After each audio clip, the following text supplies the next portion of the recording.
Everyone who enjoys wildlife, bird watchers, fishermen, photographers, refuge visitors, together with sportsmen, can ensure a future for America's wildlife by buying a duck stamp. It's the most direct way you can help wildlife. In response to market hunting and mass destruction of wildlife habitats, waterfowl populations dwindled to an all-time low in the early 1930s. To communicate the need to restore waterfowl populations and habitats, Congress passed the Duck Stamp Act in 1934, which required all waterfowl hunters to purchase an annual stamp. The yearly license has also become a collector's item as a result of the national competition that brings together some of the finest artists in the United States to compete for the right to author the annual stamp.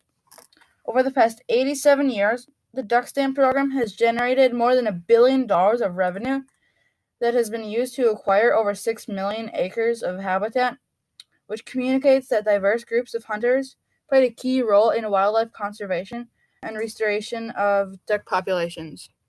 For thousands of years, North America's waterfowl and wetlands were carefully managed by indigenous nations. When Europeans came to the Americas, the arrival of excess people onto the land destroyed essential habitat for wildlife through farming, mining, and deforestation. By the 1930s, millions of acres of wetlands were drained for farmland and transformed into ever-expanding cities. Overharvesting of waterfowl was another problem. Some species of animals and birds were on the brink of extinction, including the very beautiful and colorful wood duck, which was a result of market shooting, a tactic used to supply restaurants and markets with wild game. The Labrador duck also went extinct in 1875. Even birds with seemingly endless populations, such as the passenger pigeon, dwindled to nothing. New technology like shotguns that could be easily reloaded and oversized punt guns also innovated wild game harvesting procedures. By the 1930s, duck populations were at record lows caused by increased market shooting, continued wetland loss, and the onslaught of the Dust Bowl. Waterfowl advocates needed funding to preserve habitat, preferably something that would help communicate the urgent need for waterfowl and wetland management. When things get really, really bad, then people kind of rally and they form groups. So Ducks Unlimited was formed, and there were a lot of local hunting clubs that were pushing for the government to do something. And so I think it was an awareness that there was a real problem here that created the duck stamp. And so you identified some of those. We were in the Dust Bowl days, as well as market hunting and unregulated hunting, and there were no management programs at the time. So everything that was, operating on ducks was operating to decrease the population. And when people saw this, they rallied and they said to the government, you've got to do something here. On March 17th, 1934, the headlines read, Duck Bill initiates wildlife program to announce congressional approval of the new duck stamp tax on hunters that would pave the way for a Department of Agriculture conservation program. The stamp would cost $1 for sportsmen and would raise funds for the purchase of migratory bird sanctuaries throughout the country. Revenues from the tax were predicted to total more than $1 million annually. One of the main advocates of the duck stamp was J. Norwood Darling, a Pulitzer Prize-winning cartoonist. He was appointed to lead the U.S. Biological Survey in 1934 and successfully rolled out the duck stamp program. As an artist, he also created the first duck stamp design, and in the first year, it raised $635,000. By buying duck stamps, people help waterfowl and wetlands across North America. Since 1934, all waterfowl hunters must purchase an annual stamp. The price started at $1 and has increased over the years. Since the low populations of the 1930s, duck stamp dollars have greatly increased duck populations, unlike any other conservation movement. That's because dollars raised by the stamp are used to secure land. In the first year of the program, 1 million acres were declared conservation sites. The duck stamp is also a work of art. Beginning in 1949, because of the revenue success of the duck stamp, the U.S. Fish and Wildlife Service organized a national competition to design a stamp. The artist who wins the competition gains widespread recognition, and their art is an instant collector's item. In the 80s, people were going crazy over wildlife art, and wildlife art in general originated from duck stamp art. And so people started, really promoting the duck stamp as artwork, and out of that came all the other wildlife artists. And so all of a sudden, this wildlife art business kind of blew up overnight. While a tenth of all duck stamps are bought by stamp collectors, the rest are bought by conservationists and hunters. The duck stamp program unites these diverse groups of people around a shared common interest: wildlife conservation and duck restoration. It's a great way to fuse both conservation and art, which I don't think you see in other places. And so it's those two things that mean the most to me. Duck stamp artists use the duck stamp as a way to express their personal connections to duck hunting and the outdoors. The art itself is a communication of the values held by the painter about the desire to protect wetlands. It's more than just a painting or a stamp. It communicates a call to action. This last federal duck stamp that I did which was a wood duck. I painted a old mason decoy in the background, and for me, it's kind of I wanted people to think about our hunting heritage. The decoy meant a lot to me because that decoy that my father used when he was just starting to hunt way back in the 50s. So it's kind of a reminder of a legacy. And it's a reminder that we have to be active and do something to support our natural habitats. Duck stamps are a reminder that conservation efforts in the past worked and benefit us today. We must carry on that tradition because wetland loss is an ever-present danger. As the population of people continues to grow, more stress is put on wetlands that are crucial for waterfowl and other species. Wetlands benefit people as well. People spend time in wetlands to connect with nature. Wetlands are nature's water filter and flood preventer, and protect against erosion. Duck stamp conservationists and hunters purchase an annual license as a result of the shared understanding of wetlands, and because the program allows them to realize that they play a direct role in the conservation and restoration of duck populations. This piece of art, this stamp, has done so much. Today, the duck stamp costs $25 per stamp. That increase in cost over the years is much less than the increase in land prices. Still, duck stamp dollars have purchased and restored around 6 million acres of wetlands that are now federally protected.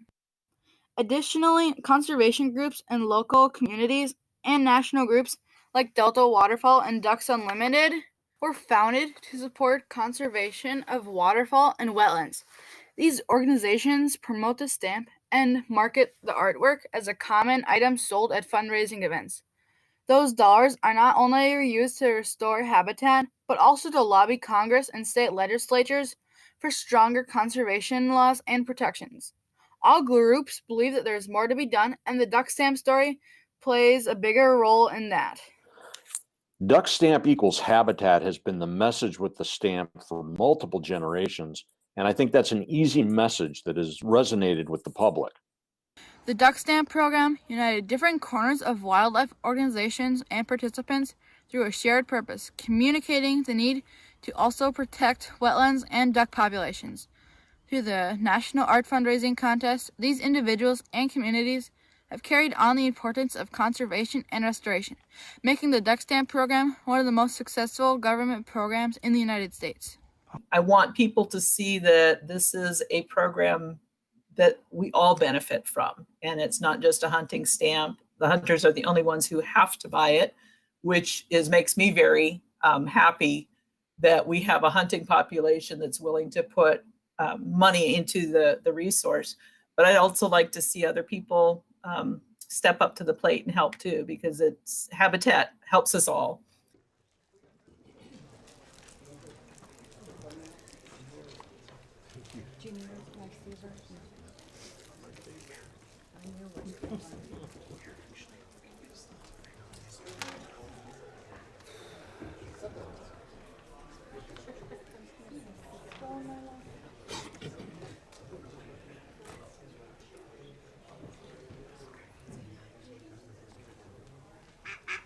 Did you hear that? That means the very first set of the 2025-2026 federal and junior duck stamps have arrived. This is the 92nd edition of the federal duck stamp. This program has delivered a remarkably positive impact for American waterfowl hunters and for wildlife, raising $1.3 billion for conservation of more than 6 million acres of important waterfowl habitat and breeding grounds. Both my mom and dad were duck hunters, and sometimes my siblings and I, we'd get to tag along. I remember watching the sun come up in a duck blind for the very first time when I was only 5 years old. As a lifelong outdoorsman and former governor, I personally know the hunters and habitats in my home state of North Dakota have benefited from duck stamp dollars. This includes the Chase Lake National Wildlife Refuge, one of the oldest refuges in the country, which was designated by President Theodore Roosevelt in 1908.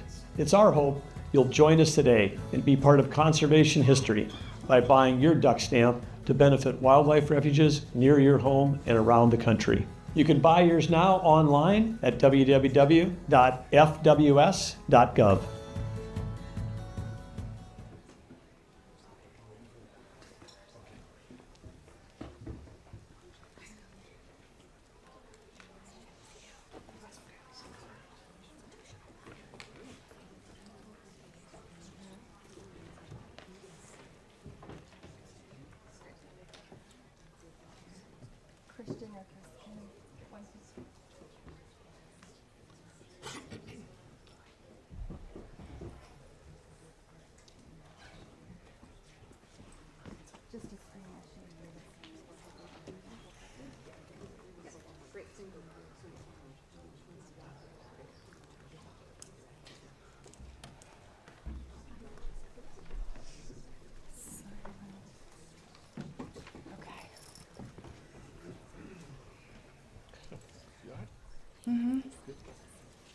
All right, good morning, everyone. Oh, no, we've worked too hard. Good morning, everyone. Yes, okay, thank you. I'm Valerie Fellows. I'm the new coordinator for the Federal Duck Stamp Office, and I'm so pleased that you're here with us in the room today and online, and thank you for joining us. Just to get a feel of who we have in the room here, how many of you are artists? Got ducks? Great. And how many of you might be stamp collectors? Got a couple stamp collectors. How many of you are hunters? Great. And how many of you have never been to or know anything about a duck stamp contest? Even better, welcome.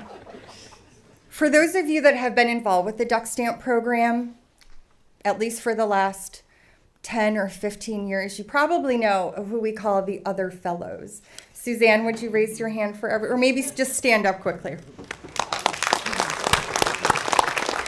So while everyone thinks we're related, we're really not. However, fun fact, there were 292 entries for today, which is the most number of entries we've had since 2006. And part of that is because of Suzanne. After 30 years of public service, Suzanne, thank you for the conservation messages you have instilled in others, the dedication you gave this program, the respect that you've shown the artist over the years, and now the legacy that you've entrusted to us / me. And I really hope I don't mess it up, so thank you. Before we get started, I just want to take a moment and acknowledge all the people that it takes to make this kind of event happen. And so first, can all the employees of the Federal Duck Stamp Office raise your hand? Is she here? Do we have her? Where's? Yes, Jen, raise your hand. So for it's just me and Jen. That is the Duck Stamp Office. And Jen is the voice of institutional knowledge, especially when it comes to the artwork. And she conducts her duties with the utmost precision and respect for the artists. She has meticulously cared for this artwork and is integral to the process that happens when the winning artwork becomes the stamp. She carries that same passion with her as she coordinates for the Junior Duck Stamp program. How many of you in here were junior or are junior duck stamp artists at one time? To the Junior Ducks! Thank you for taking your passion that you had as a kid and sharing it with us and continuing into the federal duck stamp program if you've chosen to do that. Not only does Jen work on the Junior Duck Stamp program, but she also used to work here at Patuxent and was here last time when the contest was here in 2019. To the staff at Patuxent, to Jason, Sasha, and all of the staff, the volunteers, and the Friends group, thank you for welcoming us with open arms and working so hard to make this event so special for the public. I think it's incredibly important that we keep this event open to the public, and so they made that happen for us today, and we very much appreciate that. Thank you to the staff at Patuxent. To Chris and Christian, and then really Nick in the back with TNDV, this is their 20th year hosting a federal duck stamp contest and handling all of the AV work. Everything you see, even our scoring system was developed by then. That's real partnership. And if you haven't already bought your duck stamp, well, good thing you're in the right place, because our partners at Amplex are outside selling duck stamp products for this year, and they've been coming to the contest for about 20 years and have been partners with us for more than 30. It takes a whole village to make all this magic happen, and we're very grateful to all of that. And to all of the Fish and Wildlife Service staff and the volunteers that have come from around the Northeast today, is anyone in the audience? Can you raise your hands? Or to all my volunteers and staff, don't be shy. Thank you. There's about 20 of us, and it takes a lot to make an organized event be fluid. They're providing information at the door, handling the art, and I know that you're juggling today's event and tomorrow with so many other things on your plate, so thank you sincerely for being here. We also have our official duck stamp species expert, Walt Rhodes. Walt, do you want to raise your hand? There we go. Walt is a migratory bird program pilot biologist, and he's the primary person that the judges will talk to with waterfowl biology questions. He's joined by Stephanie Catino, another waterfowl species expert, and she's actually called one of our speciators. So I see a room full of people that are excited to be here, and I appreciate you. Thank you. We've worked hard with Patuxent to make a very special event for you over the next day and a half. We have Italiano Restaurant, who's going to be here in the room right next door that you can purchase your lunch from. It's like an Italian-Persian mix of food, and that will be during the lunch break. They take cash and cards, and during that time, if you're in that room eating, then our friends of Patuxent, our partners, are going to come and give just a 5-minute overview of the history of Patuxent Research Refuge. So drop a little knowledge on you during lunch. Our partners at Amplex are going to continue to sell stamps throughout the day and during the lunch break. And this year's artist, who's wearing, who I have the pin on right here, and you'll see at the top of your screen, with a pair of spectacled eiders, the artist is Adam Grimm. Adam, are you here in the room? There he is. Our very special guest, Adam, is going to be here signing stamps. So you, at the end of the lunch hour, at the end of the day, and then also tomorrow morning again before things get started. So be sure, it's really special that we have the artist here to sign those products. We also have the other product on this, you'll see, is the companion species. For those of you that don't know, for each year in the duck stamp contest, there's actually a companion species that we ask an artist. It's a non-game species. And so it's a species that either shares a habitat or similar threats to the featured art. And in this case, this year's art is a black turnstone, and the artist is here, Michael Kenziger. Michael, raise your hand. Thank you, Michael. And he'll be here to sign the special cover as well for the when we're out in the hallway. That's in the middle of the entryway when you came in. So be sure to do that while you're here. The Wild Images bookstore is managed by the Friends of Patuxent. And so when you leave here, that's right across the way. It's on the left as you go to use the restrooms. And right across from that, there's a little alcove. And if you didn't see the most adorable screech owls in history, they're there this morning. They'll also be there during lunch. They'll also be there tomorrow morning and during lunch as well. And just, they'll be there as long as things go okay and they don't get too spooked. But that's definitely worth seeing. And then something exciting for tomorrow is that we have our local Chesapeake coffee roasters coming in the morning at 9, and they're going to set up shop. You can purchase bird-friendly coffee. And so it might be a nice morning to come, purchase your coffee, go listen to some birds. I heard a summer tanager this morning, and it made my morning. And then also we'll have the artists signing their products. We'll have duck stamps for sale. The screech owls will be out, and you can also visit the bookstore. And they put out some cute ducky kind of gifts out front too for you to see. For all of you watching, I was there with you. For all of you on the live stream, I was there with you the last few years. I worked in communications, so I didn't actually attend every duck stamp event. I am new to this position, but I have been on the live stream, and the live stream gets lively. And it's been very entertaining. So I have to say to our online audience, which is probably already more than we have in this room, it was thousands last year. They're supportive and they're hilarious, and we're here for it. I see you supporting the artists. We call it this bubble of love chat because you encourage each other, you encourage the artwork, you find the positive in every entry that comes up. And so for that, we thank you. We thank you for your enthusiasm, your laughter, and for giving me a reason to tell my previous colleague, they said slay girl slay. And that's how we did it. And that was a fun year. You're breathing fresh life into this program, and we appreciate you. We even have something, yes, to the live stream. We even have something new just for the live stream audience this year because we want to make sure that you know that we appreciate you and your love of art and your commitment to the artists in the contest. We have a viewer's choice vote for a live stream audience for today only. Now let me be perfectly clear. This counts for nothing, okay? It's titled the most unofficial duck stamp viewer's choice of all time because we want to make it clear that it will not even remotely give you the impression it will impact the outcome of today's contest. However, you can follow along on each of the art entries and you can cast your viewer's choice vote. Again, we're not going to do anything with it except we'll tell the artists of how their art was appreciated. So it's a fun way to play along. The live stream, there are people that are logged in now, either from their homes or probably secretly from work, and they are doing this all day. So this is a fun way for you to be with us today, and it's for today only. The online voting will start shortly and be put in the chat.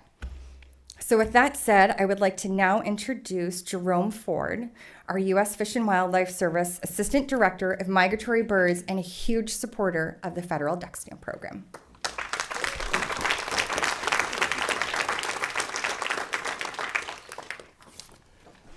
Wow. Good morning. Good morning. Now, we've been through this already. Good morning. Good morning. All right, the crowd learns fast. I got a bunch of pretty words here I got to talk about here in a moment, but I do want to take a moment before I get to that point to thank Suzanne. We've done that once. So this will be the first contest that I've done without Suzanne. Definitely thank you for leading us to this point. Obviously, it's the first contest with Valerie, keeping up that high quality work that people have grown to expect over the years. So you left us in good hands, and we're going to do a great job, Suzanne, and take care of this duck stamp program. The other stuff you heard Valerie talk about, she mentioned a lot of people here, and we all say in the Migratory Bird Program, teamwork makes the dream work. And you heard, I think, a great example of teamwork. There's tons and tons of people from a lot of different places to pull this off. And one of the key pieces, there are 2 people in the duck stamp program. That's 2, 1, 2. That's it. So a lot of the work that Valerie drums up is volunteerism and people who are enthusiastic about conservation. Definitely when it comes to the duck stamp program and the conservation stamp and the work that we do. So join me at this moment. I know it's a little bit premature. I never followed the script, by the way, and they know that. So this is not on my script, but let's give everybody again a big round of applause for all the work that they've done. Thank you. All right, thank you. So now I'm going to read to you some pretty words here. But again, I want to thank everybody for coming for the 2025 Federal Duck Stamp Contest. Thank you all for traveling to Maryland to be here. As I drove in this morning, we're coming through the drive there, and like, man, the trees cover the road. That's the way nature's supposed to be, right? The only thing we were on asphalt, but if we didn't have that, you probably wouldn't get here. We want to thank the host, the Patuxent Research Refuge National Wildlife Visitor Center. That's a mouthful. I practiced that all night. I think I got it right. We appreciate all you do to welcome the beautiful crowd here at this facility. And it's a well-known facility. A lot of people from DC come out this way because it's the closest thing for them to come out and see nature in its finest splendor. So I want to thank you all for hosting us today. The National Wildlife Visitor Center was chosen for this because it's the perfect place. Why? Because duck stamp dollars helped to establish this refuge. So it's a perfect place for us to come and have this contest. And I'm getting off script here again. I know we had Jen write in a little bit ago. I'm right here. Right, there's Jen. Hi. So the last time, as Valerie mentioned, we had this contest here. Jen was walking around and doing stuff, and we kind of put an eye on her, and we said, we like her. We want her on our team. It took us a little bit, but we got her. She is on the duck stamp team because she was so great with people, and I think in doing the art stuff, those are the kind of people that I like to have on our team to kind of represent the U.S. Fish and Wildlife Service in the duck stamp program. Get back on script here. Thank you, thank you, thank you. So, and more than 200,000 visitors come to Patuxent. As I mentioned earlier, this is a fine place for them to come, right outside of D.C. It's not a bad drive. It is in the evening, but in the morning it's awesome, right? We'll fight that this evening coming back.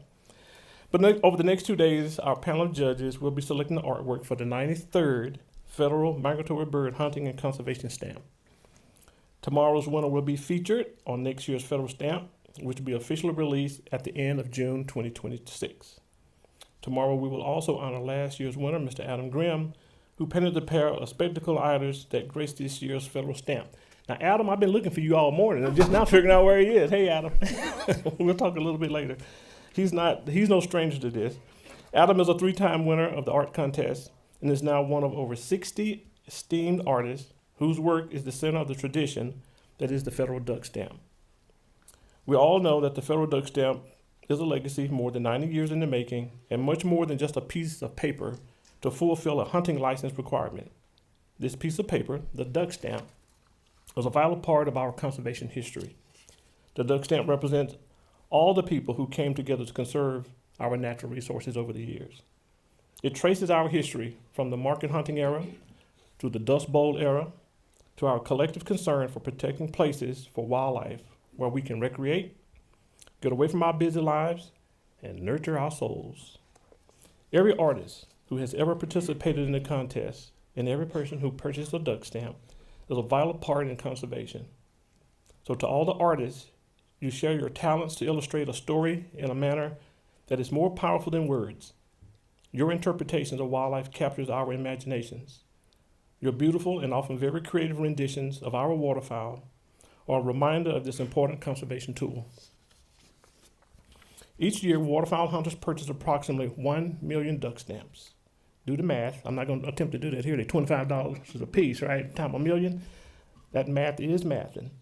Bird watchers, photographers, and those visiting our National Wildlife Refuges also purchase duck stamps to advance conservation and increase our shared access to nature.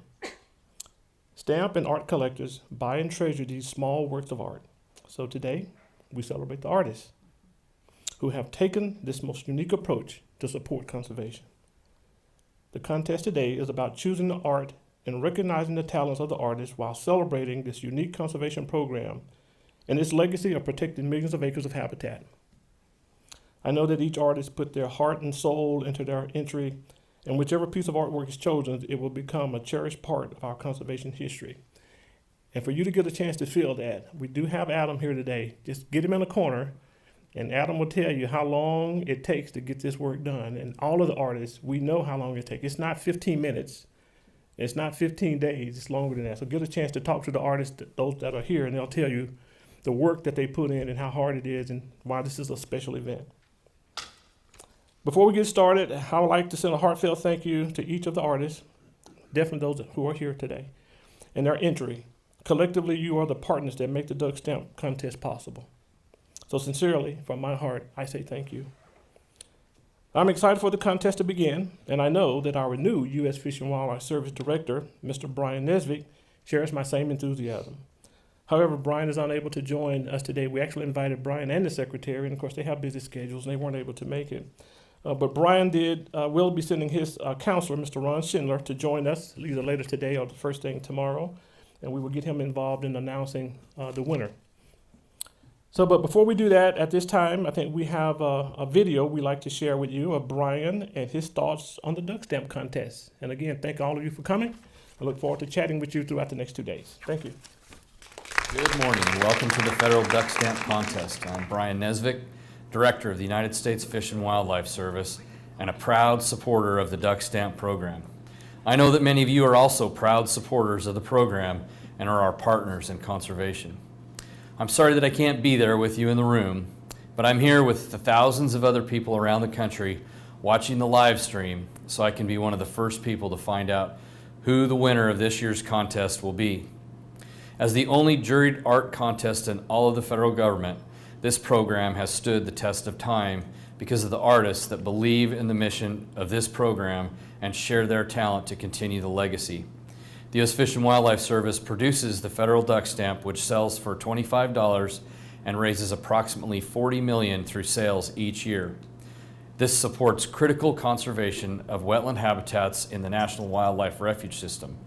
More than 90 years since the first stamp was issued, sales of migratory bird hunting and conservation stamps to hunters, bird watchers, outdoor enthusiasts, refuge visitors, and stamp collectors have raised more than $1.3 billion, that's billion with a B, which has been used to conserve over 6 million acres of wetland habitats for birds and other wildlife. These same wildlife habitats also provide buffers from floods and droughts, help purify water supplies, provide economic support to local communities, and provide numerous recreational opportunities for all of us to enjoy. To be a part of this proud conservation legacy, all you need to do is purchase a federal duck stamp at a National Wildlife Refuge, a sporting goods store, another retailer, through the U.S. Postal Service, or even online. I encourage you to join the movement and put your stamp on conservation. And after seeing the impressive artwork that has been entered this year, you can truly appreciate the dedication these artists are willing to put into the chance to help raise funds for this program. The paintings are extremely impressive by themselves, but I think it's even more remarkable that these artists are dedicating their talents to protect wildlife and wild places, because that is what the Duck Stamp program is all about: art and conservation coming together to make a lasting contribution for wildlife. And on that note, I'm excited for the judging to start. Good luck to all the artists, and thank you so much for all you do for conservation. Now let's get started.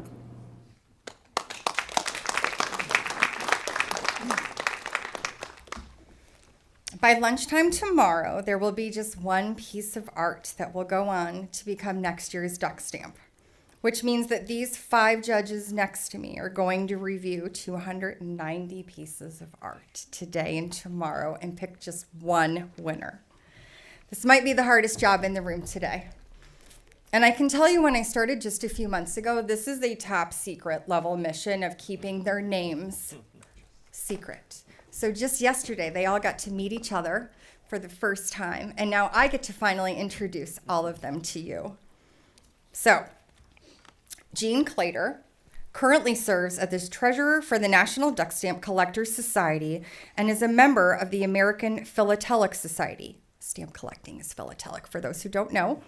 After retiring as a global CIO for a $1 billion IT services company and retiring from his time as a volunteer paramedic and station chief, Jean's interest in stamp collecting resurfaced, with the major focus being federal and state waterfowl hunting stamps and also Indian reservation stamps, which are very rich in their focus on waterfowl hunting stamps and permits. He's been collecting stamps for nearly 70 years. His albums encompass a very advanced collection of more than 3,500 unique pages and over 15,000 stamps, with many hard-to-find or unique stamps or stamp configurations. And this probably goes without saying, he's an avid supporter of the federal duck stamp program. Jean. Margie Crisp is a naturalist, birdwatcher, waterfowl hunter, award-winning writer, and a nationally exhibited artist whose artwork can be found in private and public collections in the U.S. and Mexico. Margie is a member of the Centennial Painters Group and the Art of Texas State Parks Project. She uses a wide range of media, including graphite, watercolor, acrylic, and egg tempera in paintings and drawings, as well as lithograph and linocut printing. Her latest book, Duck Walk, A Birder's Improbable Path to Hunting as Conservation, is a personal narrative that traces her decision to challenge her long-held beliefs regarding hunting and to experience firsthand the role that hunters play in conservation. She has a bachelor's in fine arts from the University of Texas in Austin and now lives in Texas with her artist husband, William Montgomery. Margie.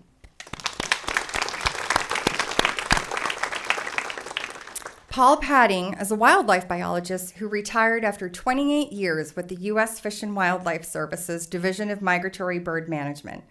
During his tenure, he oversaw the annual federal surveys of waterfowl hunters, including the Parts Collection Survey, where hunters mail in wings from the ducks they harvest. Paul is an expert at identifying species, sex, and age of ducks from their wing plumage.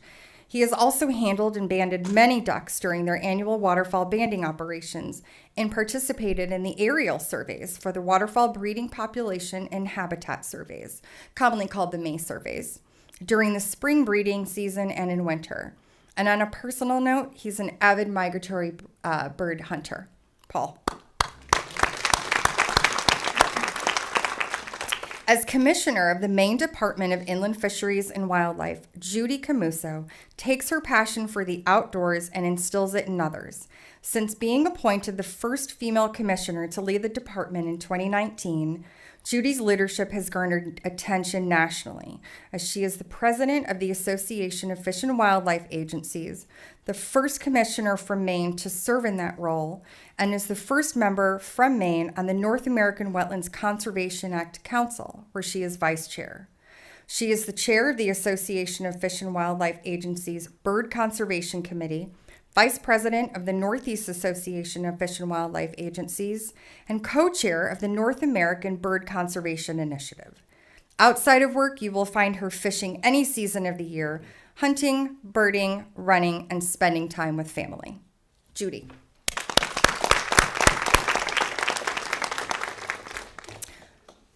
Tom Landwehr served as the commissioner of the Minnesota Department of Natural Resources from 2011 to 2019. He has previously worked as both a wildlife biologist and a wetland program specialist for the Minnesota Department of Natural Resources. He also served as the statewide conservation director for Ducks Unlimited and the Nature Conservancy, and as the executive director of Northeast Minnesotans for Wilderness. In addition, Landwehr has served as the director for Delta Waterfowl Foundation, a city council member, and an adjunct instructor in wetlands ecology at the University of Minnesota. He founded and coached a high school clay trap team and self-published 2 hunting-related books.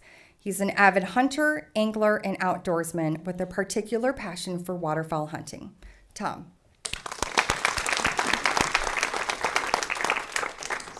And our alternate judge this year is David Turner. David was born, raised, and resides on Virginia's Eastern Shore, a wildlife-rich peninsula sandwiched between the Chesapeake Bay and the Atlantic Ocean, where David's lifelong study of wildlife began.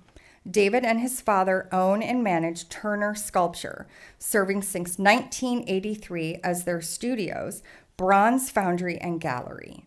He has created over 300 limited edition bronzes and 75 large public commission sculptures, including works for the National Zoo, Brook Green Gardens, and the Benson Sculpture Garden in Loveland, Colorado.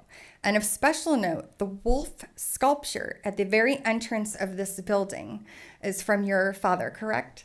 So at the very beginning of this building, you can see their handiwork. David, thank you. And now I will introduce our contest coordinator, Larry Mellinger. I know everyone in the live stream is a big follower of Larry. He's probably the closest thing we have to a celebrity in the duck stamp world. And he's celebrating his 35th year of running the contest. So with that, we'll welcome Larry.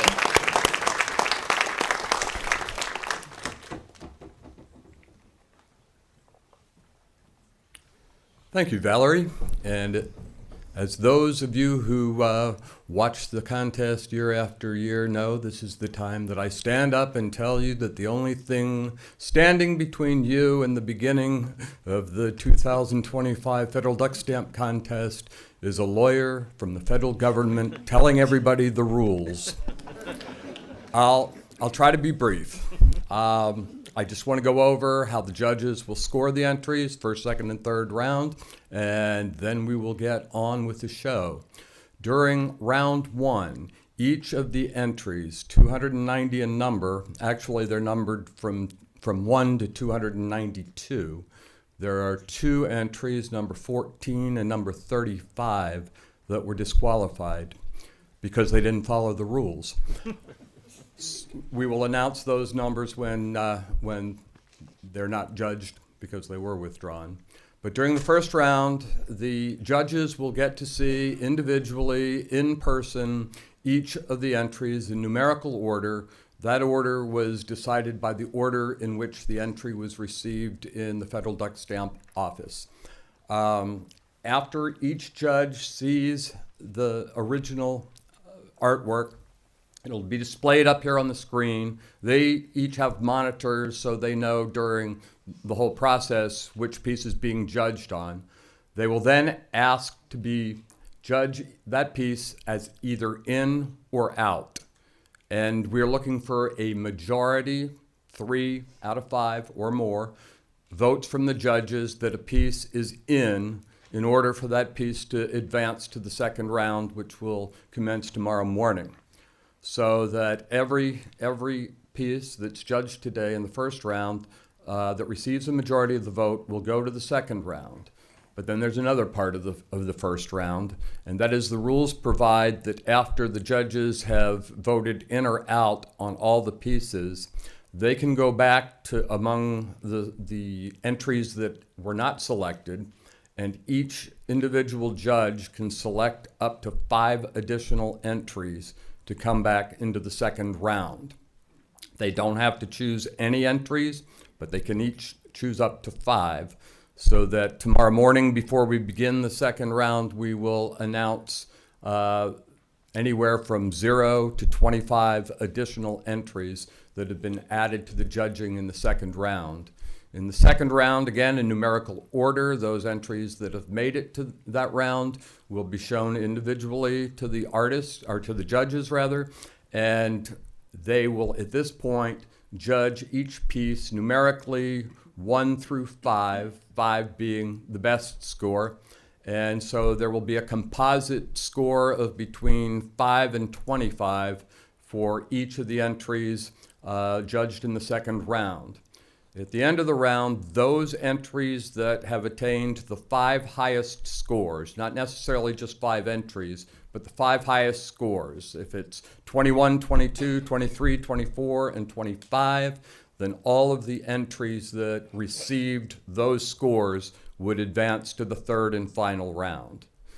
The third round will be conducted very similar to the second round, except at this point, the judges will only award each piece 3, 4, or 5. So the scores in that round will range between 15 and 25. And we'll be looking for a clear winner that will adorn the 2026-27 Federal Duck Stamp, a clear second place winner, and a clear third place winner. If there are any ties, which can happen with a range of scores that limited, we will have a tiebreaker for whatever position is tied, and we can explain that more tomorrow if that happens. So just one other cautionary note. The judges are supposed to be looking at this art individually. They each bring a different perspective to how they judge the art. That's why there are the blinders between them, so we don't want them to know how their colleagues are voting as judging. Also, you're going to know more about what's going on in this contest than they do, because in this first round, they will know that an entry is either in or out, but they won't know whether it's in by 3 ins or 5 ins or what have you. And we want to keep it that way. So we just ask the audience, and then especially tomorrow in the second round, they won't have any idea what scores are received except for their own score. So we just caution the audience not to be overly reactive to pieces that are judged upon, and so that we can keep the judges as neutral as possible. So without any further ado, we will begin judging in the Federal Duck Stamp Contest with entry number 1. Entry 1.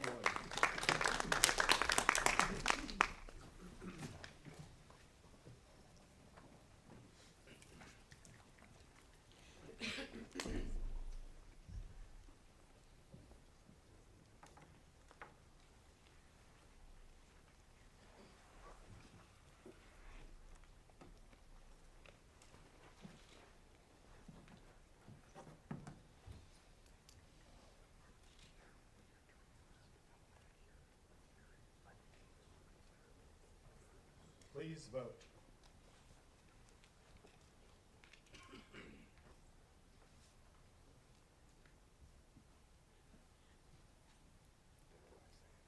Out. Entry number 2.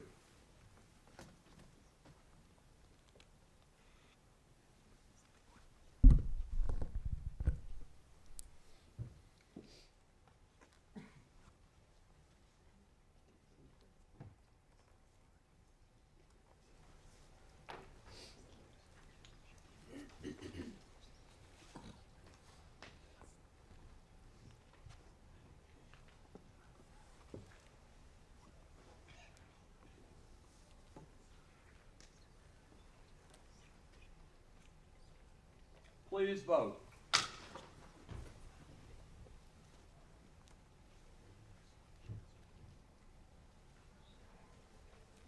It's out. Entry number 3.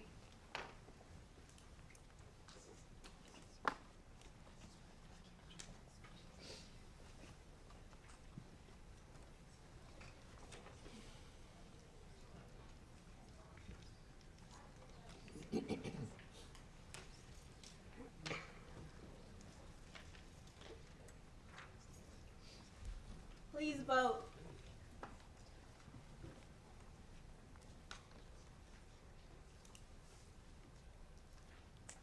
It's out. Entry number 4.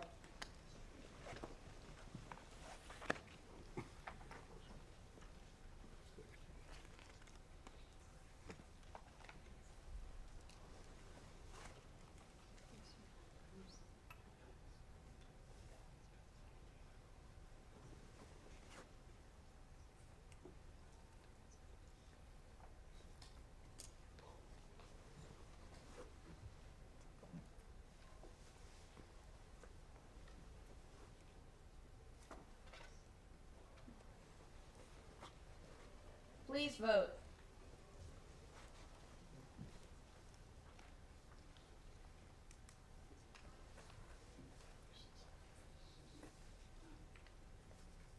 It's in.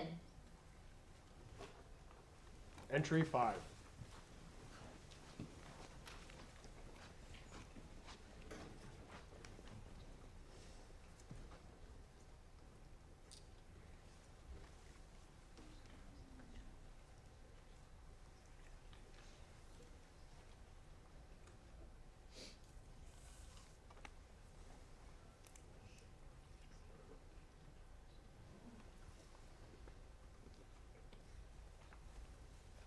Please vote.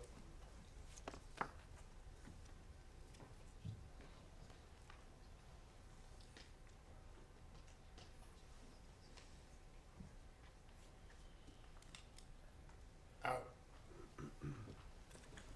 Entry number 6.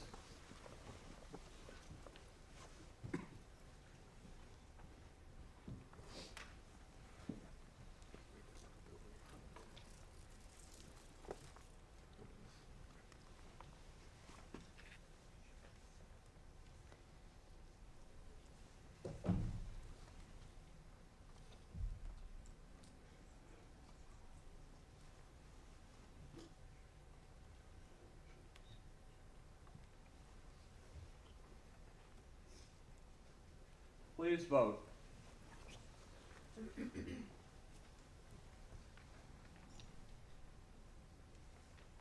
It's out. Entry number 7.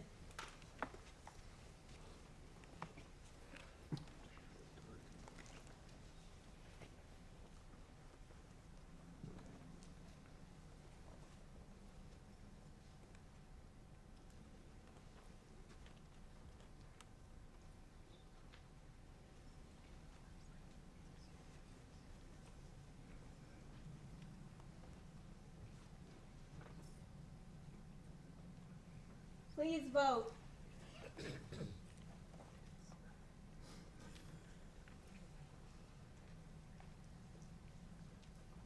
It's out. Entry number 8.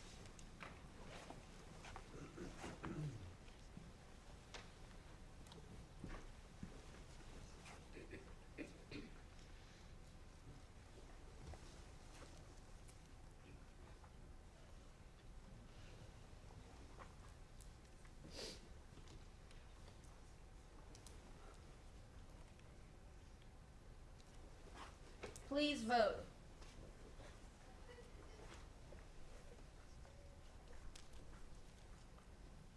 It's out. Entry 9.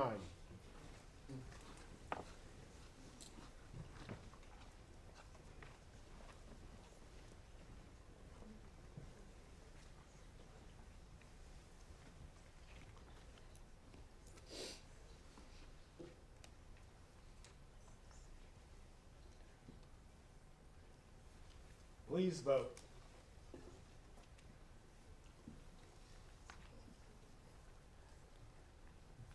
Out. Entry number 10.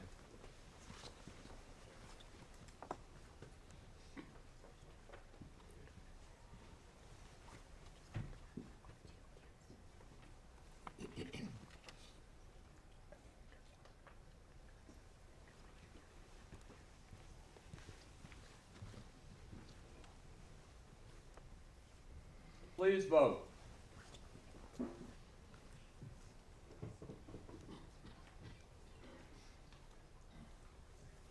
It's out. Entry number 11.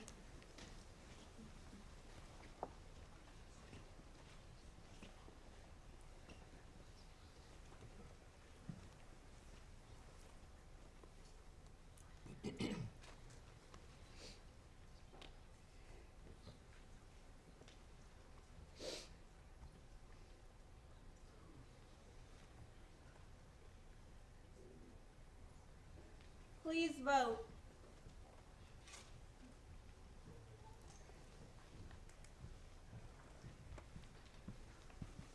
It's out. Entry number 12.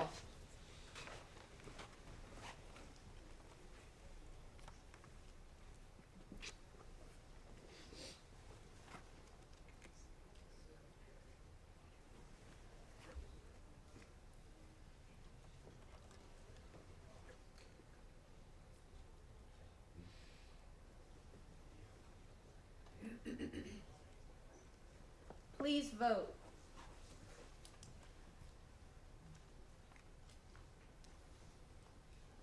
It's out. Entry 13.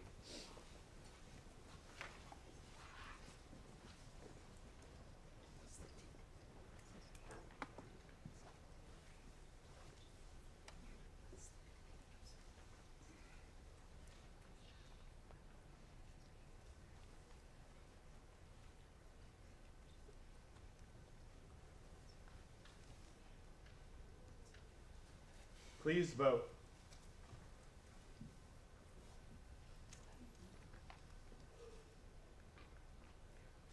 Out. Entry 14 was disqualified. We'll proceed with entry number 15.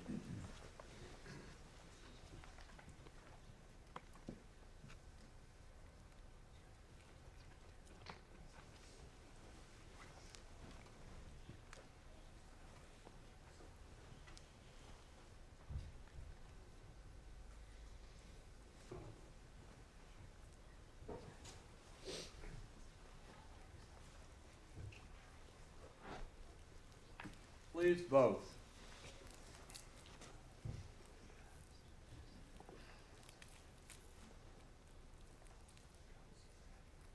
It's out.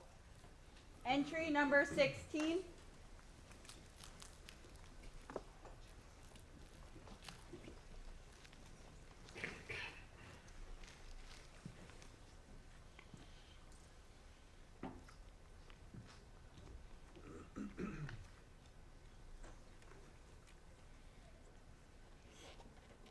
Please vote.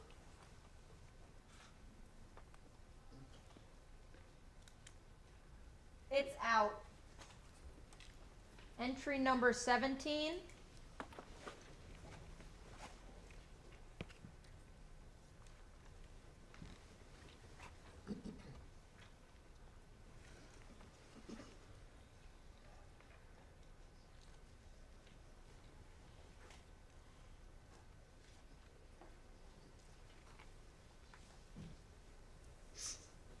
Please vote.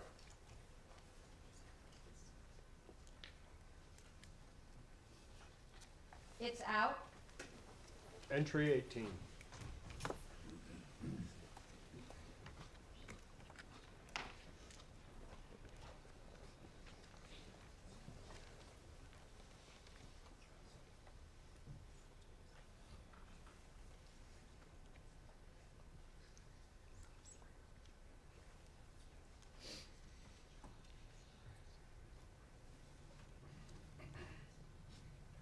Please vote.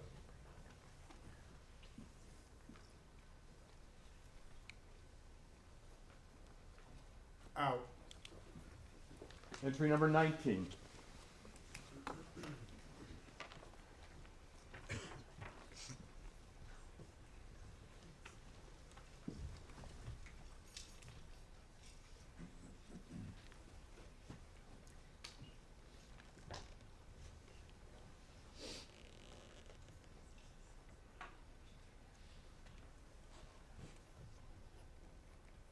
Please vote.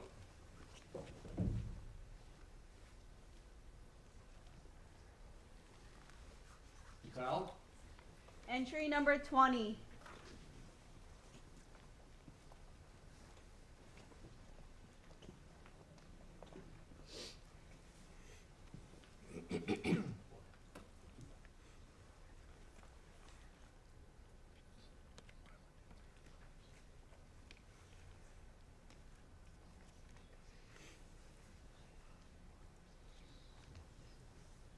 Please vote.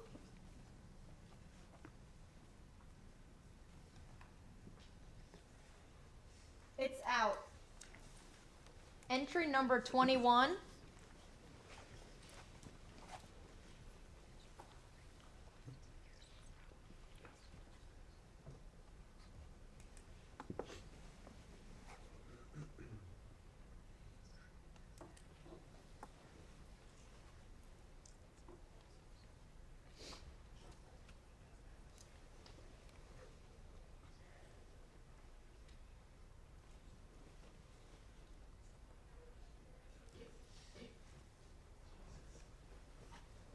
Please vote.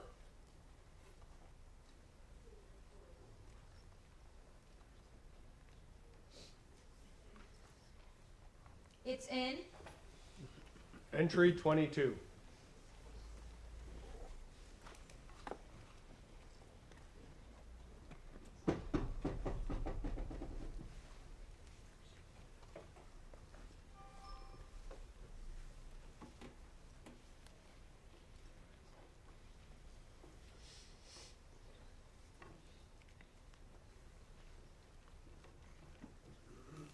Please vote.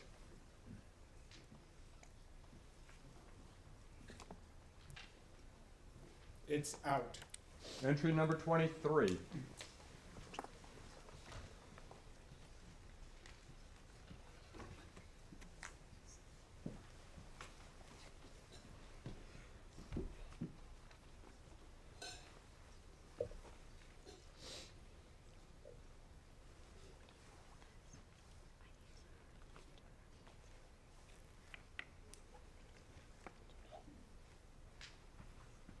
Please vote.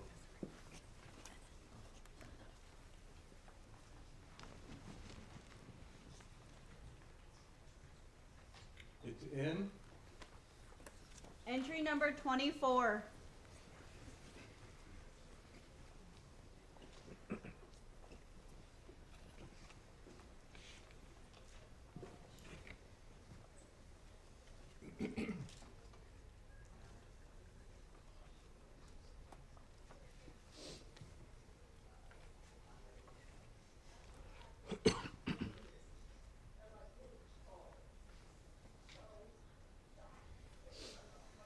Please vote.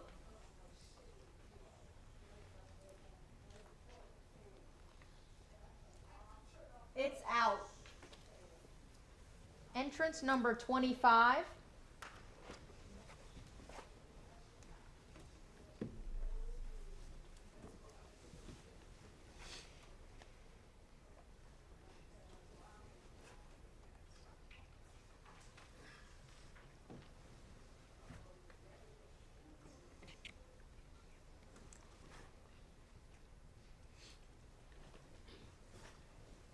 Please vote.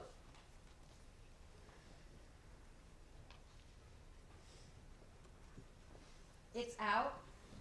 Number 26.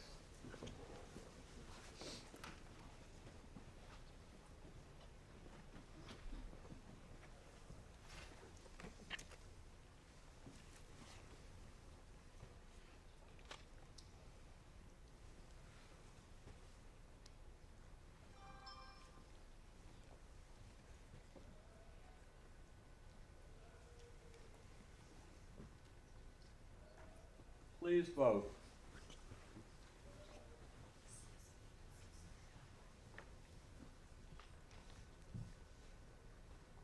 It's in. Entry 27.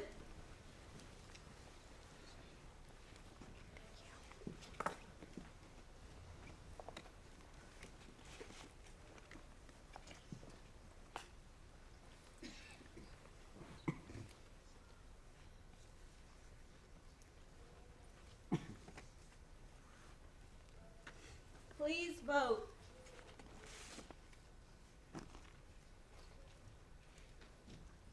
It's out. Entry number 28.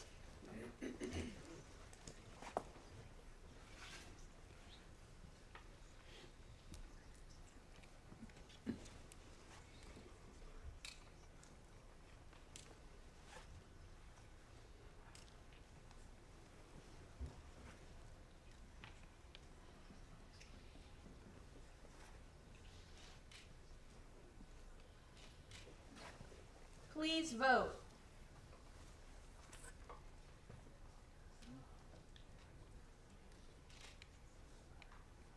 It's in. Entry 29.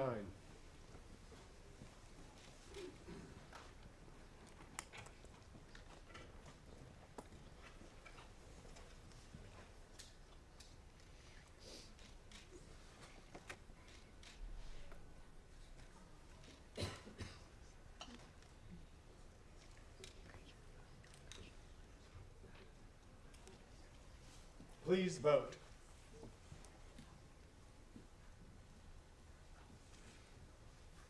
It's out. Entry number 30.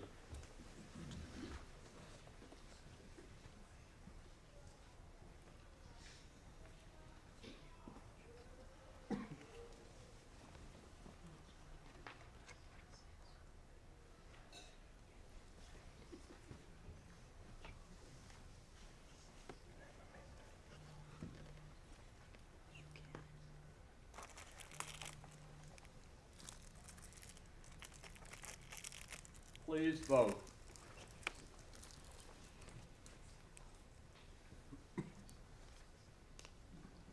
It's out. Entry number 31.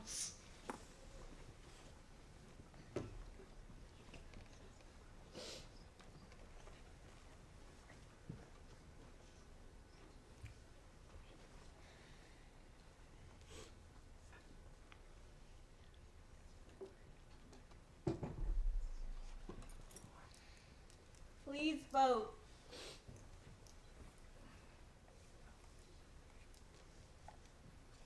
It's out. Entry number 32.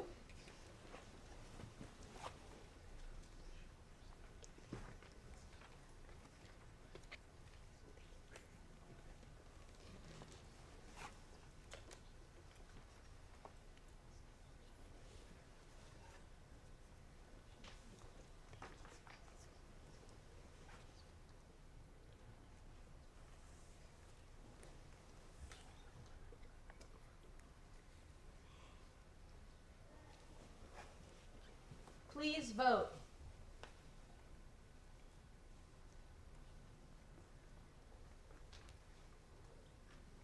It's in. Entry 33.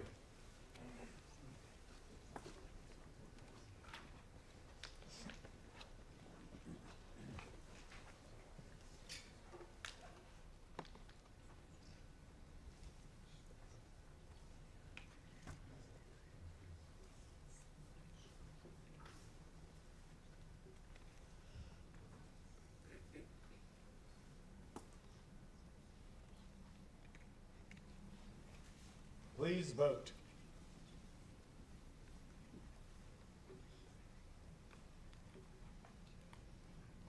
It's out. Entry number 34.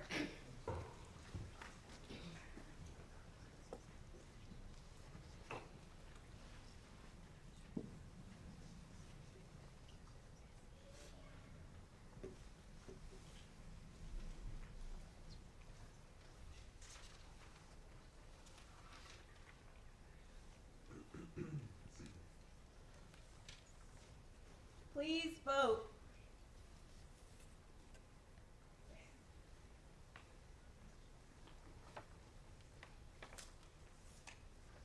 It's in. Entry 35 was disqualified. Entry number 36.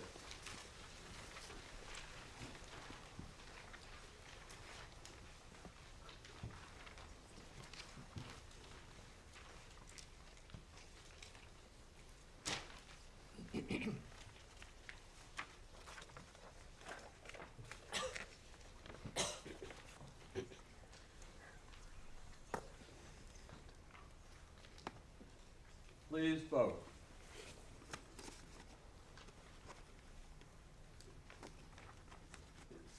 It's out. Entry number 37.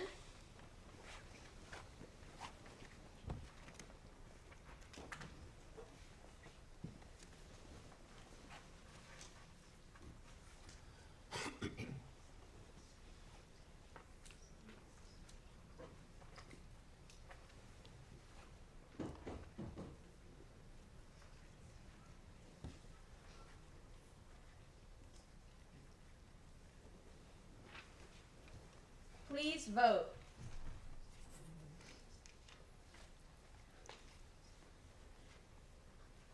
It's out. Entry 38.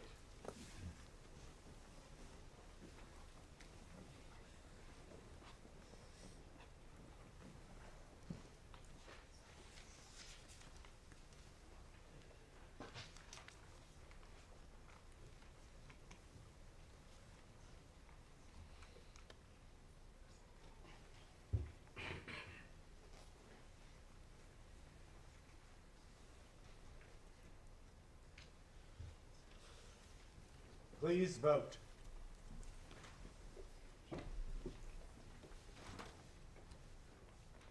It's out. Entry number 39.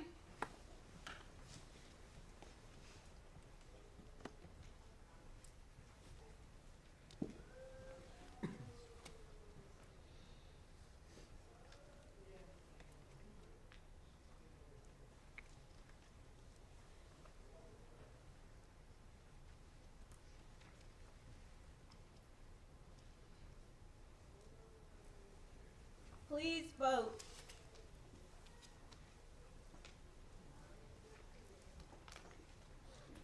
It's out. Entry number 40.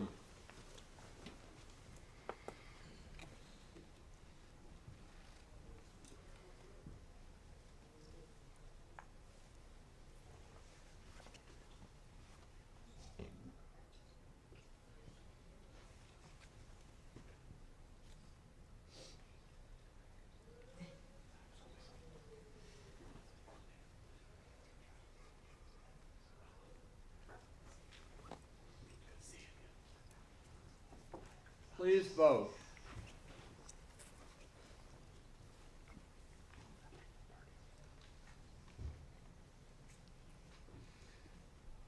It's in. Entry number 41.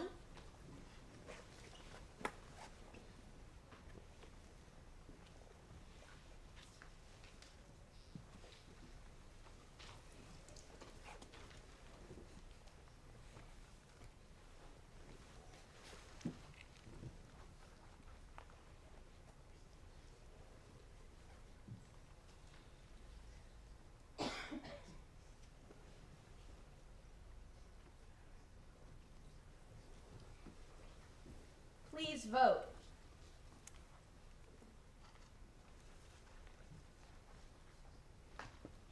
It's out. Entry 42.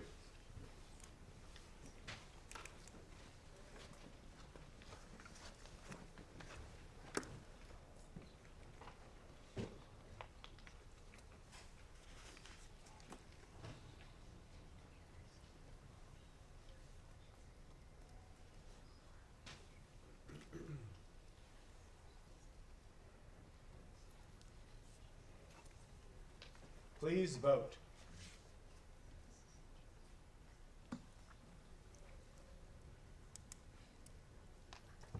It's out.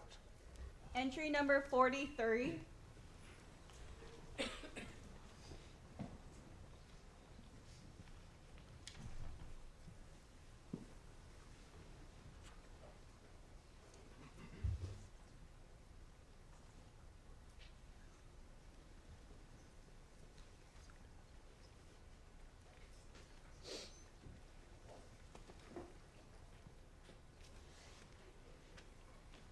Please vote.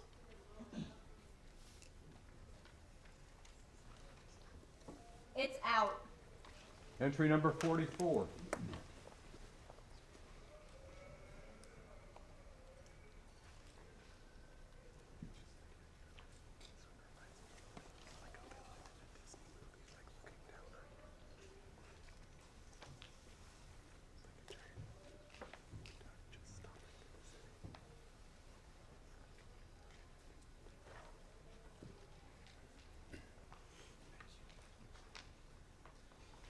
Please vote.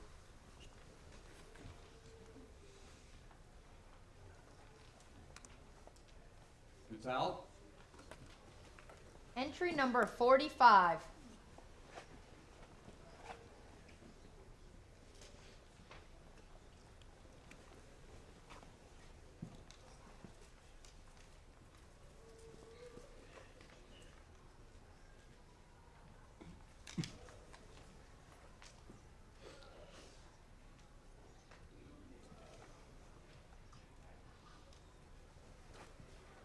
Please vote.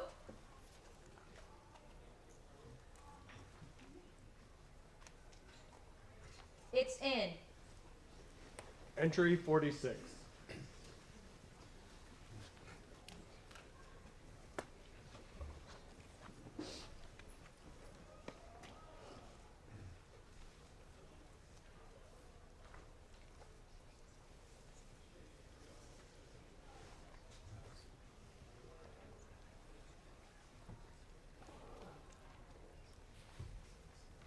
Please vote.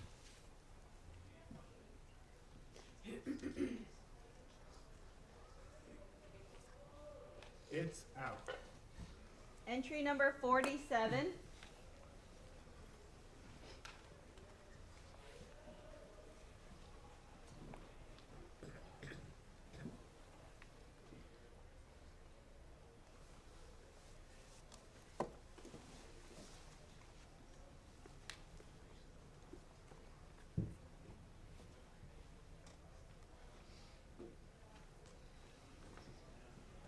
Please vote.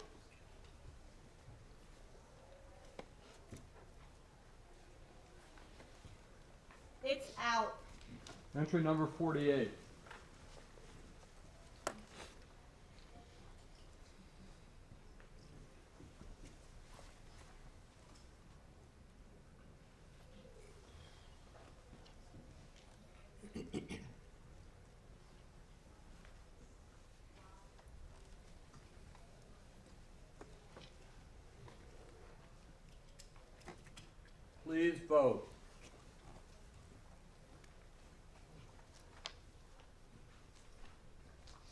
It's out.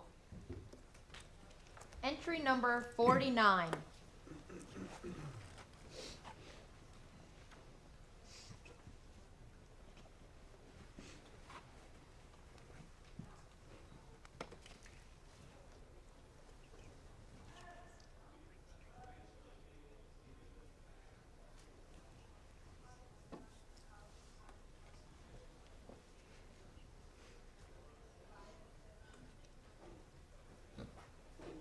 Please vote.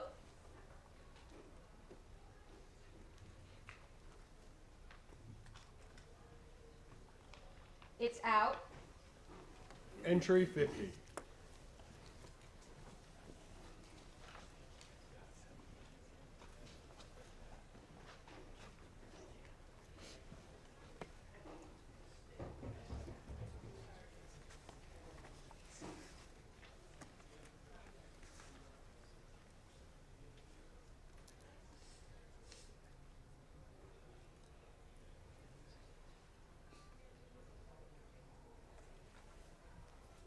Please vote.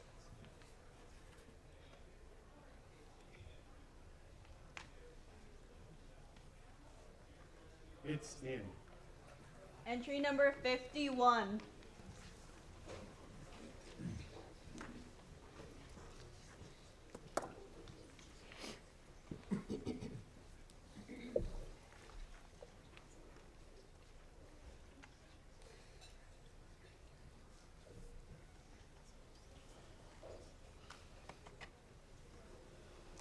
Please vote.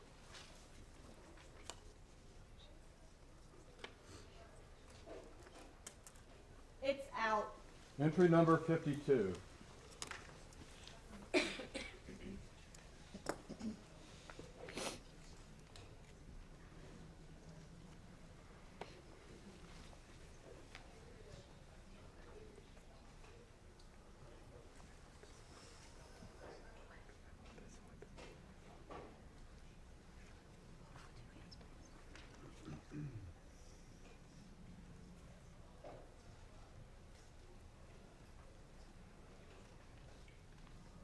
Please vote.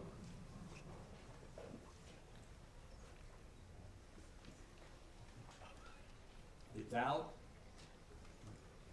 Entry number 53.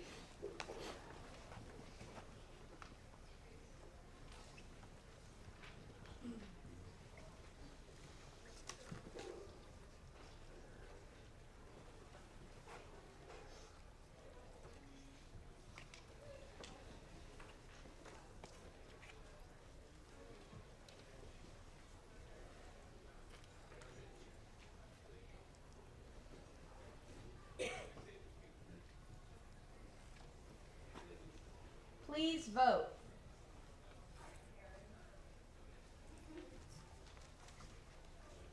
It's in.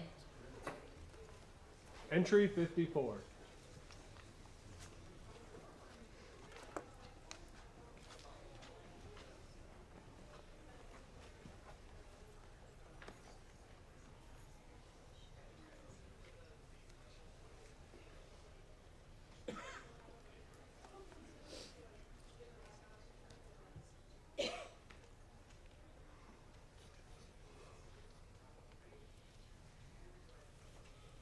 Please vote.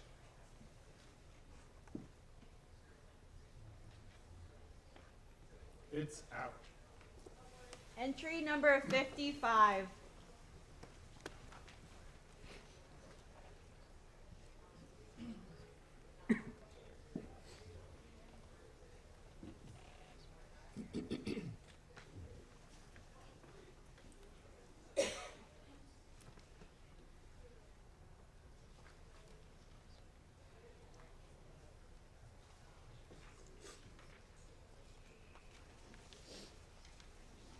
Please vote.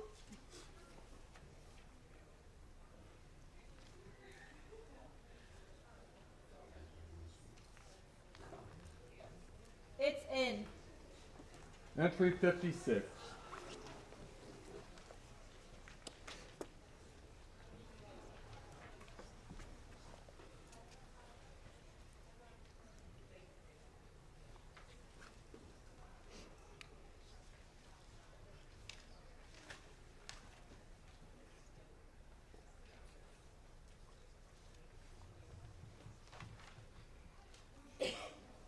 Please vote.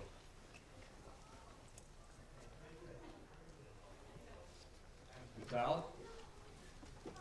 Entry number 57.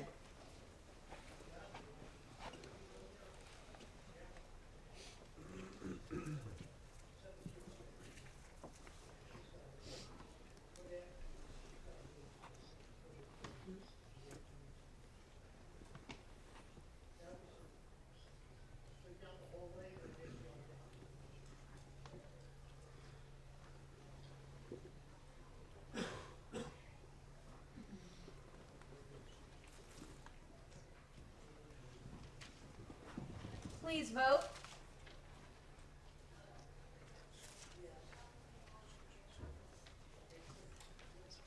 It's out.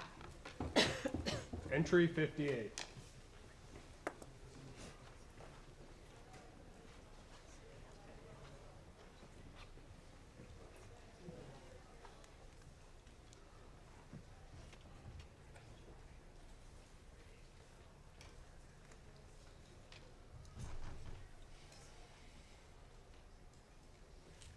Please vote.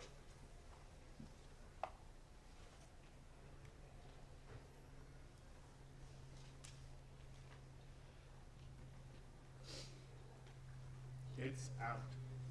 Entry number 59.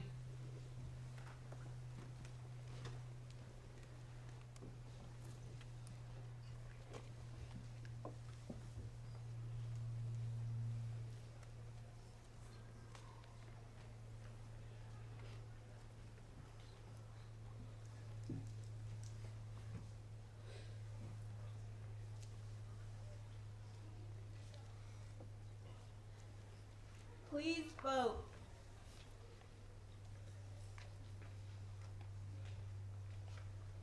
It's out. Entry number 60.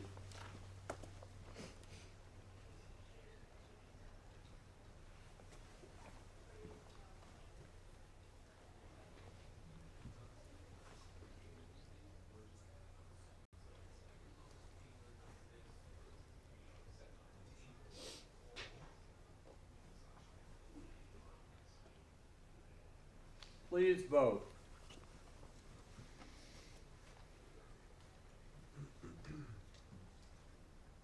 It's out. Entry number 61.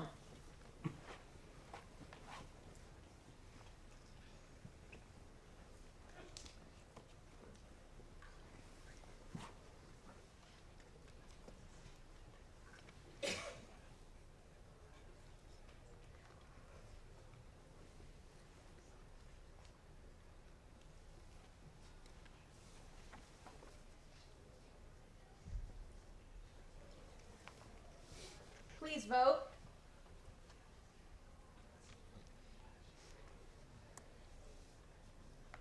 It's out. Entry 62.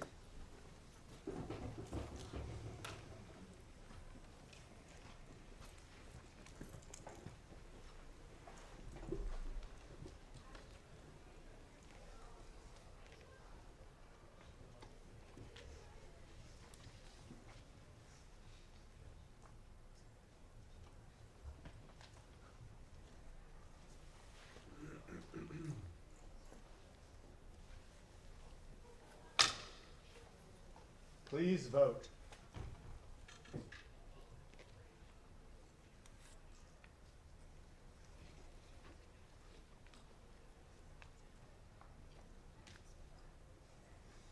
It's in. Entry number 63.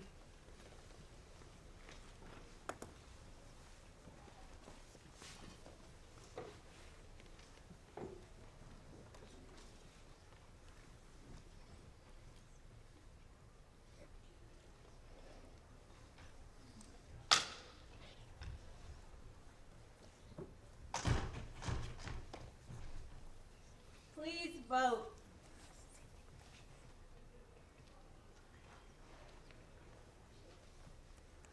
It's out. Entry number 64.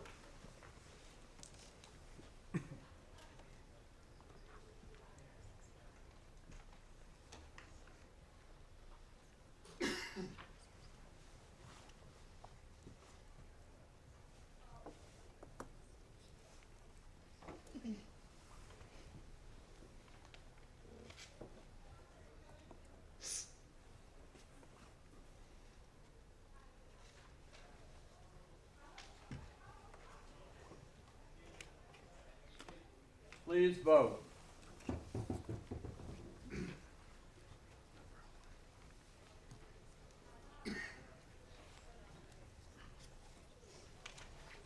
It's in. Entry number 65.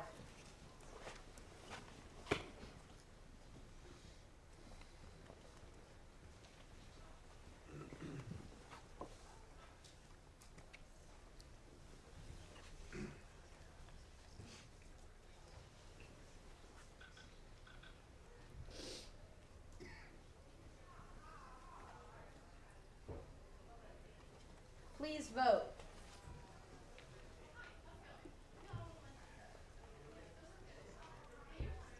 It's out. Entry 66.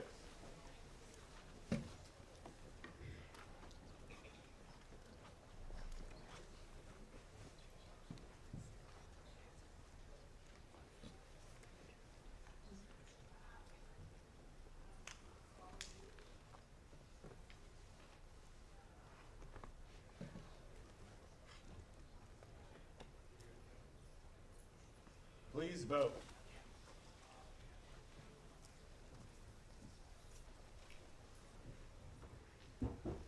It's out.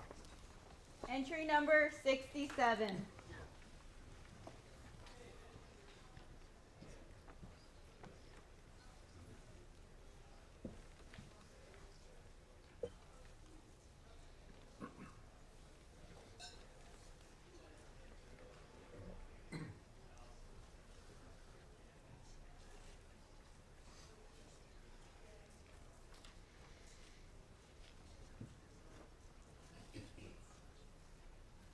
Please vote.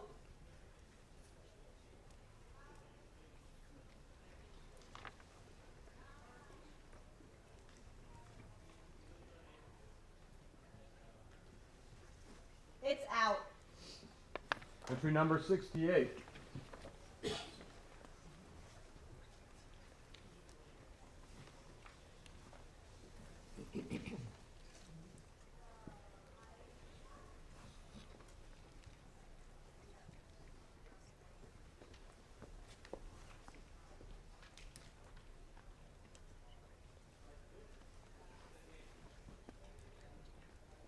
Please vote.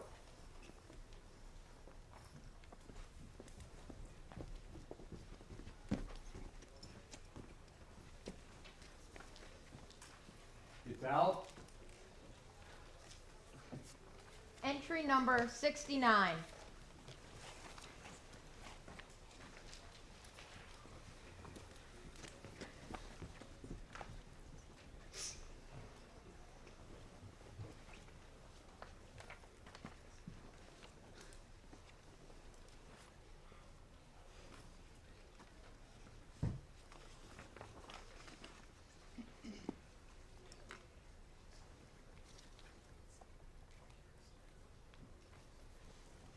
Please vote.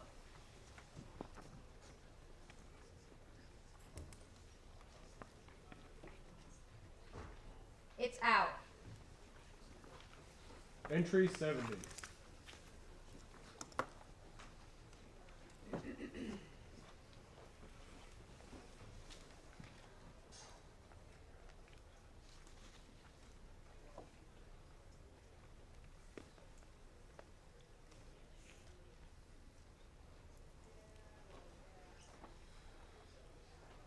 Please vote.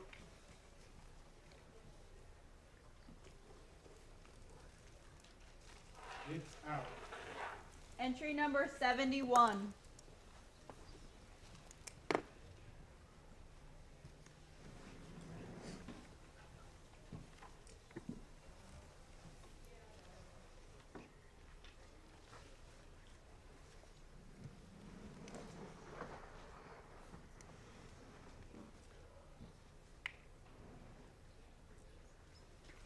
Please vote.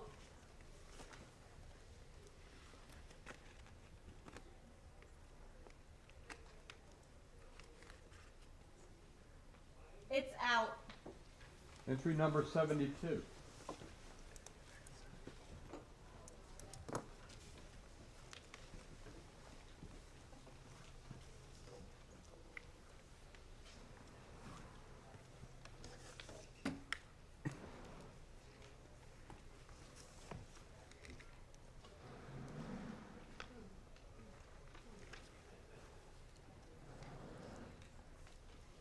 Please vote.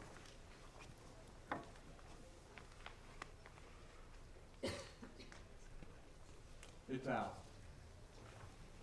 Entry number 73.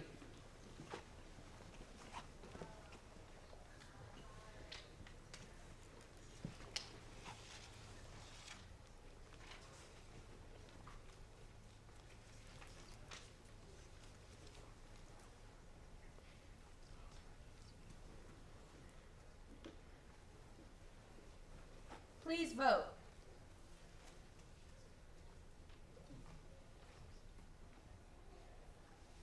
It's out. Entry 74.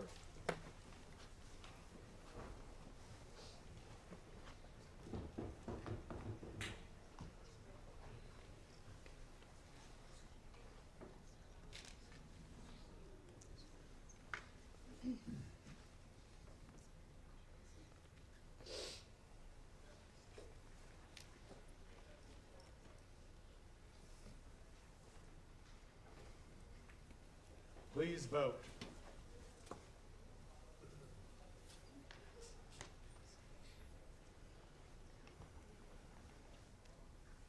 It's out. Entry number 75.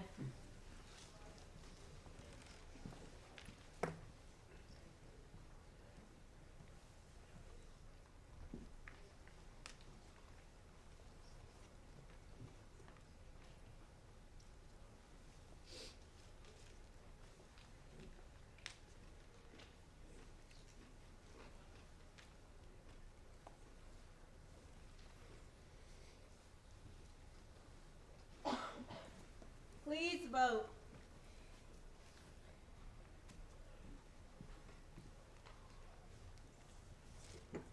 It's in. Entry number 76.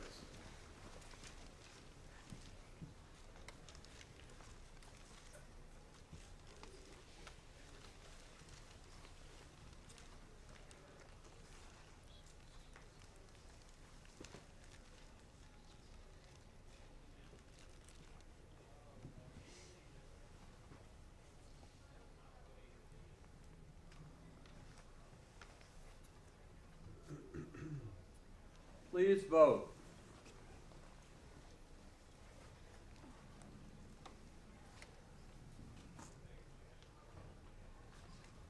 It's in. Entry number 77.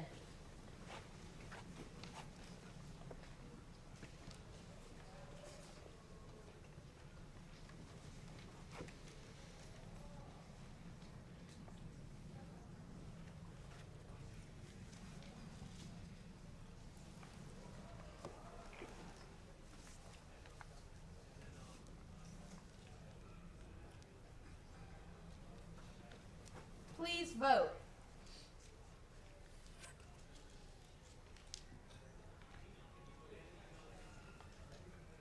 It's out. Entry 78.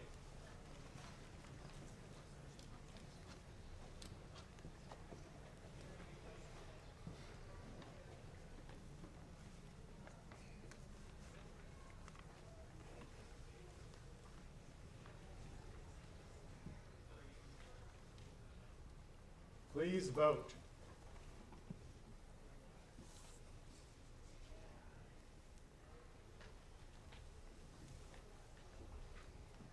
It's out.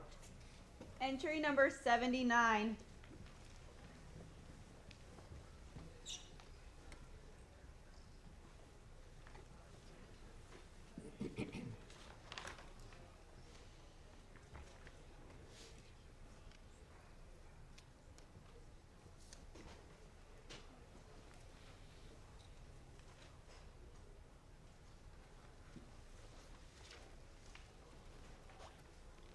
Please vote.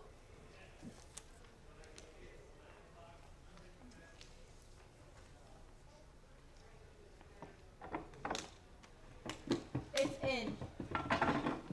Entry number 80.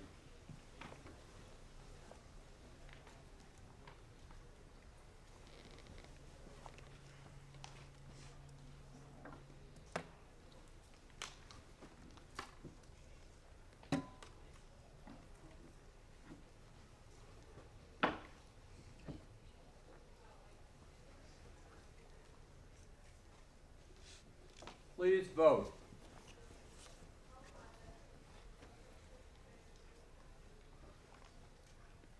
It's out. Entry number 81.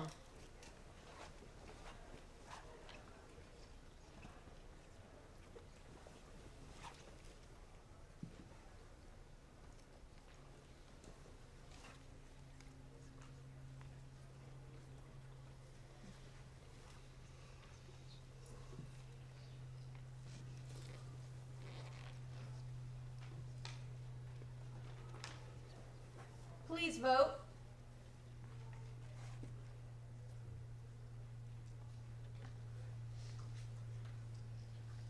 It's out. Entry 82.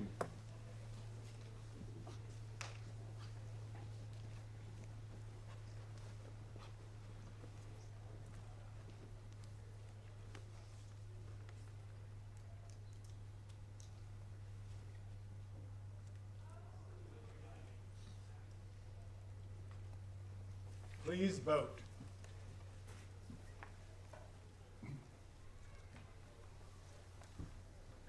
It's out. Entry number 83.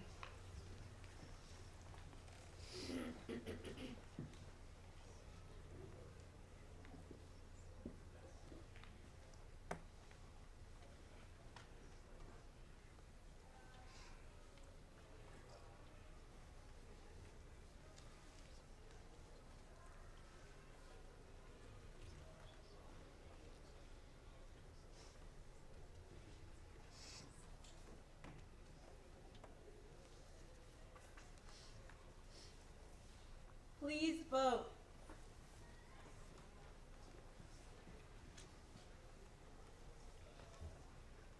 It's in. Entry number 94. 84. Sorry.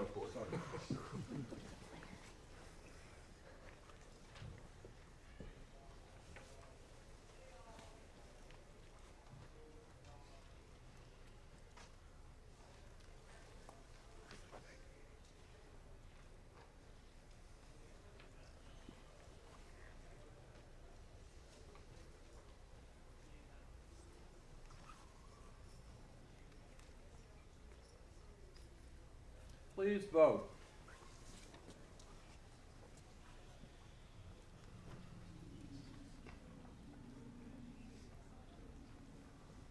It's out. Entry number 85.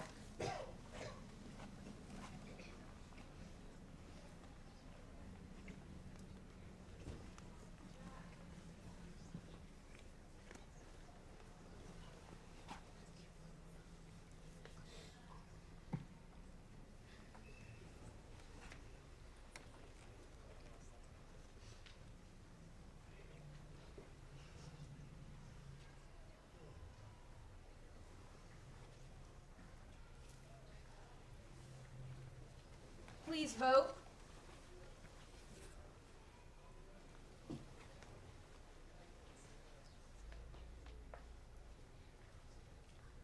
It's in. Entry 86.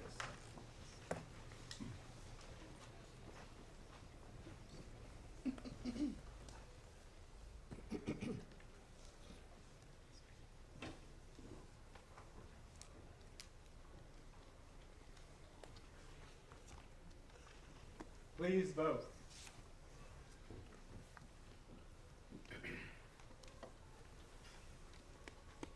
It's out.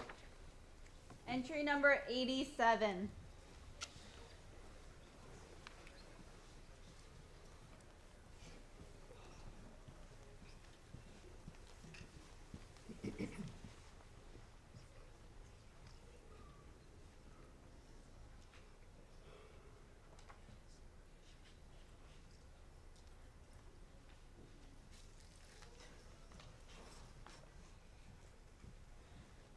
Please vote.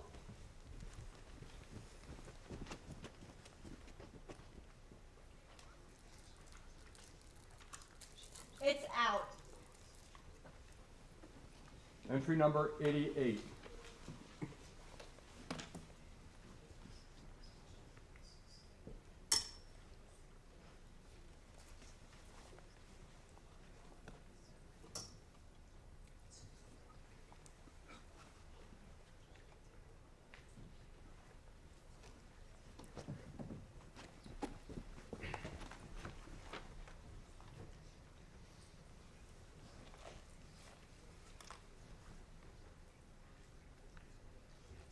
Please vote.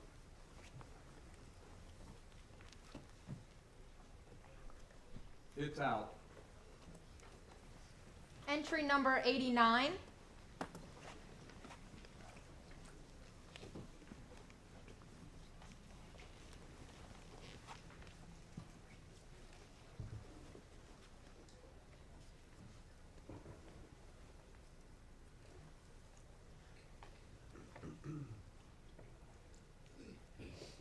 Please vote.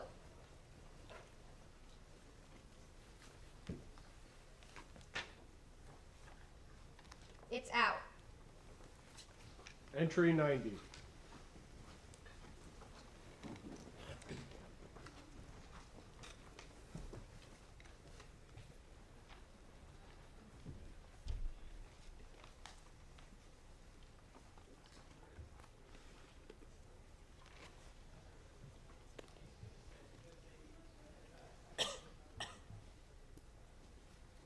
Please vote.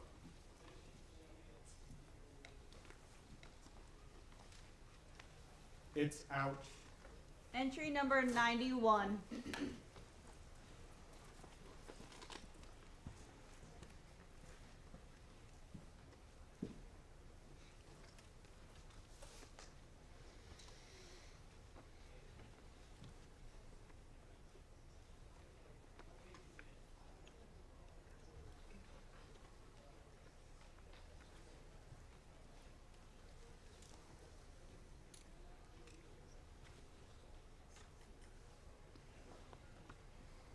Please vote.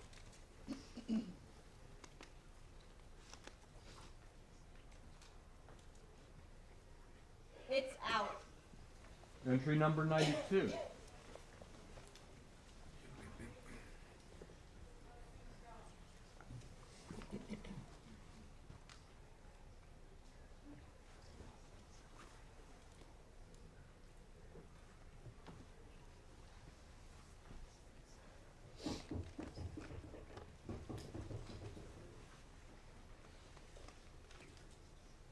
Please vote.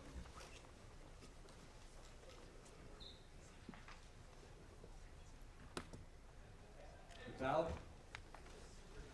Entry number 93.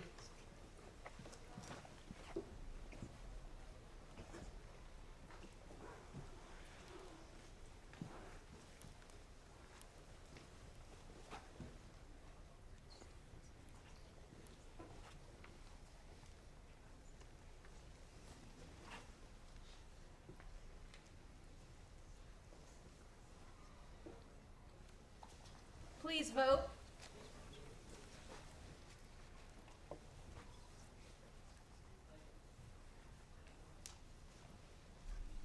It's out. Entry 94.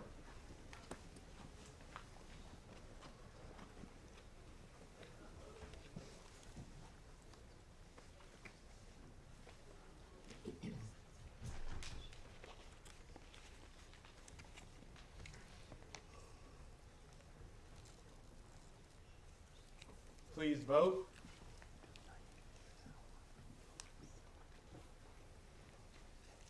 It's out.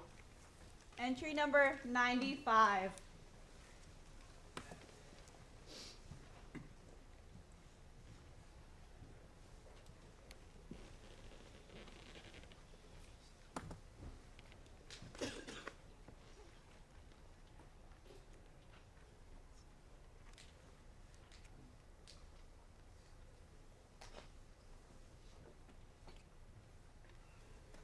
Please vote.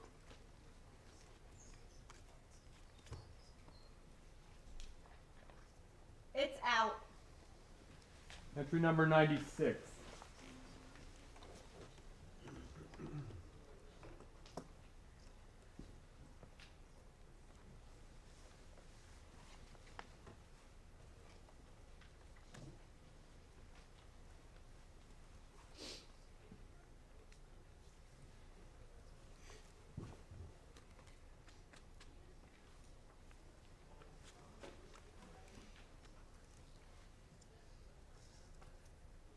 Please vote.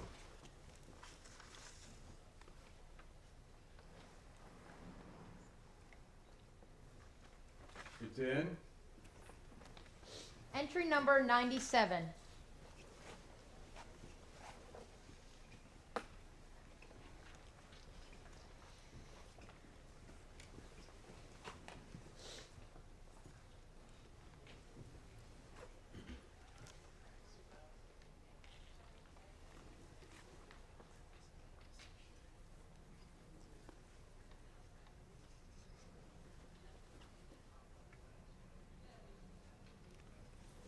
Please vote.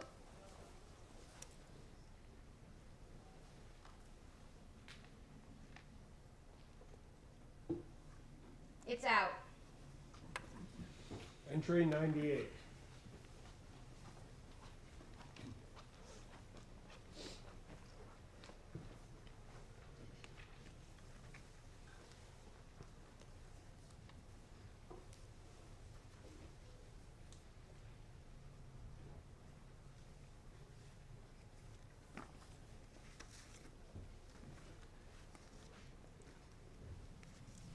Please vote.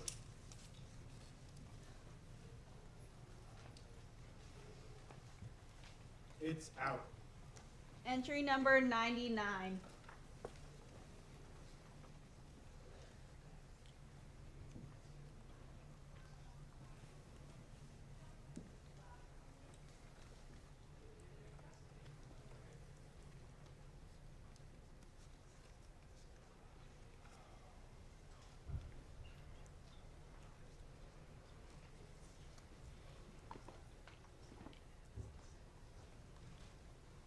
Please vote.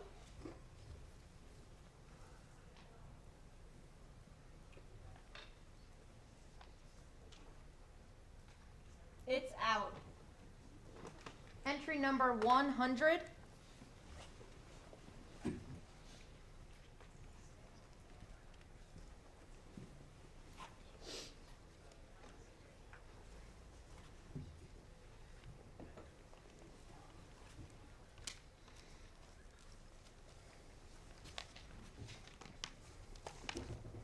Please vote.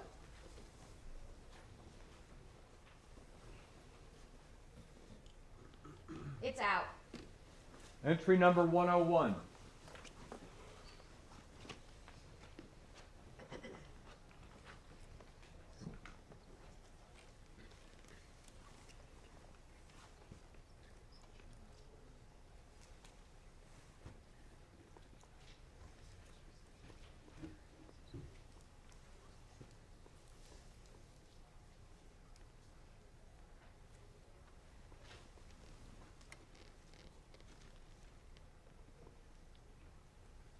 Please vote.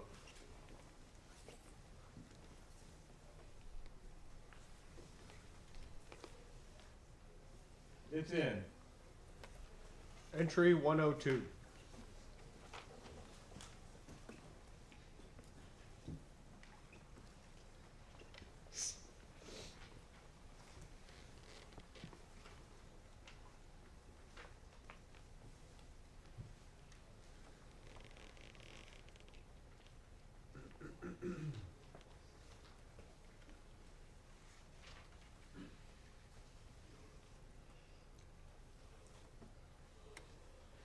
Please vote.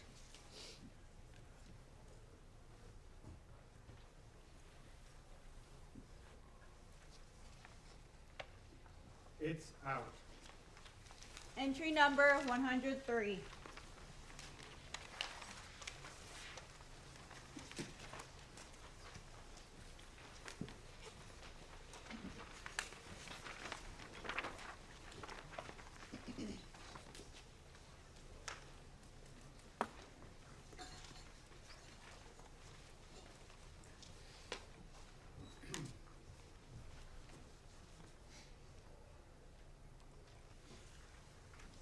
Please vote.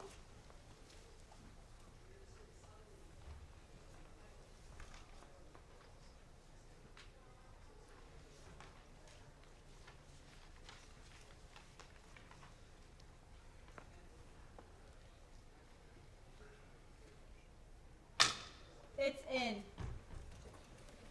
Entry number 104.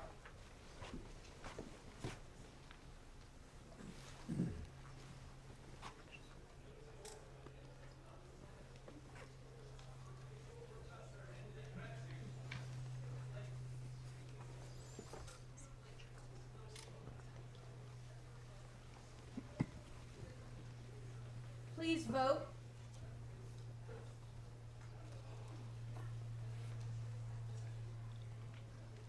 It's out. Entry number 105.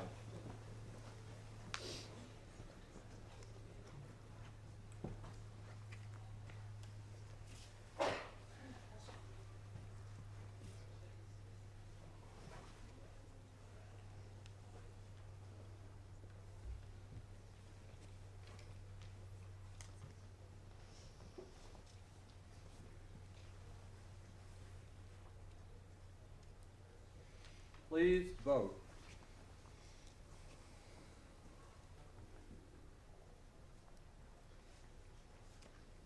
It's out. Entry number 106.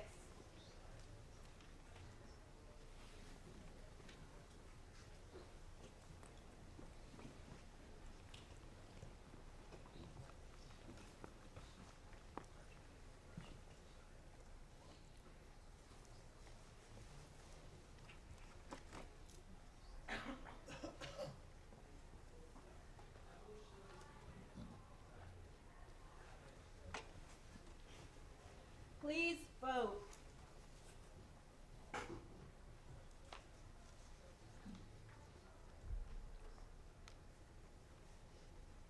It's in. Entry number 107.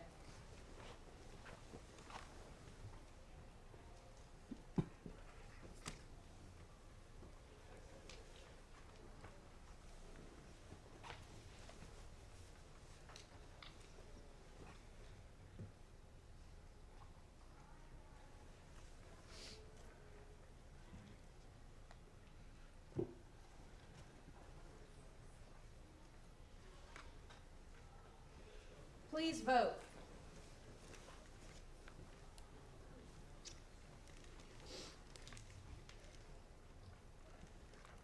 It's out.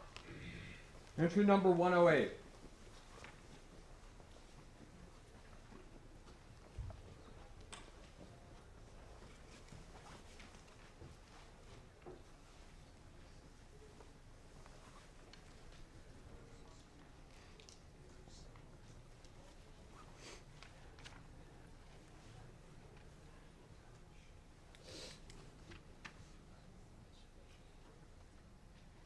Please vote.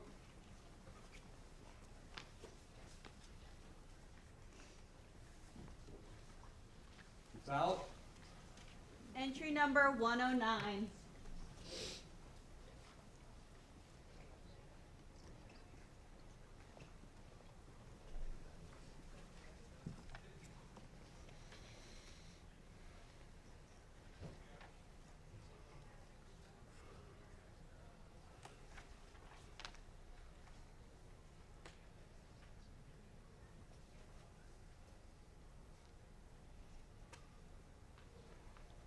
Please vote.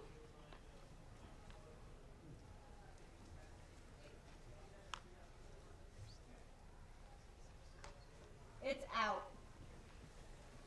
Entry number 110.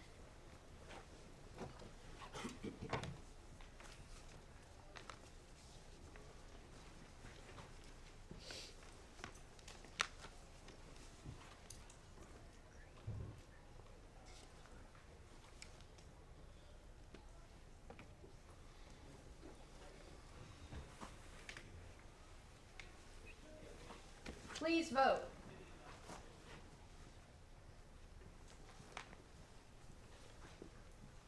It's out. Entry number 111.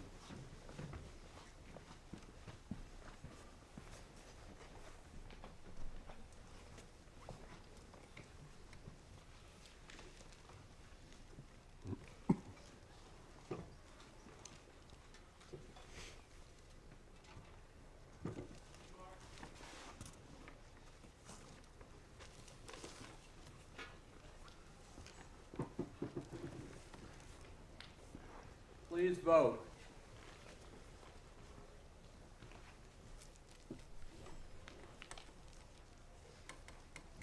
It's out. Entry number 112.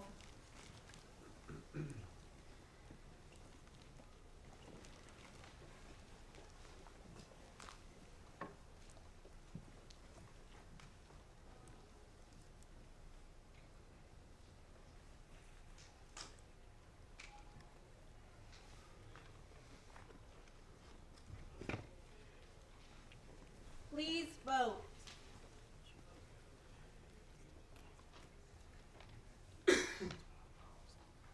It's out.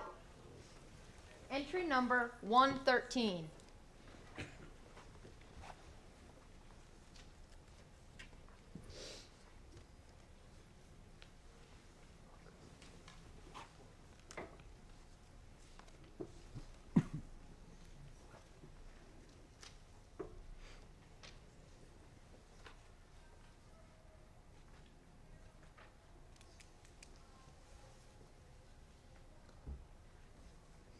Please vote.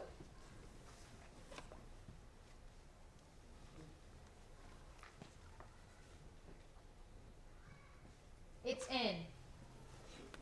Number 114.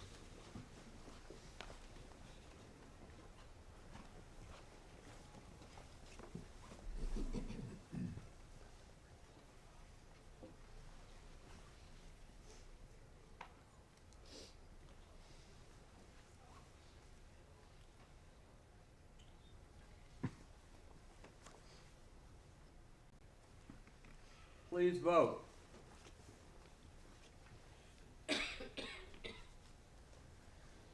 It's out. Entry number 115.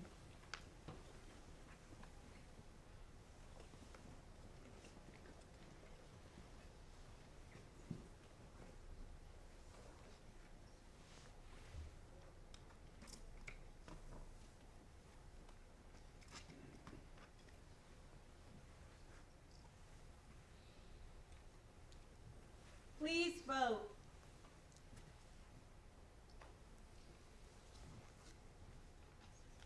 It's out. Entry number 116.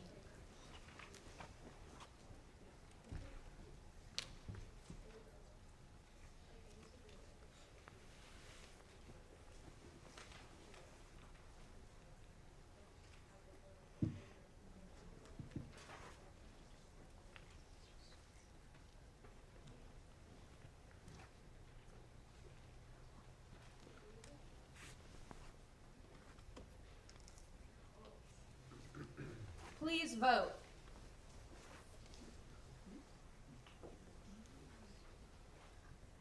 It's in. Entry number 117.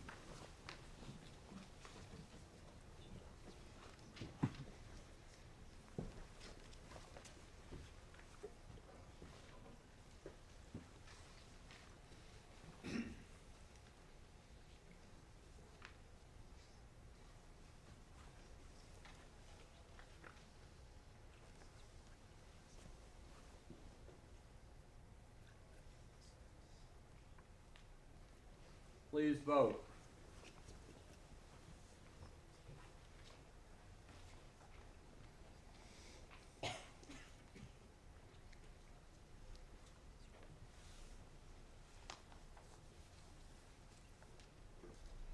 It's in.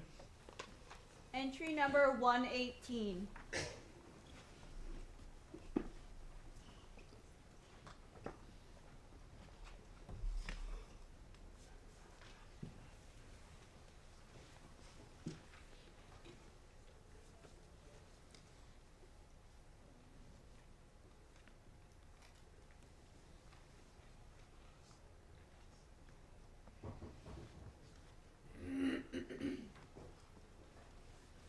Please vote.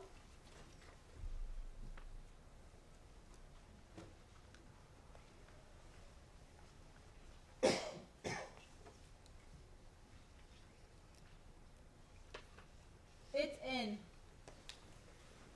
Entry number 119.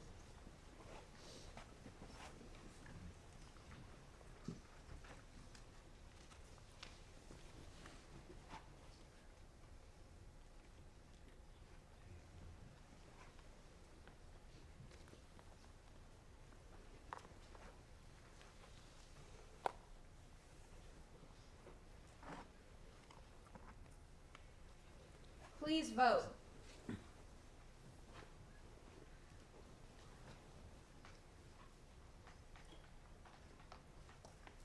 It's in. Entry number 120.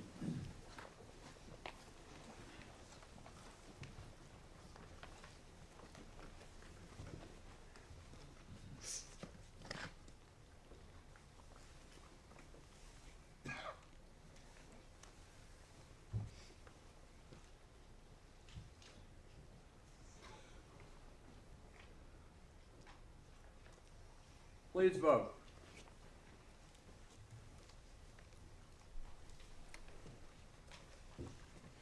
It's out. Entry 121.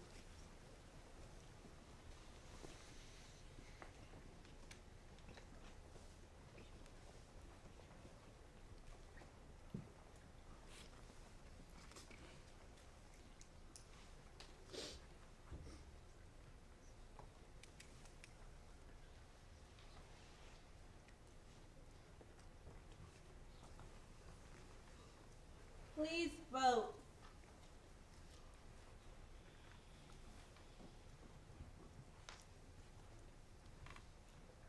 It's out. Entry number 122.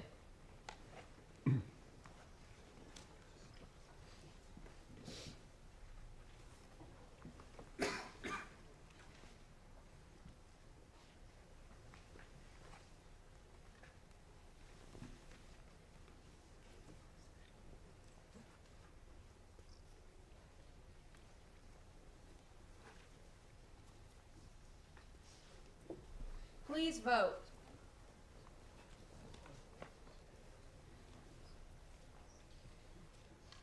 It's out. Number 123.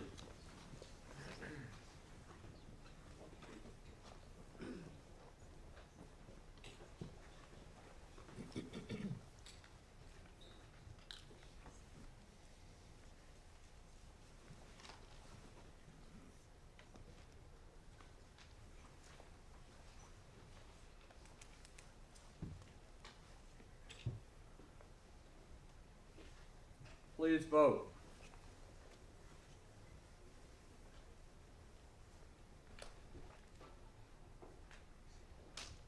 It's out. Entry 124.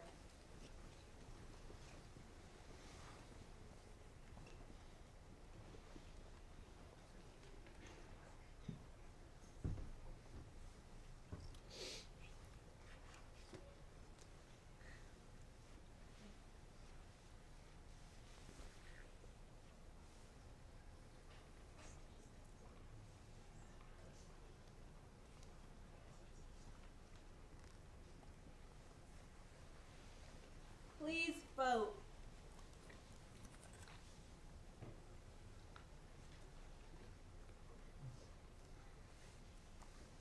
It's out. Entry number 125.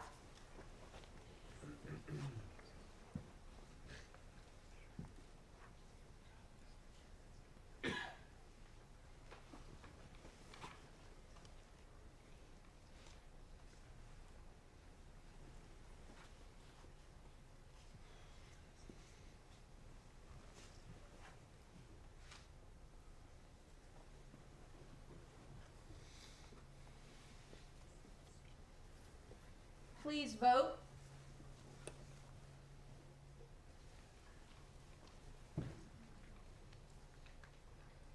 It's in. Entry number 126.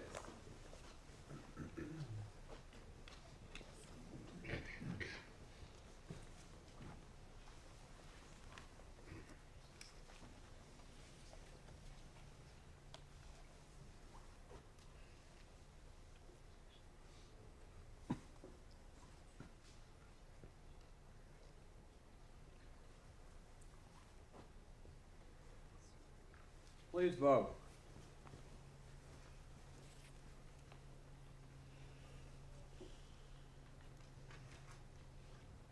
It's out. Entry 127.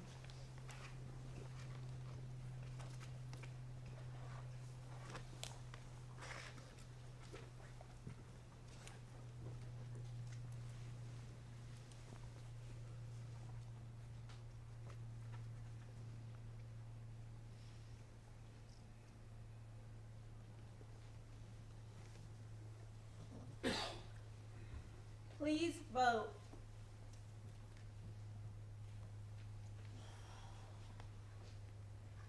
It's out. Entry number 128.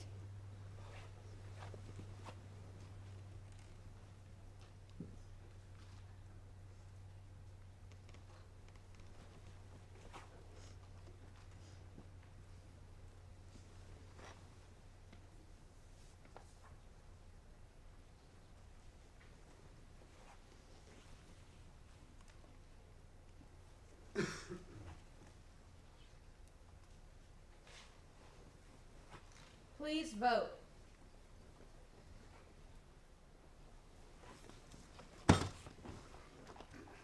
It's out. Entry number 129.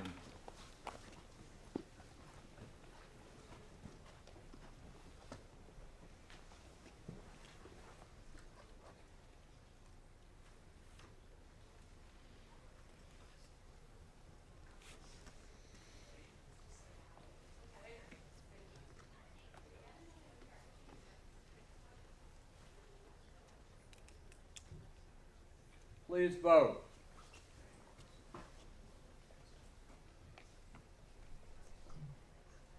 It's out. Entry 130.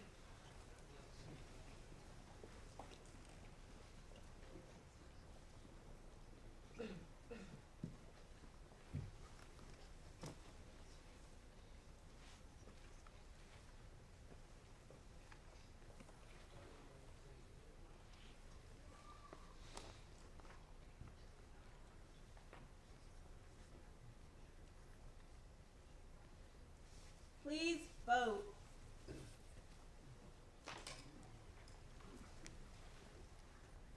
It's in. Entry number 131.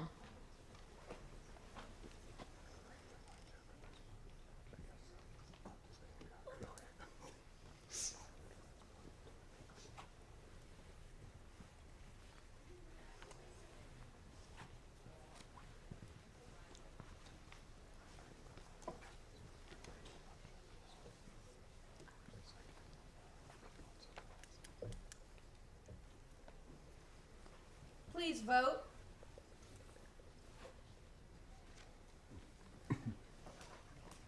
It's in.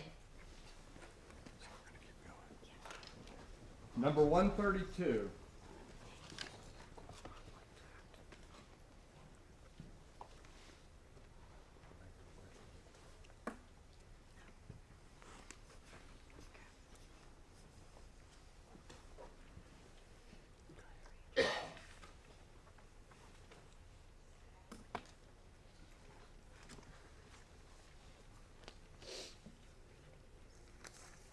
Please vote.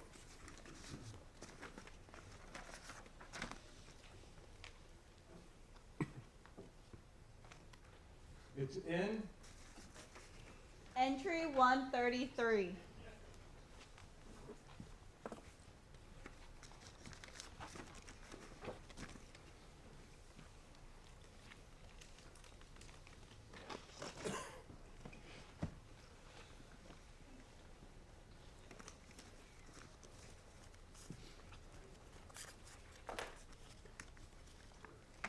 Please vote.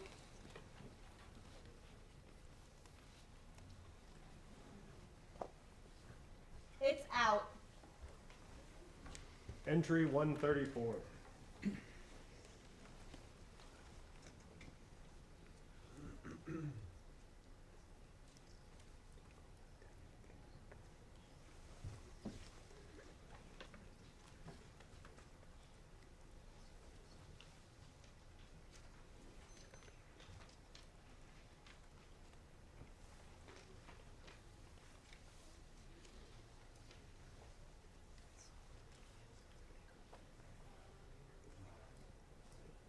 Please vote.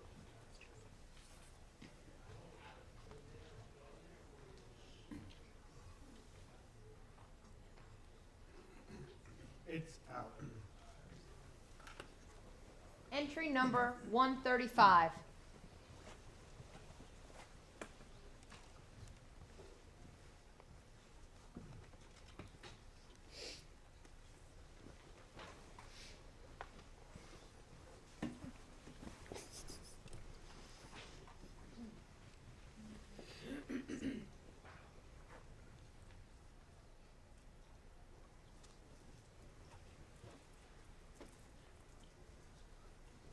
Please vote.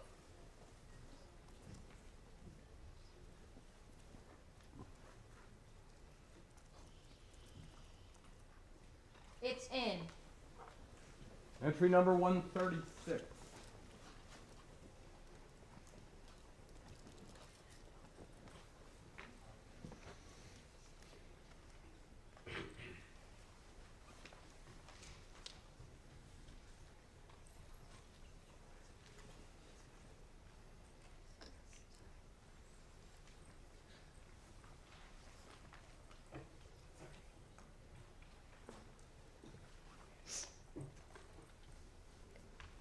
vote.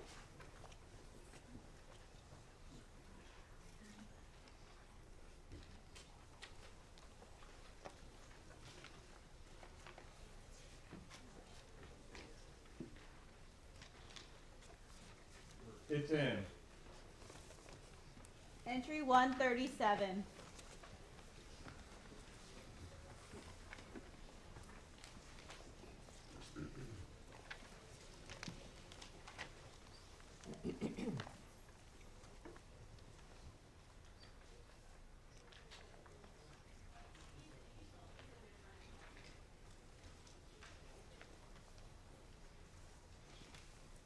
Please vote.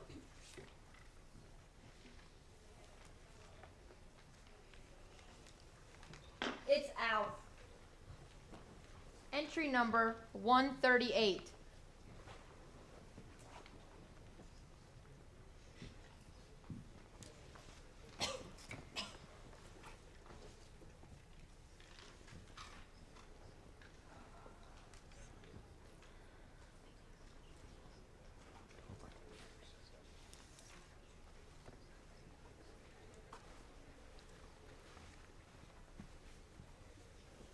Please vote.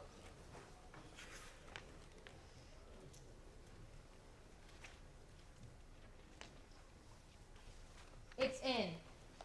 Entry number 139.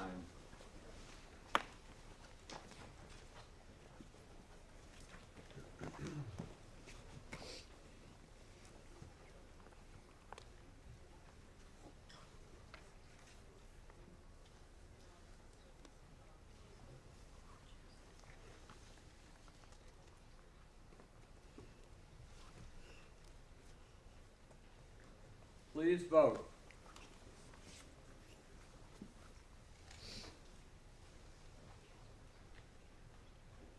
It's out. Entry 140.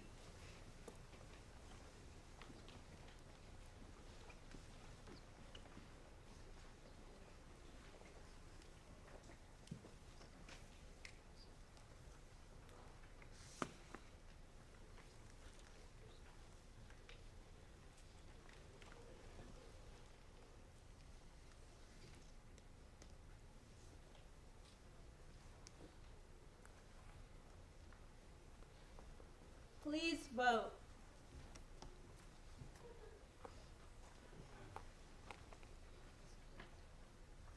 It's out. Entry 141.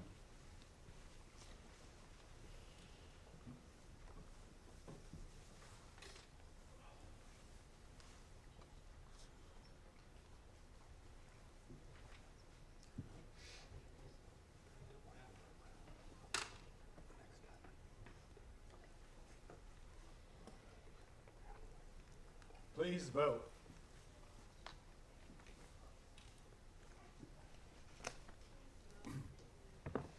It's out. Entry number 142.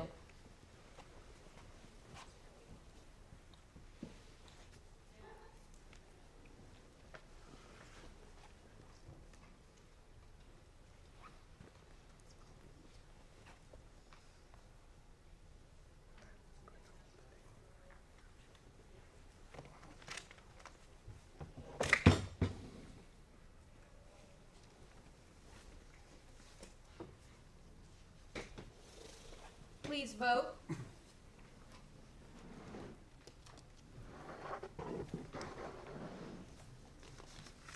It's out.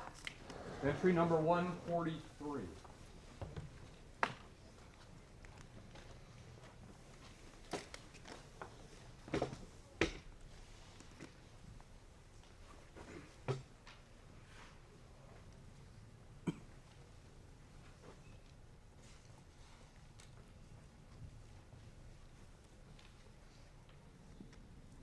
Please vote.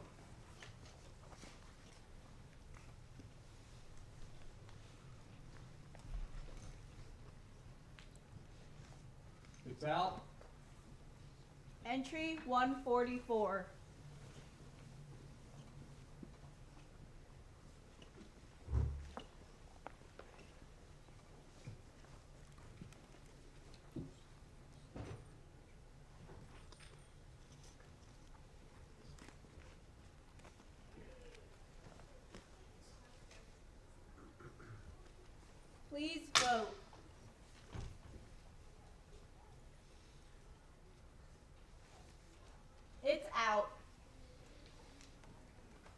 Entry 145.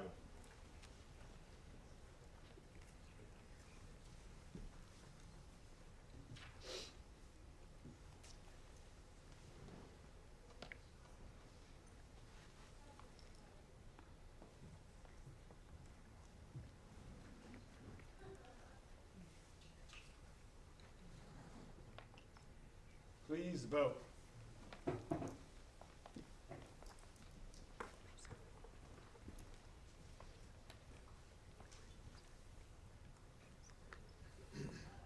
It's out. Entry number 146.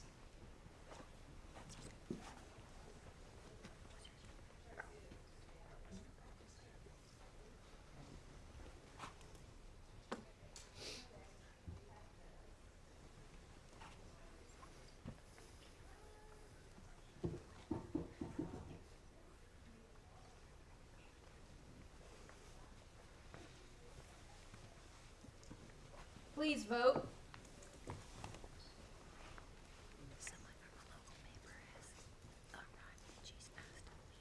It's out. Entry number 147.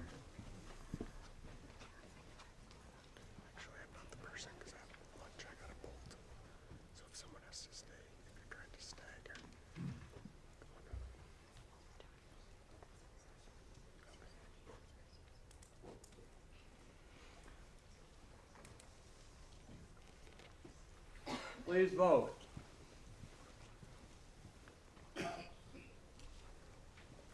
It's out.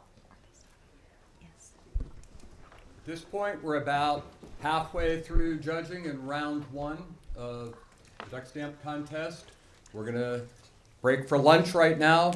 As was stated earlier, there is catered food available for purchase in the room next door. If they're not quite ready, they will be in the next few minutes. So we will plan to get back here around 1 o'clock and finish with round 1 of the judging. Thank you very much.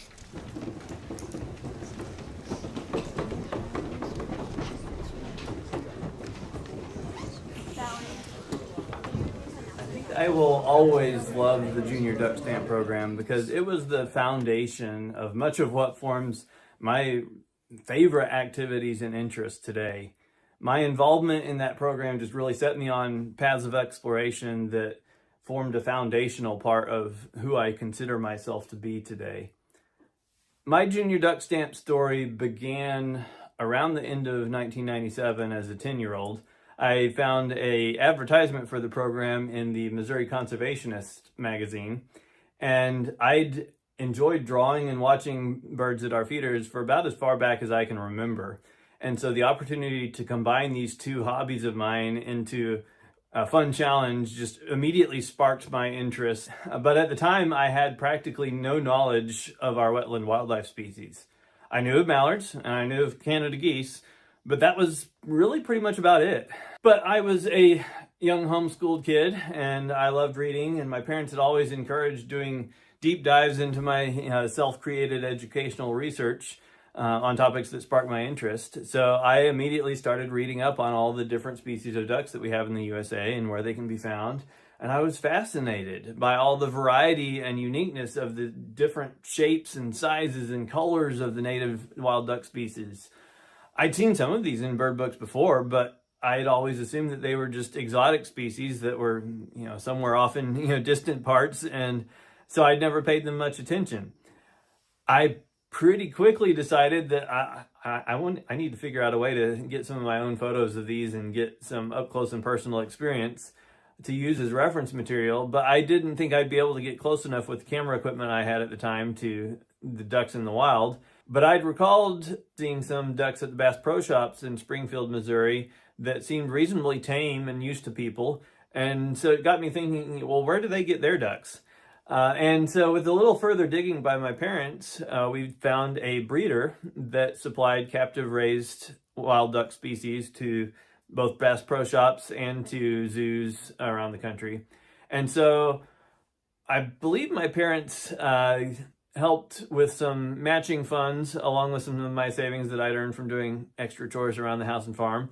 And so I bought a pair of redheads and a pair of northern pintails to put on our pond. And then I got busy feeding them and taking pictures and doing practice drawings all winter. And so then the next spring, I submitted my very first entry to the Junior Duck Stamp program of a northern pintail. I think I was rather lucky in that the Junior Duck Stamp program was relatively new at the time, and so the competition wasn't as talented back then, because to my surprise, I ended up winning the Best of Show for the state of Missouri, despite the fact that I was only 11 at the time. And so that came with some nice prize money, and I immediately reinvested that into adding additional species to my private zoo. And my parents also helped build me a fenced and netted enclosure in the backyard with a small pond for them, as we'd lost some of the original ducks to some predators, and so I didn't want to lose any more. So I continued entering the junior competition every year all the way up through high school, and I continued to add to my collection of duck friends whenever I was able. So over the years, I ended up with wood ducks, all 3 species of teal, northern shovelers, American widgeon, hoodies, and then eventually fulvous whistling ducks. Once I got my driver's license, though, I also started trying to find these out in the wild as well. I got involved with my local Audubon Society chapter and went on outings with them to the wetlands in St. Louis and Columbia, Missouri, a few hours drive away. And so along the way, I ended up discovering other native bird species that, just like the duck species, I'd considered just exotic species included in the bird book as examples of fun birds from around the world. So things like, warblers and egrets and phalaropes, and just a wealth of other things that I had completely missed out on just because I didn't realize that these were passing through my region every year. My own time as a junior duck stamp competition entrant came to a close when, in my last year that I was eligible, I ended up achieving my childhood dream of actually winning the national level of the Junior Duck Stamp competition in 2004. And as part of the prize for that, they paid for the travel expenses for me to attend the first day of sale ceremony, as well as the judging of the federal duck stamp competition that fall. It was at the judging of the federal competition that I was completely hooked for life. Just getting to see all of these amazing paintings up close and personal, and talk to a few of the artists who were in attendance. So that I knew immediately at that point that rather than this being the end of my time with the duck stamp competition, it was the beginning of something lifelong. In the 20 years since then, I've attended in person around 10 times. And in every year that I'm not able to attend in person, I am closely watching the live stream. Every year that I've been able to, I've entered. Hasn't been every year, but whenever I can, I love to get an entry into the federal duck stamp competition. But the influence of the contest also had a lot wider impact than just myself. Through my own interest in the competition, my parents and all my siblings learned a lot about wetlands and ducks and our native bird species, and even the ones that didn't have much inherent personal interest in the subject. Several of my siblings did really nice entries for the junior competition themselves a few times. And to me, a really key example of what the Junior Duck Stamp program brought to our lives is an example from a story a couple of years ago. I was looking to collect some more hooded merganser reference material in the wild for the federal competition that year. And I had mentioned this to my family, and one of my brothers chimed in, "Oh, we've actually been seeing some of those in the creek near my house every morning." And it turns out he and his family had been watching them every morning, coming and going from their house. So I went down and spent the night, went out the next morning at sunrise to get some photos of the ducks that were there in his neighborhood. But it occurred to me that even though he didn't have nearly the same level of interest in birds that I do, he and his family were much more aware of the native wild duck species that were in their region than I had been when I was his kid's age. And that's all thanks to the Junior Duck Stamp program, just broadening my entire family's experience to more than just the birds at our backyard feeder. And so I intend to continue to do my best to spread that awareness and enjoyment to others. And I'd just like to say thank you to the Junior Duck Stamp program for bringing that to my awareness in the first place.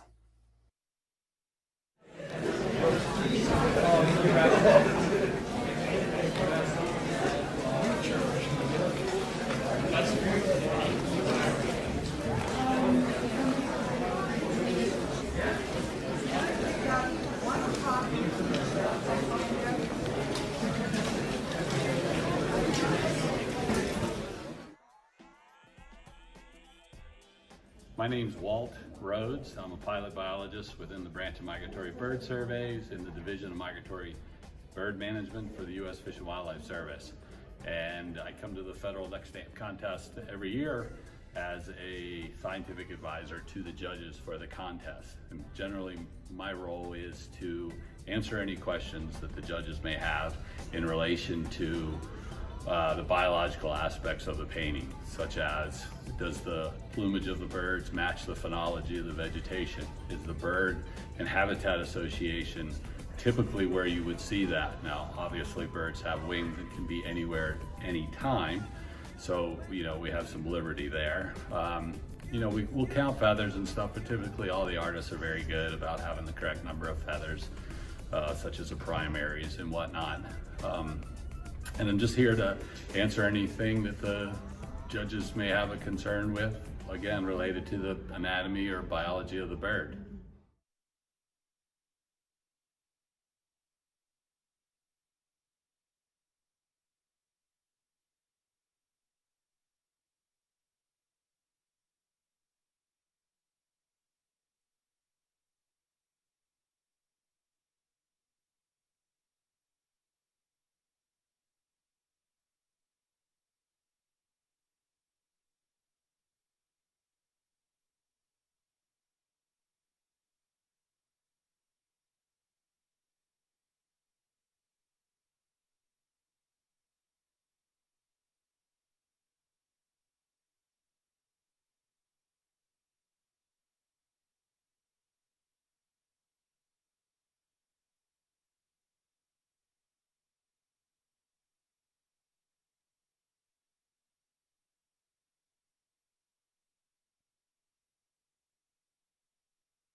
I love the Junior Duck Stamp program because whenever I was a teenager and was just starting in learning how to draw and paint to my very best, it helped encourage me to pursue excellence persistently year over year as I tried to win it.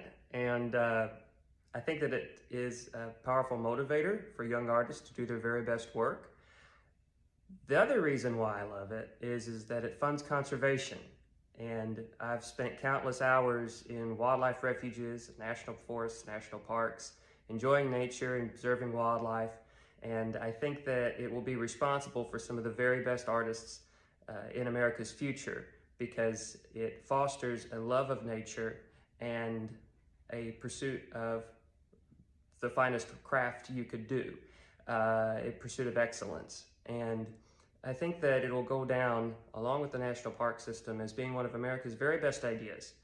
The time and effort we put into creativity and nature goes hand in hand, and I think it's extremely important for young people to have that deep connection with nature and the love of the outdoors and love of creativity. And I wish America's future artists entering this contest the very, very best. Hi, my name's Daniel Schumacher, and I'm a wildlife artist from North Dakota. And I've been entering the Federal Duck Stamp Contest for the past few years. But what got me started in the Federal Duck Stamp Contest was actually the Junior Duck Stamp. I started entering the Junior Duck Stamp when I was in 5th grade, and I continued to do so all the way throughout my high school years. Growing up, I knew about waterfowl, but it was through the Junior Duck Stamp that my love for conservation and the outdoors and waterfowl actually grew. Since I've been out of the Junior Duck Stamp, I've been working with the North Dakota Junior Duck Stamp to promote the contest in the schools. Not only does the Junior Duck Stamp teach those kids about waterfowl and art, but it truly does teach them about conservation and why it's so important that we protect the wetlands, not only for waterfowl, but for countless other species as well. The Junior Duck Stamp Contest is a great contest, and many of those kids carry on that knowledge and love of the outdoors and conservation, even past their school years. Many of them, like me, continue to carry on their art and enter the federal contest as well. The Junior Duck Stamp Contest is a great contest, and I encourage you guys to spread the word on the Junior Duck Stamp Art Contest. Hi, my name is Madison Grimm. I'm from Wallace, South Dakota. I first won the Junior Duck Stamp Contest when I was 6 years old, becoming the youngest winner ever. I've since won it 2 other times, being the only 3-time winner in the program's history. Art and conservation run deep in my family. My dad, Adam Grimm, has won the Federal Duck Stamp Contest 3 times, including being the current winner. I actually also entered it myself this year for the first time ever. The Junior Duck Stamp program has really helped shape who I am today and has helped cultivate the passion for conservation that I carry into everything I do. I hope my journey can show how much the Junior Duck Stamp program can help inspire others to be interested in art and conservation. The Federal Junior Duck Stamp program was the catalyst for my career as a wildlife artist. In 2007, I was lucky enough to win the Florida Junior Duck Stamp Contest, and that same year, the federal contest was held only 3 hours away from home at the Ding-Darling National Wildlife Refuge, and I had just turned 18, so I was eligible for the contest, and that event launched my full-on obsession with the Duck Stamp Contest. I was able to meet one of the Junior Duck Stamp judges in Florida, Ernie Simmons, who would end up being my artistic mentor for the next 5 years, teaching me the ins and outs of how to be a full-time wildlife artist. I also met Tony Westland, who ran the show down there on Sanibel Island and would become a lifelong friend of mine. I think the most important thing the Junior Duck Stamp program has given me is a community of like-minded individuals who care about wildlife and conservation and the confluence of art and nature. Since 2007, I've been lucky to judge the Florida Junior Duck Stamp Contest many times and teach classes at the Ding-Darling National Wildlife Refuge, where it all started. And to me, that means passing the torch to the next generation of artists and wildlife enthusiasts.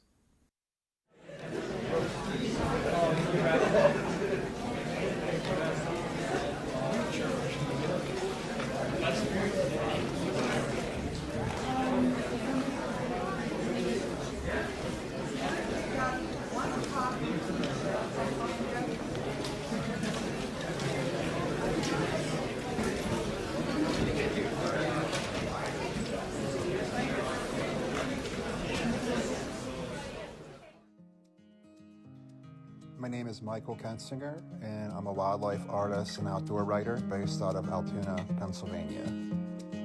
I entered the junior duck stamp for the first time when I was 11 years old, and it bred an obsession with waterfowl and waterfowl conservation. So I'm this kid, right? Picture it. 1995, 11 years old. I want to draw ducks, and I'm already kind of doing that. And then there's this duck stamp for kids, junior duck stamp competition. And my teacher introduced me to it. Her husband was a wildlife artist. He gave me feedback, and it just started this journey for me. Through the Junior Duck Stamp program, I learned to stop and observe and appreciate and learn. And I think that's something that in these days is not emphasized enough, especially in this era of technology and AI and things of that nature. You know, as a kid, I was bullied a lot, and I really didn't fit in. I was always a little different from everybody else, and I found my niche was with wildlife and with nature. Nature never let me down. And the Junior Duck Stamp program, when it was introduced to me at 11 years old, was a game changer. I raise money for wetlands that I've adopted, and I put up wood duck boxes and conserve actively in our local community. I stand up and I act as a voice at environmental hearings for these wetlands that are being plowed over, and finally won a duck stamp in 2021 with my painting of wood ducks. The Junior Duck Stamp gave me my calling at just 11 years old. You know, I learned that art and conservation can go hand in hand. My artwork could raise money for habitat for the wildlife that I hold near and dear to my heart. My artwork could be collected, it could be worth something, but beyond the dollar, it could be actively used as a tool to protect the things I love. That's a gift that I'll always be thankful for. And so long as I can pick up a paintbrush and paint ducks, I will. And I will always, always, always think back to my time competing in the Junior Duck Stamp.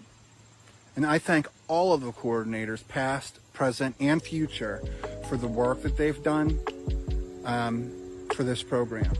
You know, a lot of the kids that get introduced to conservation through the Junior Duck Stamp program have probably never even seen a wetland. And that's all the more reason to keep this program strong.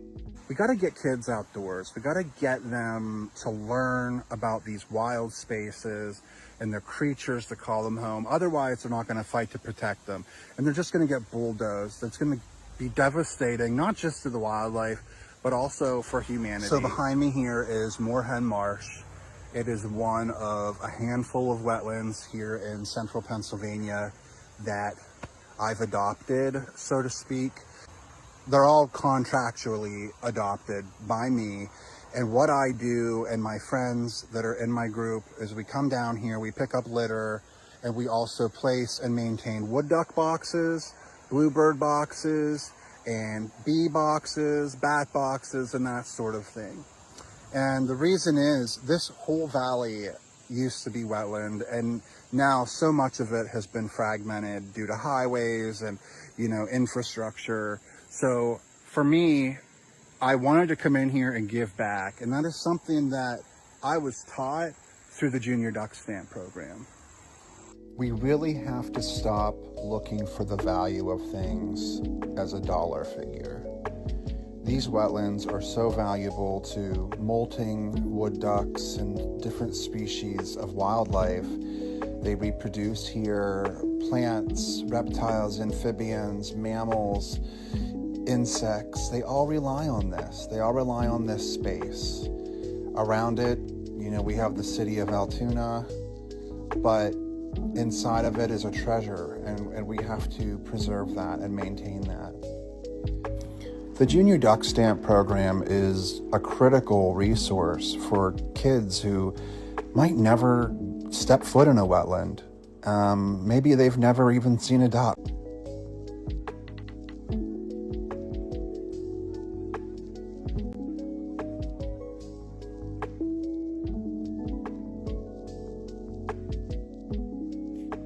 So this was my entry from 10th grade, blue-winged teal. 11th grade, blue-winged teal. I got an honorable mention in my age category.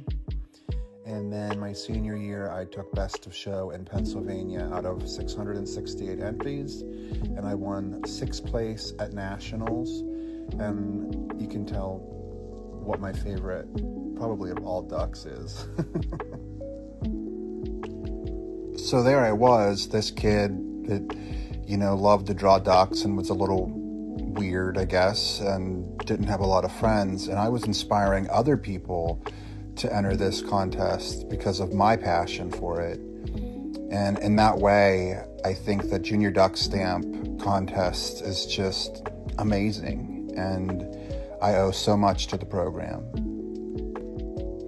If you are an educator and you are interested in educating children, which I should hope you would be, the Junior Duck Stamp is a great way to get kids out drawing, painting, being creative, and also learning about science and learning about biology. And at the end of the day, you're raising a generation that might be creating a future for the waterfowl and the wetlands in your own backyard. So a little ducky told me that there are 11 states right now that are losing their Junior Duck Stamp coordinators. And this is devastating news. And I could only hope and pray that there are going to be new people stepping up to bat to take over the program for these states, because I know deep in my heart what it has meant to me and so many others around our country. If we're not going to stand up and teach this next generation the importance of art and conservation, then where does that leave our future?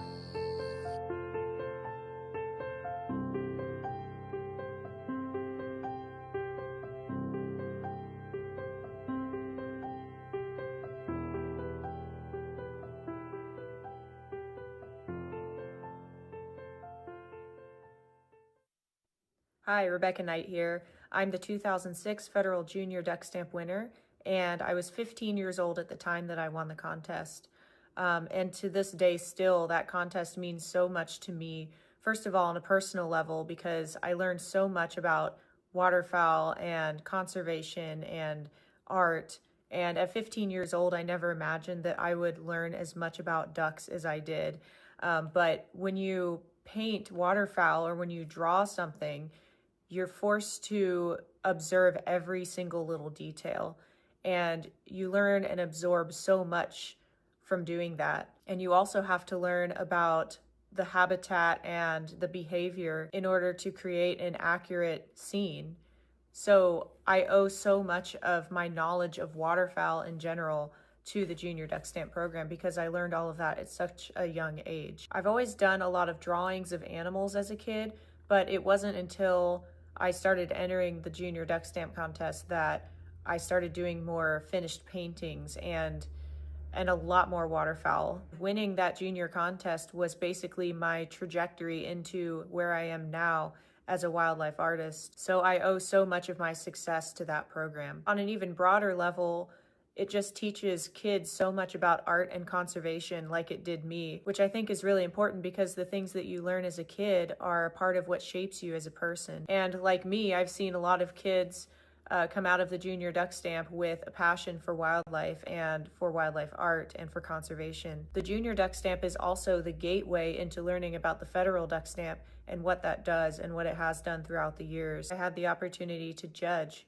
the National Junior Duck Stamp Contest, and I've judged state Junior Duck Stamp contests before, but this was the first time I've judged the national contest, and that was a really amazing experience. And I was just astonished by the level of talent in this competition, and you can see the passion that the kids have for their subject, learning about feather patterns and species and habitats and behaviors and everything. You can just see how much that you know that these kids are absorbing just by the simple act of painting it or drawing it. I just love this program so much, and I wish that it was in every school across the country, and I just can't speak highly enough about it.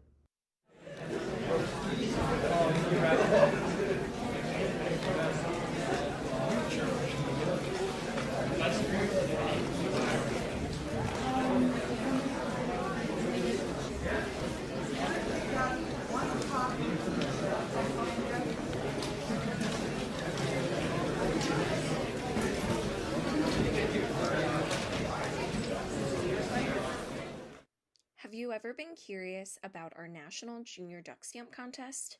Here are the results from 2025.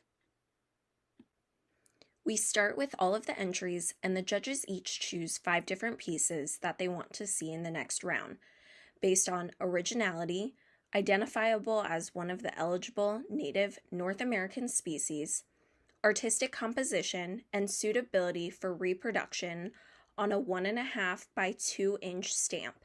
It is narrowed down from more than 50 to determine honorable mentions. And then narrowed down to the top 25. And then it's narrowed down to the top 15. And then to the top 10. And finally, to the top 5. Then the judges score each piece of artwork, assigning a numerical score to determine a winner. The national third place went to Danny Newland from Oregon with an acrylic common merganser pear in a tree.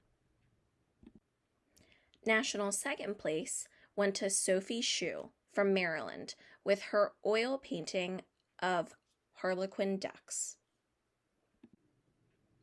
And the National Junior Duck Stamp winner is Catherine Leong from Texas with her oil painting of a northern shoveler.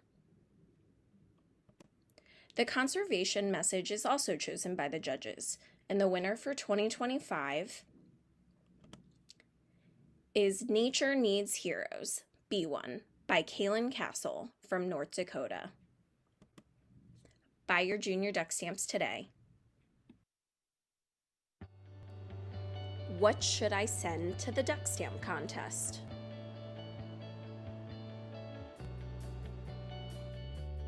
A federal duck stamp contest art entry consists of a 2-dimensional design. The regulations for the contest do not specify a medium. However, computer-generated or printed art and photography are not accepted.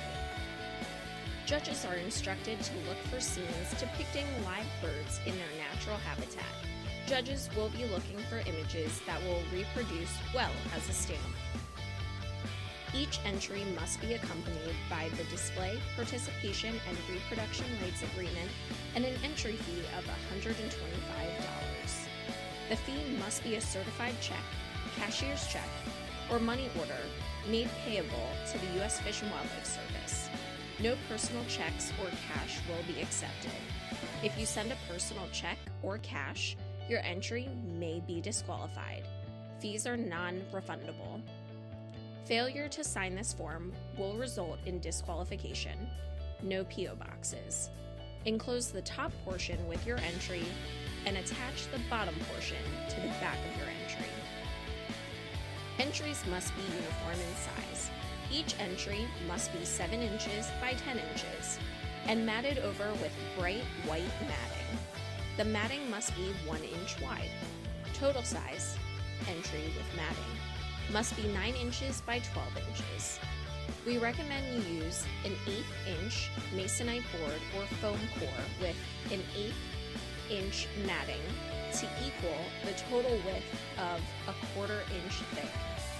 Any entry exceeding 1/4 inch thick will be disqualified. Have you included one or more of the eligible species? Is it alive and the dominant part of your entry? Is your composition free of all writing? This includes bird band numbers, lettering on signs, and signatures. No writing, letters, or numbers is allowed on the front of your entry. If you've checked off everything on that list, then you're ready to submit your entry to Federal Duck Stamp Contest, U.S. Fish and Wildlife Service, Duck Stamp Office, Mail Stop, MB, 5275 Leesburg Pike, Falls Church, Virginia, 22041.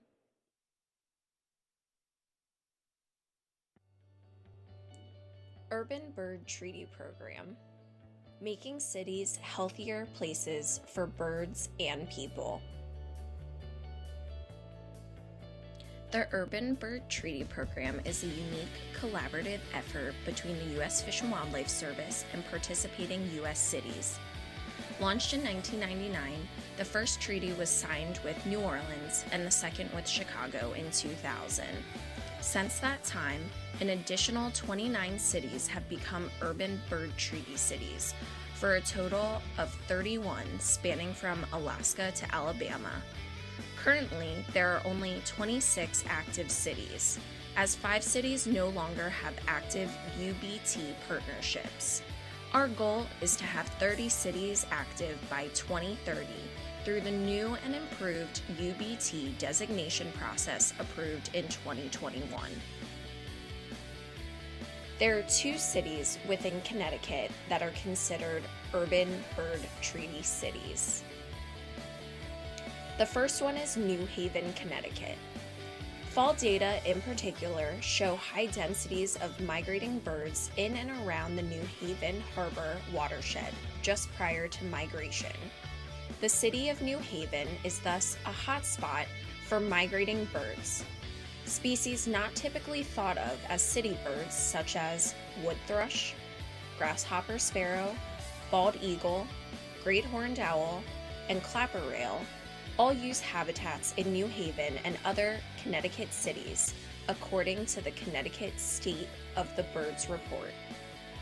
Designated in 2015, Urban Bird Treaty partners are working in the city of New Haven and surrounding areas across the watershed to engage local communities in bird conservation, appreciation, and education. They are part of the city's Urban Wildlife Refuge Partnership, which is helping people deepen their connection to nature and wildlife habitats in New Haven's urban spaces through hands-on community-based conservation, stewardship, science, education, and recreation.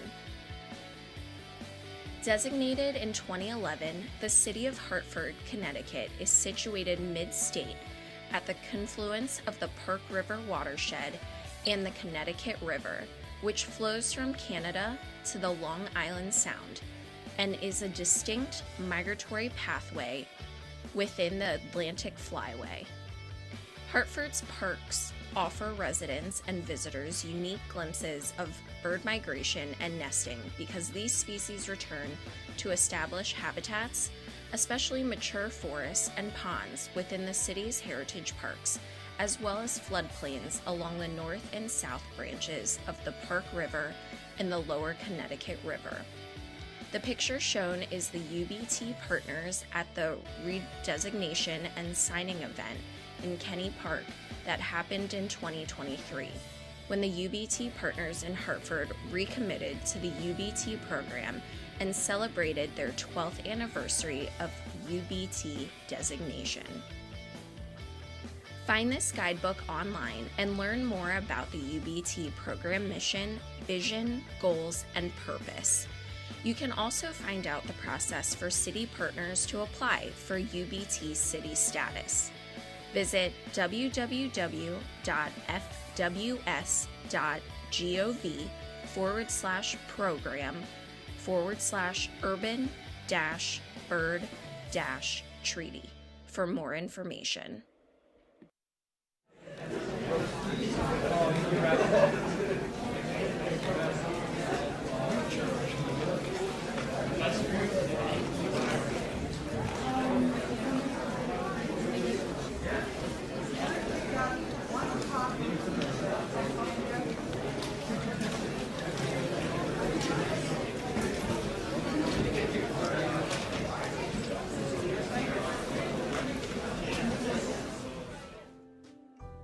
Urban Wildlife Refuges. What is an urban national wildlife refuge? Urban National Wildlife Refuges work with community partners to expand outdoor recreation and education for Americans living in and around cities. They strive to dismantle historic barriers to access and make all visitors feel welcome. The 101 urban refuges managed by the U.S. Fish and Wildlife Service are all located within 25 miles of population centers of 250,000 people or more. Urban refuges are part of the Urban Wildlife Conservation Program. The Urban Wildlife Conservation Program improves lives by expanding access to green space, education, and outdoor recreation for Americans living in and around cities. Program members work to clear social and historical barriers and foster new connections that advance conservation and strengthen communities. There are 101 urban national wildlife refuges within 25 miles of 250,000 people or more. There are 8 flagship urban national wildlife refuges, 32 designated urban wildlife refuge partnership cities, 26 with nearby refuges, 30 urban bird treaty cities, 16 that are also associated with refuge partnerships.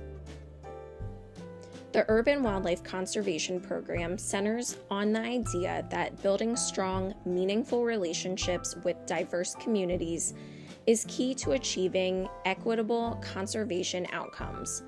Community building requires a new way of doing business, one that prizes innovation, promotes organizational culture change, and builds a workforce that better mirrors America's racial and ethnic diversity. At the core of the urban program are 8 standards of excellence. These measurable indicators of success are also commitments to racial equality, social and environmental justice. The standards are: know and relate to your community, use stepping stones to engage people in nature, build partnerships, be a community asset, ensure adequate long-term resources, provide equitable access, ensure visitors feel welcome and safe, model sustainability. Our work has taught us that how we foster a community-centered approach is as important as what we do. In support of the standards of excellence, we developed criteria to define how we work with new and ethnically diverse audiences to ensure positive and relevant conservation experiences. These critical elements focus on building long-term, meaningful relationships. Each element is essential and interrelated. We measure every action against these elements to ensure continued progress. The elements are: community-focused, prioritize community needs with long-term commitments, intentional, adopt community engagement methods that are well-informed, purposeful, and measurable, inclusive, implement equitable solutions to involve the community in solving conservation challenges, collaborative, form long-term transformational relationships with community partners and across service programs with the goal of increasing the collective impacts of conservation efforts. Stuart B. McKinney National Wildlife Refuge is conveniently located near the federal duck stamp contest this year. There are 9 sites you may visit that are part of the Stuart B. McKinney National Wildlife Refuge. The Salt Meadow Unit, Connecticut's first National Wildlife Refuge, was acquired in 1971 under authority of the Migratory Bird Act by private donation. Esther Lape donated her land to protect the wetlands, perpetuate the property as a wildlife sanctuary, and provide opportunities for environmental awareness. Consisting of 370 acres of forest and salt marsh. Learn more about salt marsh, shrubland, and meadow in Westbrook. This unit serves as the refuge headquarters and a visitor contact site. The Interpretive Trail offers people a chance to watch the amazing courtship flights of American woodcock, wading birds like egrets, herons, and glossy ibis, nesting tree swallows, and many other animals and plants. The second urban National Wildlife Refuge within Connecticut is Silvio Conti National Fish and Wildlife Refuge. It's located within parts of 4 New England states: New Hampshire, Vermont, Massachusetts, and Connecticut. The Silvio Conti National Fish and Wildlife Refuge is the only refuge of its kind to encompass an entire watershed. This unique refuge design was proposed by Congressman Silvio Conti, who had a dream that included a Connecticut river cleaned, fishable, swimmable, and with salmon restored to abundant numbers. In 1991, he asked Congress to establish a National Wildlife Refuge to protect the watershed of the river and its wildlife resources. In 1997, the refuge named in his honor was established to fulfill that dream. The refuge was designated to include the entire Connecticut River watershed because legislators realized that in order to protect migratory fish and other aquatic species, there was a need to protect the whole river system and its watershed. The health of any aquatic ecosystem is linked to the health of the whole watershed upstream. It is one of the only 3 refuges in the National Wildlife Refuge System that has fish in its name. Visit an urban National Wildlife Refuge near you by visiting www.fws.gov/refuges/urban.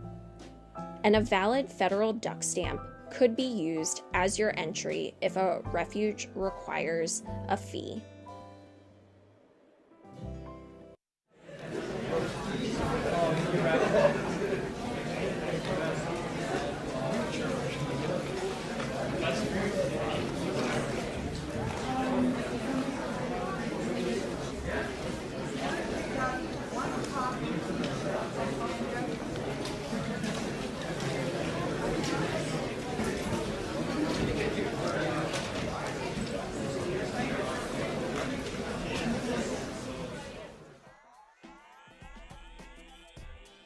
My name's Walt Rhodes. I'm a pilot biologist within the branch of Migratory Bird Surveys in the Division of Migratory Bird Management for the U.S. Fish and Wildlife Service. And I come to the Federal Duck Stamp Contest every year as a scientific advisor to the judges for the contest. And generally, my role is to answer any questions that the judges may have in relation to the biological aspects of the painting, such as does the plumage of the birds match the phenology of the vegetation? Is the bird and habitat association typically where you would see that? Now, obviously birds have wings and can be anywhere at any time, so we have some liberty there. We'll count feathers and stuff, but typically all the artists are very good about having the correct number of feathers, such as the primaries and whatnot. And I'm just here to answer anything that the judges may have a concern with, again, related to the anatomy or biology of the bird.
think it's as weird. Yeah.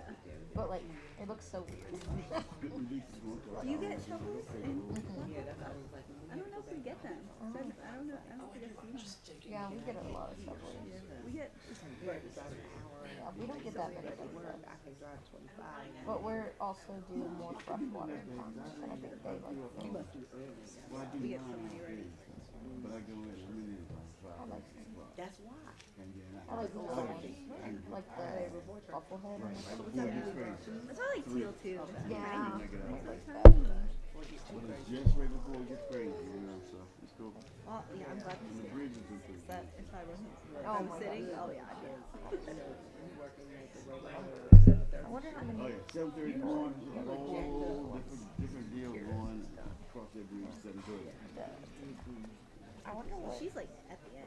She's Yeah. like 220. Really? That's good. Thanks. Good for us. I had Get more people watching. I've never seen how it was done, so spend the day out hanging out.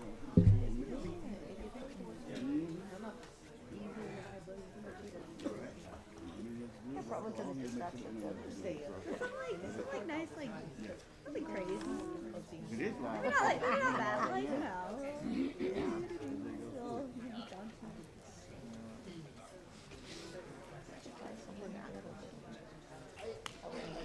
He is off right. Yeah. Okay. I was like, get him already. Yeah. Valerie left me guarding. You almost got tackled, man. They cleared you. That's right. Release the hound. Take it down, you know. Yeah, they know really. I got responsibilities. Okay, I'll talk to you later. Take care. All right.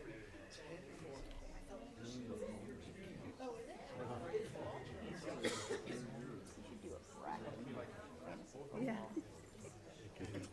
You know? Yeah.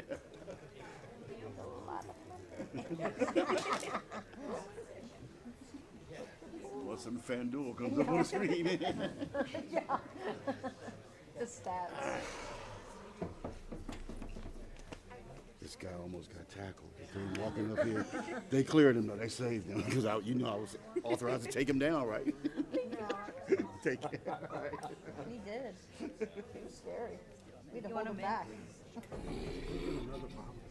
Yes, of course. You want a mint? No, I had one, but it was too much. Never mind. Okay. Hands are I freezing. missed you. Yeah, I had one. I know, and then I spit half of it out because I said I'm done. Yeah. It's like too big. There's a lot. But I did.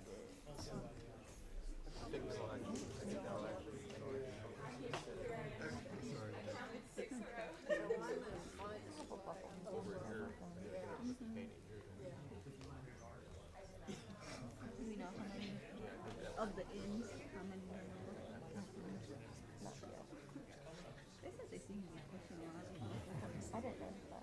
I didn't. I feel like I I look, and I think it says it's out. And sometimes. Yeah.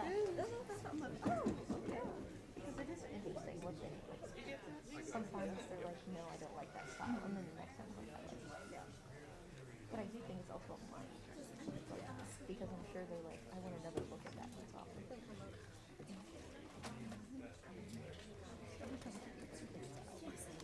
There was one. Do you like those inside? Yeah, I know.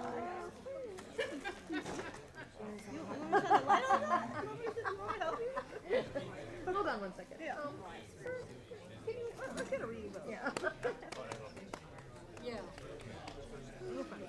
Okay, bye. Wait, can you take mine? Yeah. They're so deep. I know. At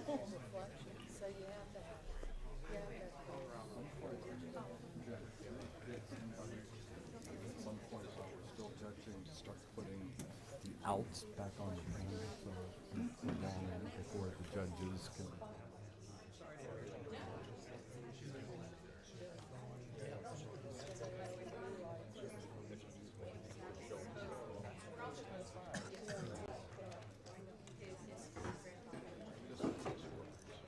I'll see after the first one. Yeah, You're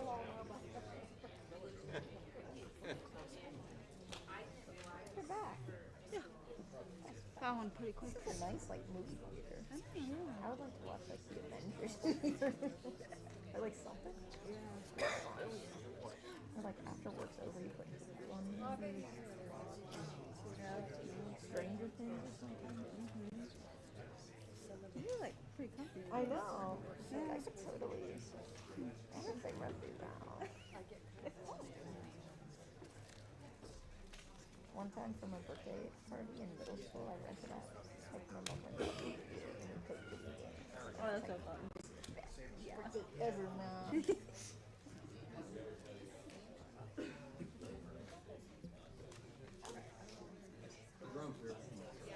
Yes. Like I can see. Post lunch. Oh my god, yeah. That was a good lunch. How was your family? It was good. Y'all ready? We're ready. And it's kind of chill. In about 30 minutes, I'm going to move you all in the out. I want you to start on the other side, kind of how the first one was. Okay. 4. So 4, like, kind of here, and then 1, 2, 3, 4, and it doesn't help. I mean, you're fine. But they'll be in about 30 minutes. Okay, we're going to get started. So whoever's going to do that one, I'll go over and say we're starting, and then I'll say we'll start with 148. But only we're only paying for the ones that are out. Yeah, and we'll hand that to you. We'll figure it out. Okay, got it. In 30. Yeah. We'll let you know. And will we be done with all of these by then?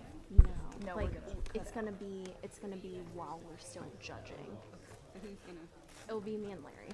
Welcome back to the judging in round 1 of the Federal Duck Stamp Contest. Hope everybody had a good lunch. We will begin with number 148. Entry 148.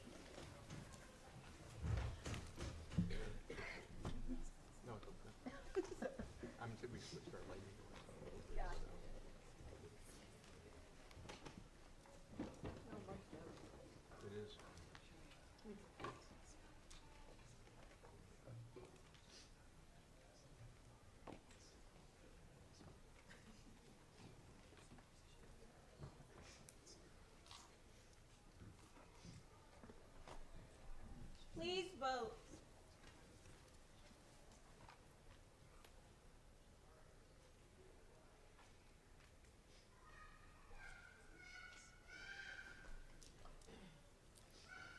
Wait, can you go back for the score? It's in. Entry number 149.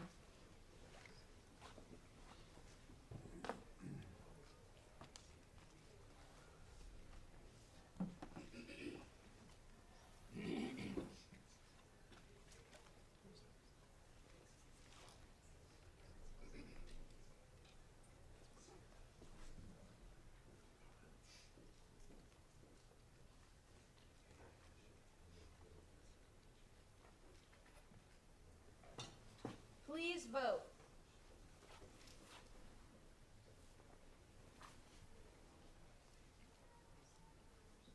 It's in. Number 150.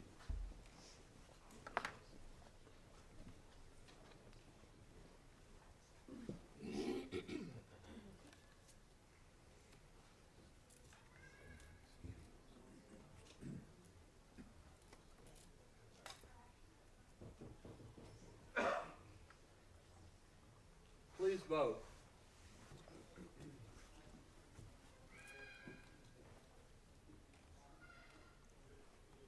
It's out.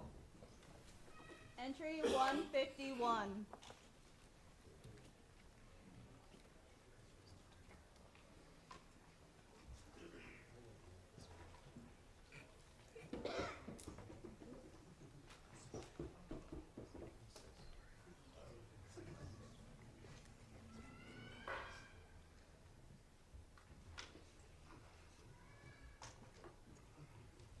Please vote.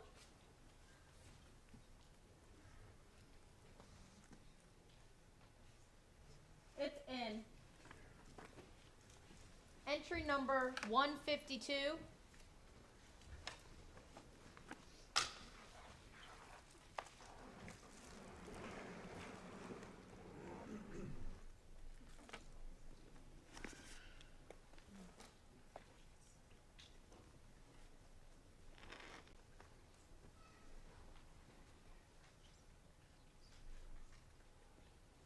Please vote.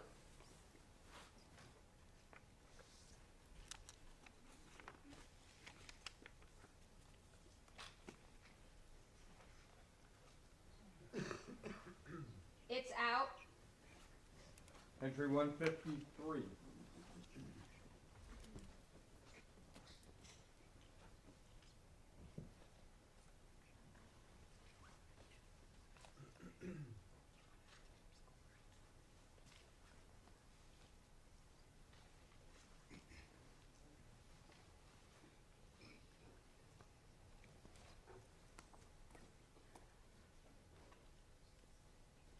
Please vote.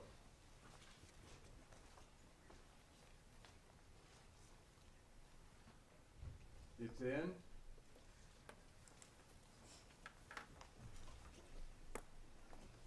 Entry 154.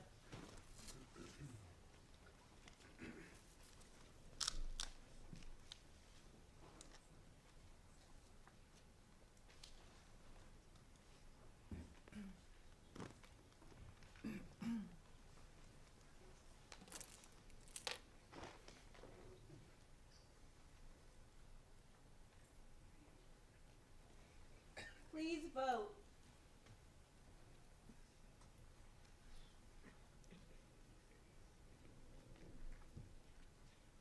It's in.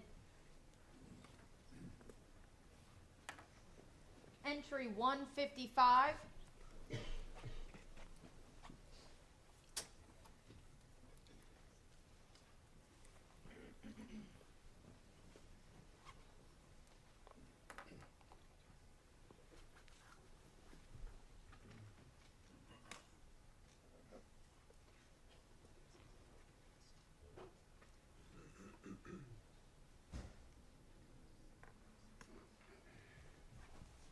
Please vote.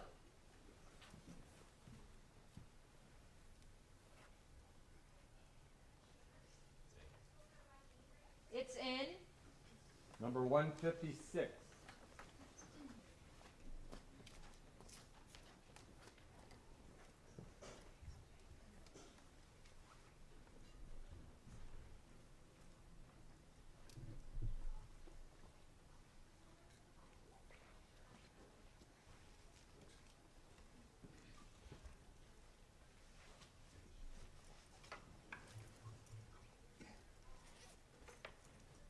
Please vote.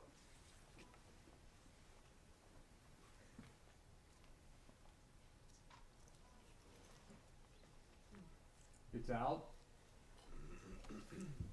Entry 157.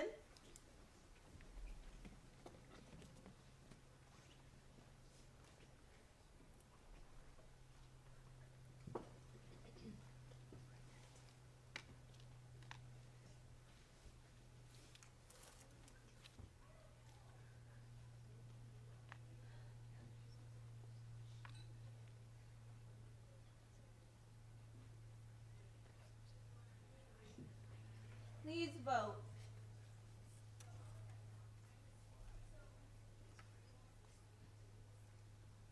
It's in.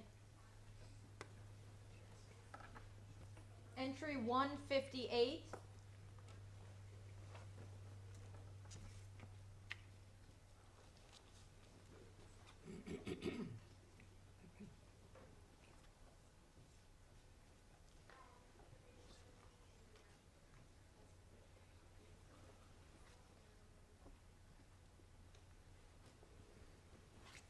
Please vote.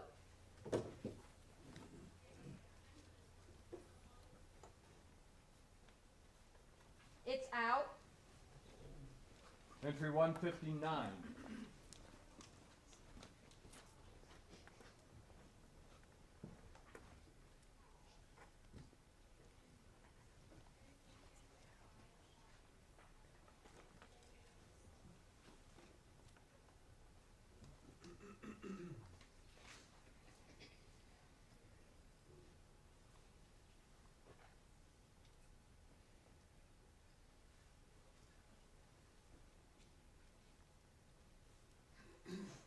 vote.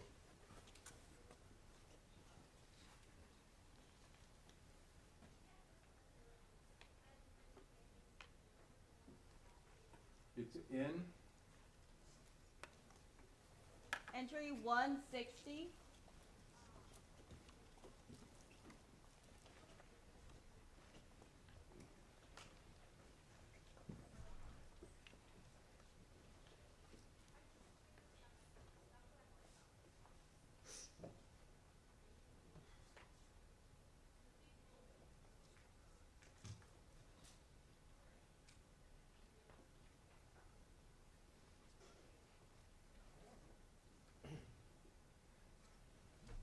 Please vote.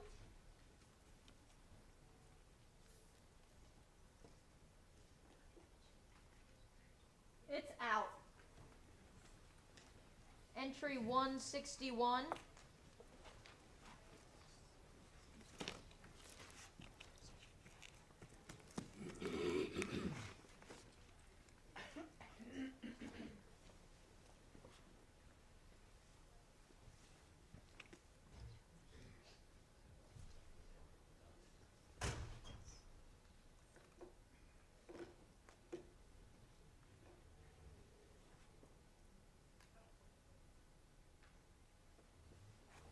Please vote.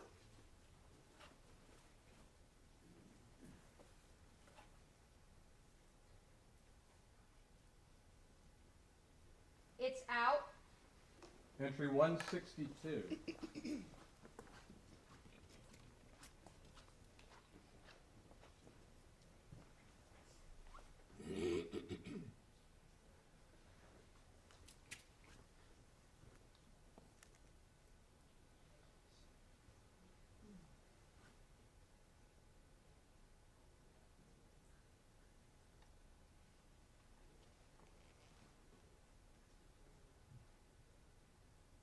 Please vote.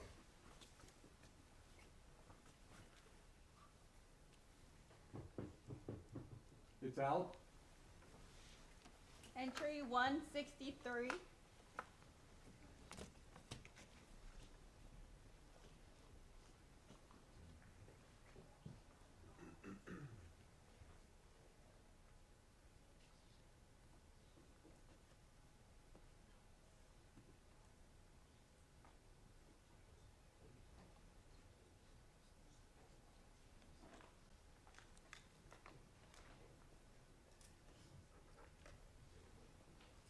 Please vote.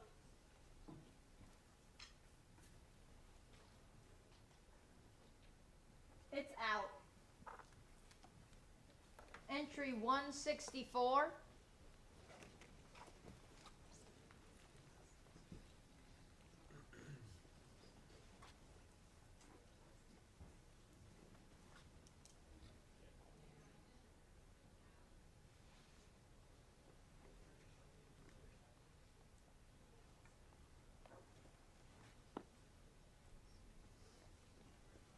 Please vote.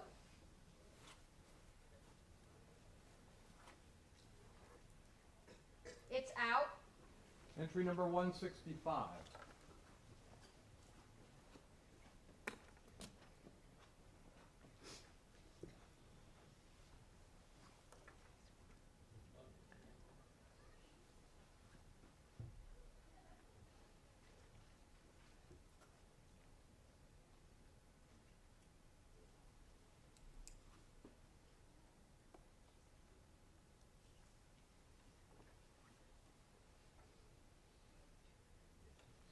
Please vote.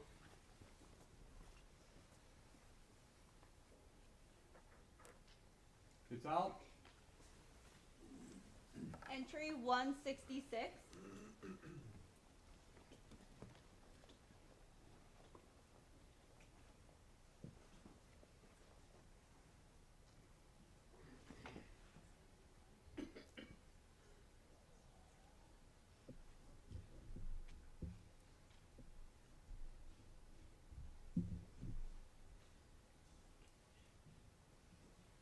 Please vote.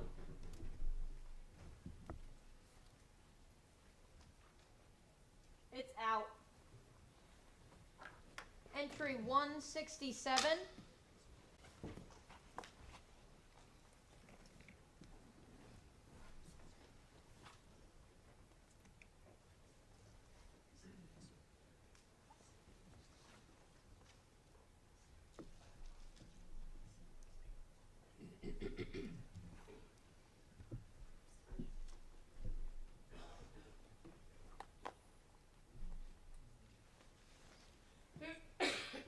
Please vote.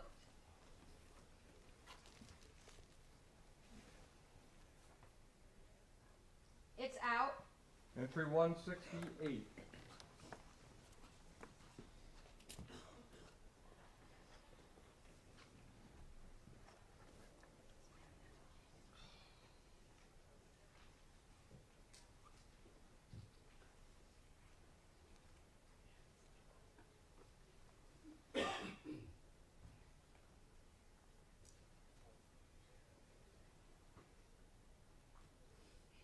Please vote.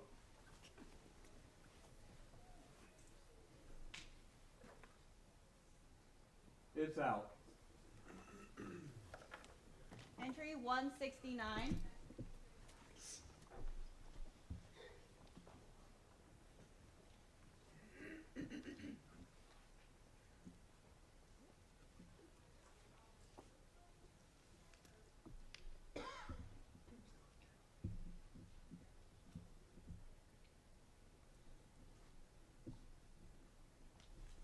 Please vote.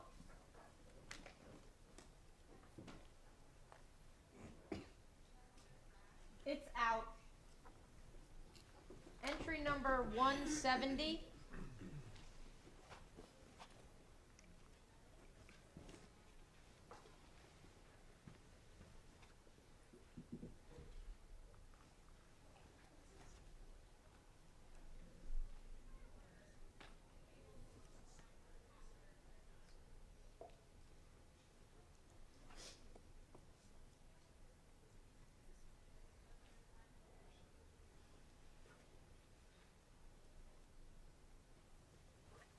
Please vote.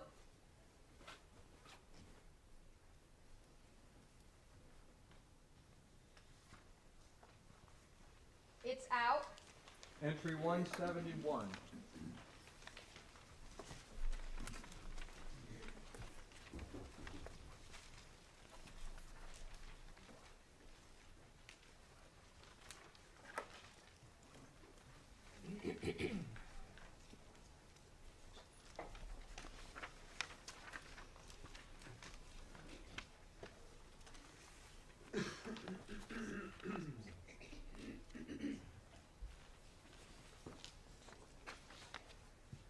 Please vote.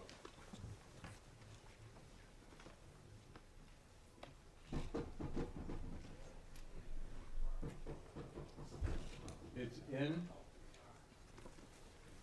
Entry 172.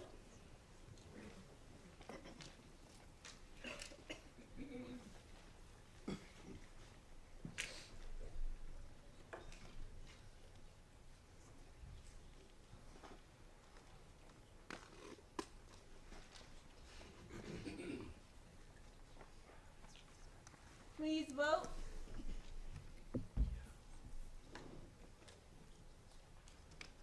It's out. Entry 173.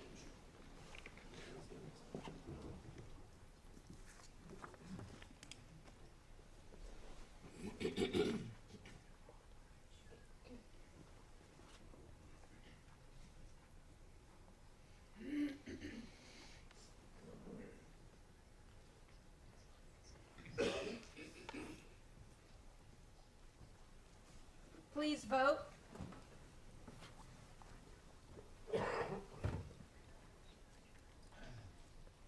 It's out. Entry 174.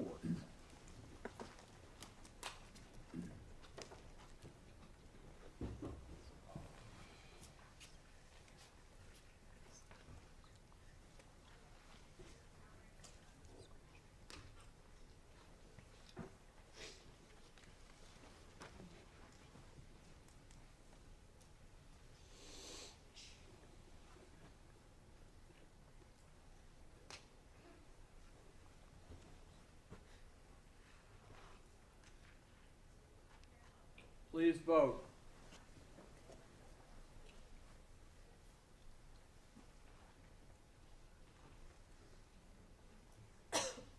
It's out. Entry 175.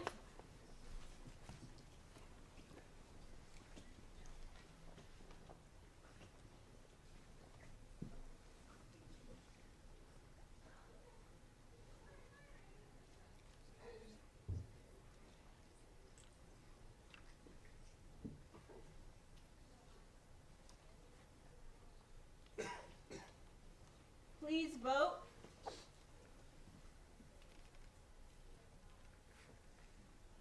It's out. Entry number 176.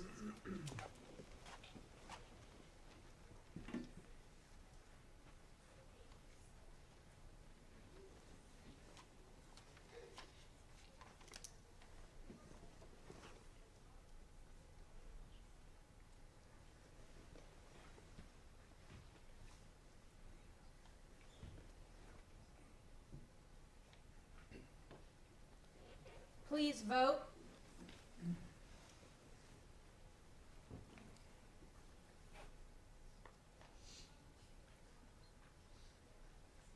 It's out.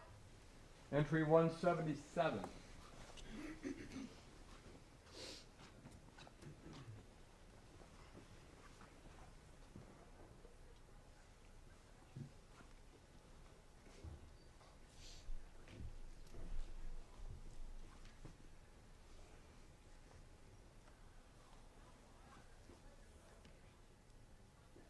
Please vote.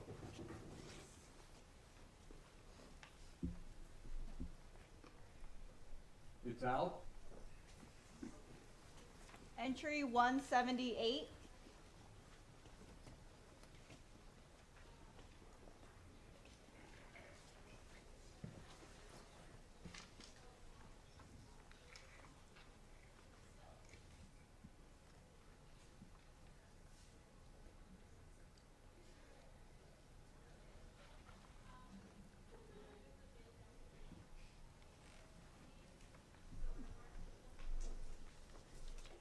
Please vote.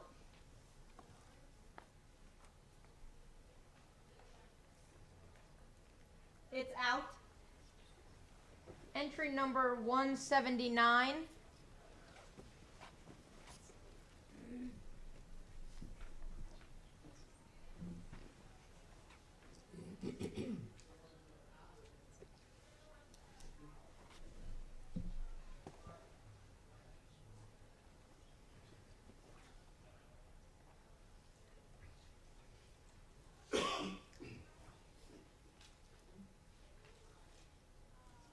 Please vote.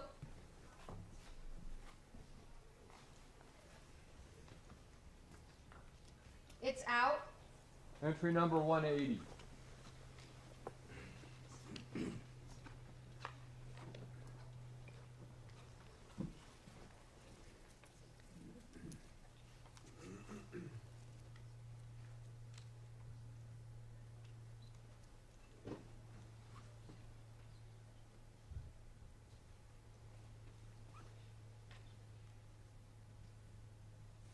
Please vote.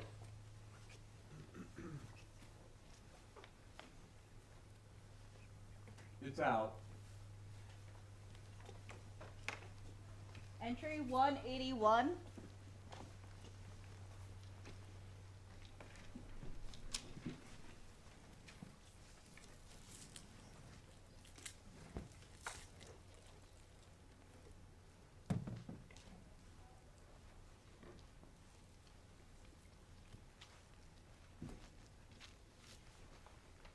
Please vote.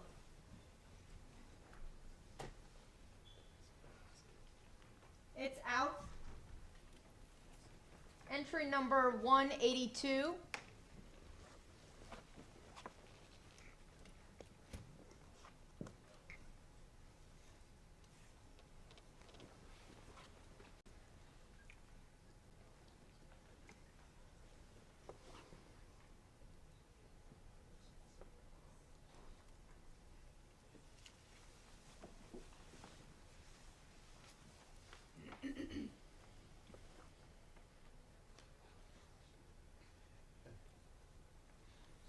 Please vote.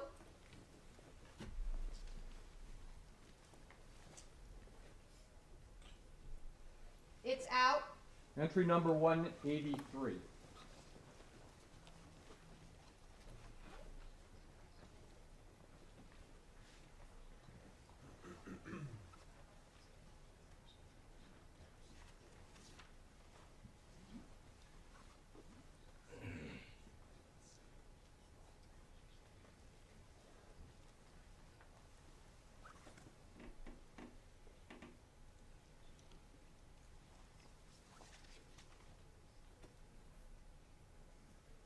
Please vote.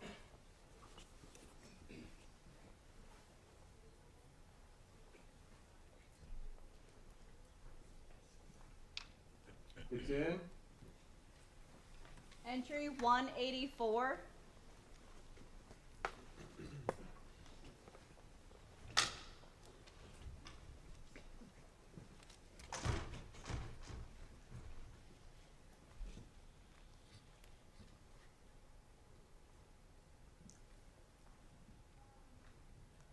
Please vote.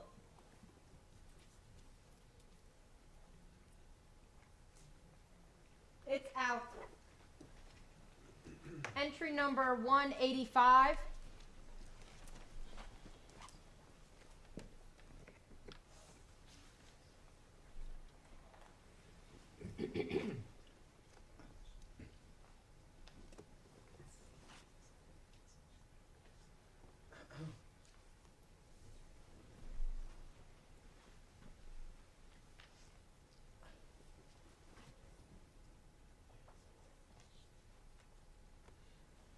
Please vote.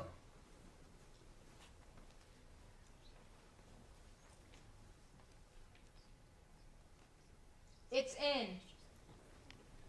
Entry number 186.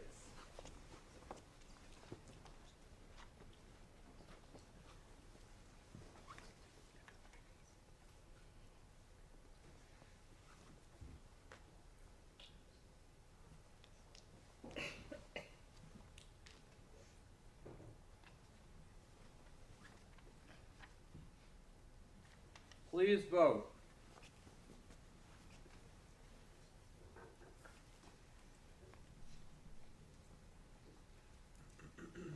It's out. Entry 187.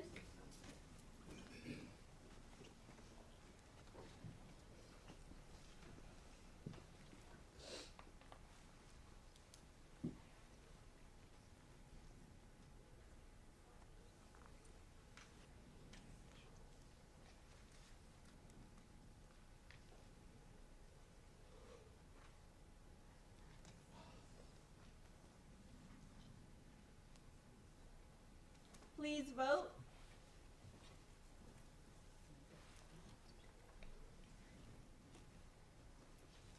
It's out. Entry number 188.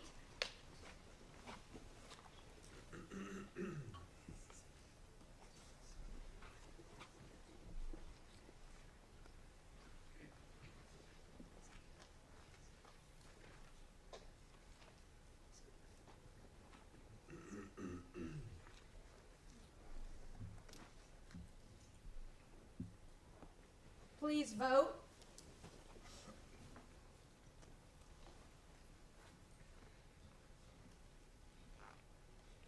It's out. Entry number 189.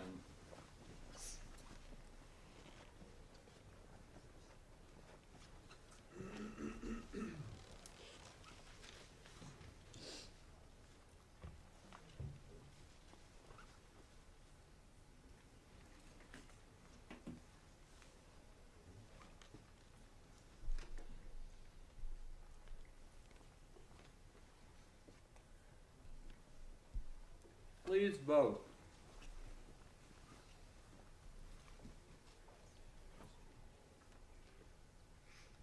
It's out. Entry 190.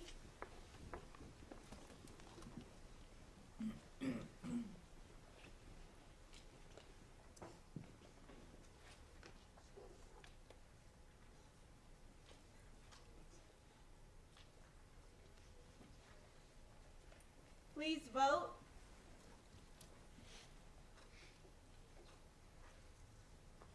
It's out. Entry number 191.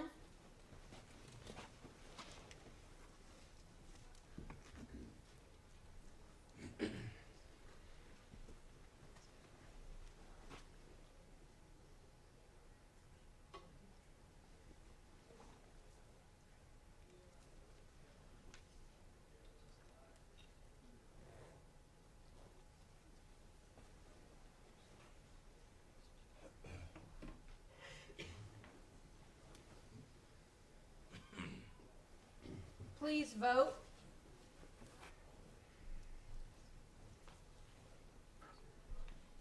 It's in. Entry number 192.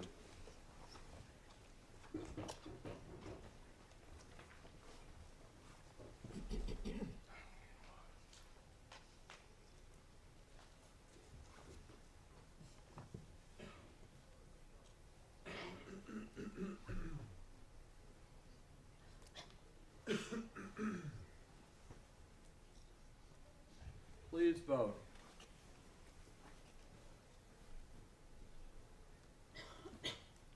It's out. Entry 193.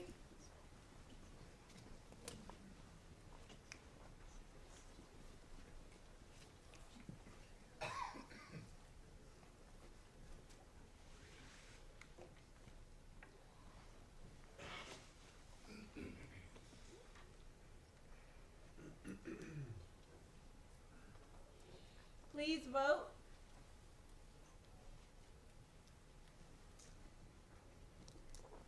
It's out.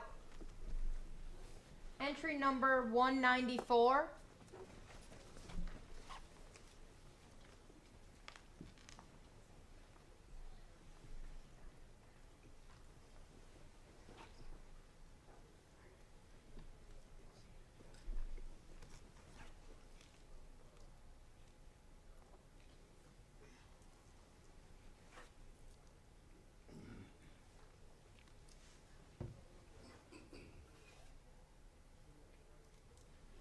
Please vote.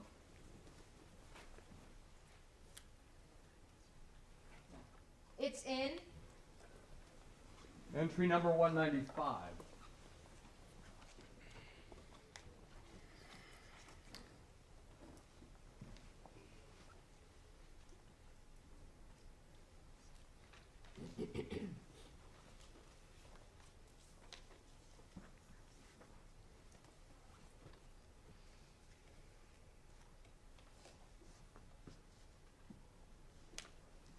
Please vote.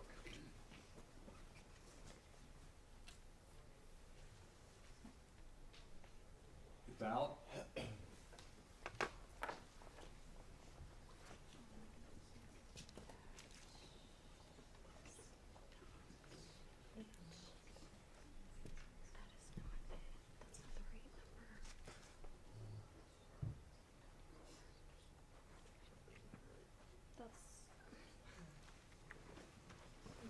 Something's not right.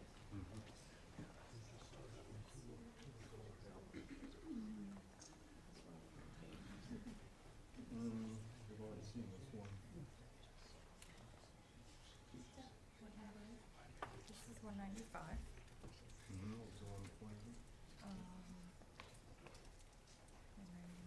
All right. This is 194. This is 193. 195. 191.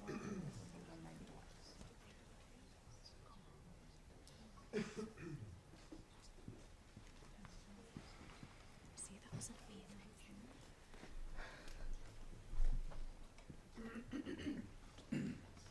Entry 196.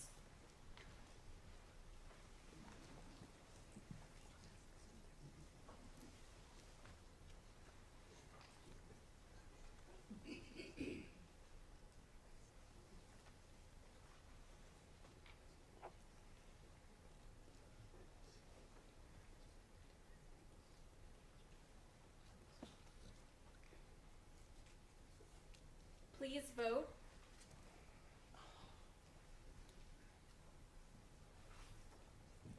It's out. Entry 197.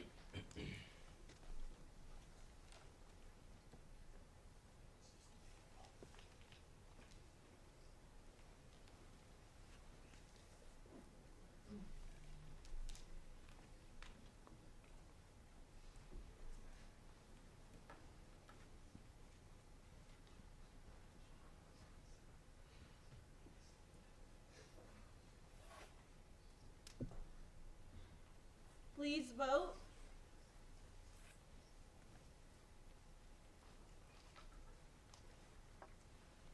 It's in.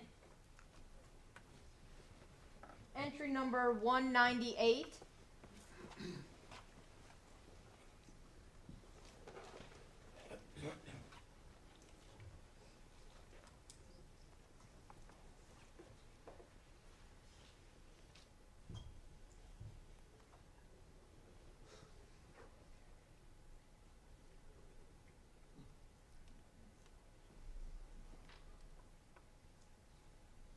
Please vote.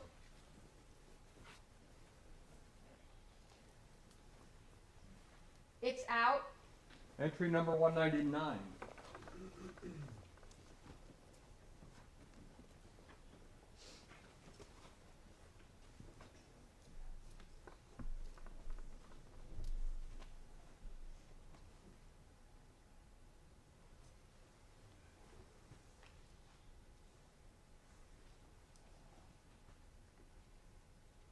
Please vote.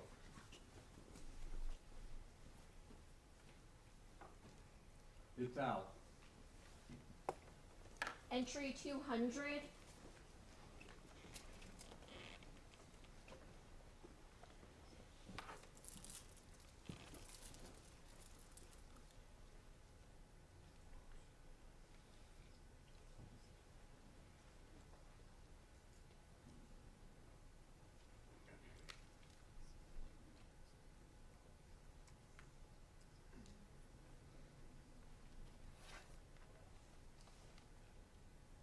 Please vote.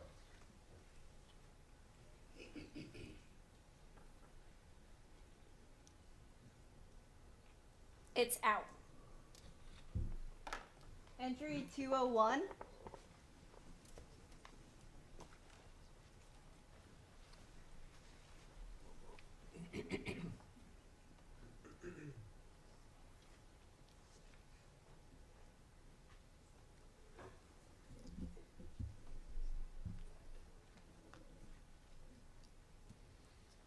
Please vote.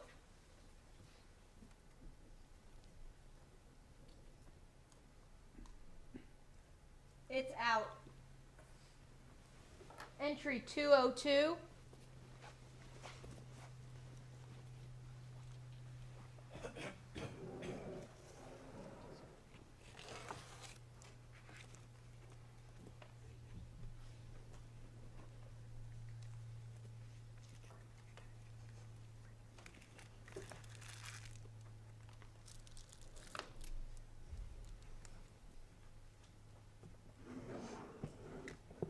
Please vote.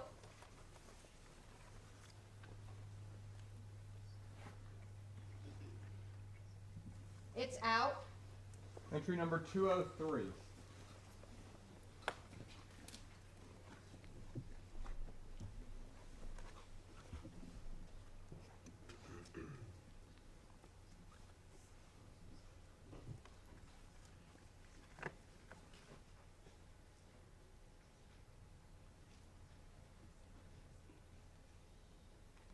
Please vote.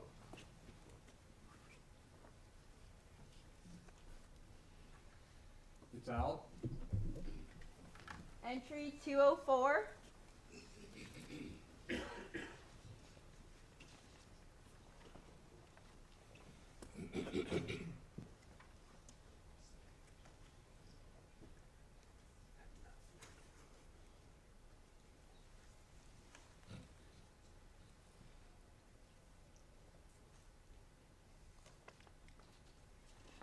Please vote.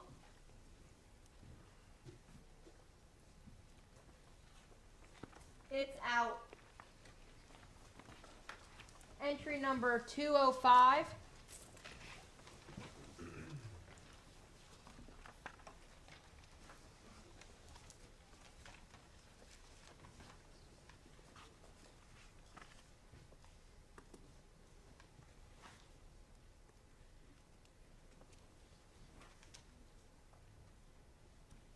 Please vote.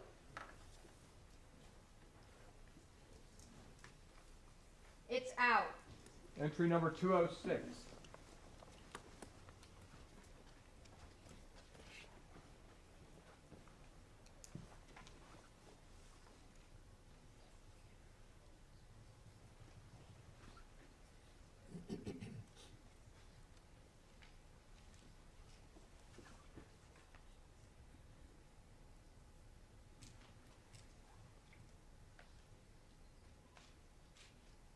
Please vote.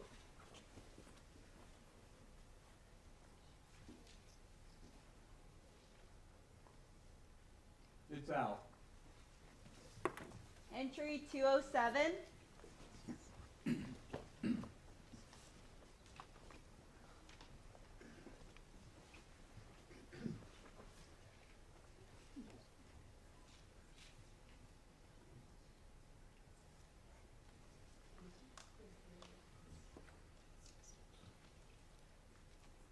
Please vote.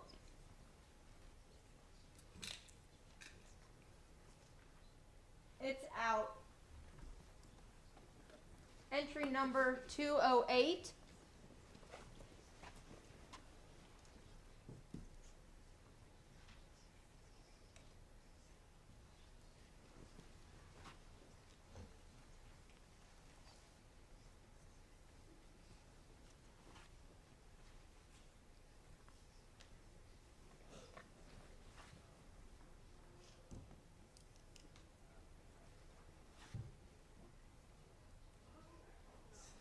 Please vote.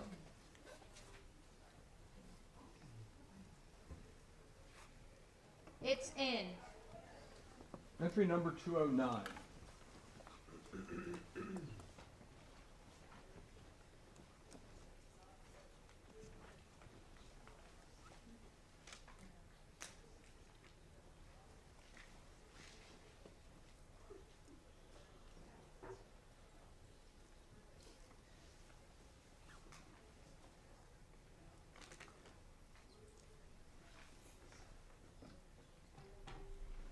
Please vote.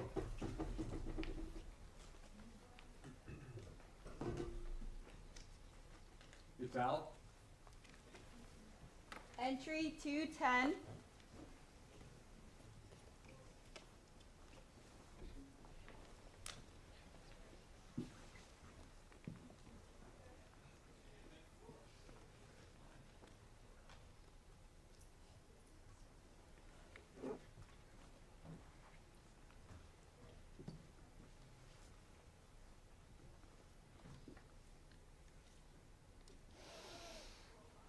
Please vote.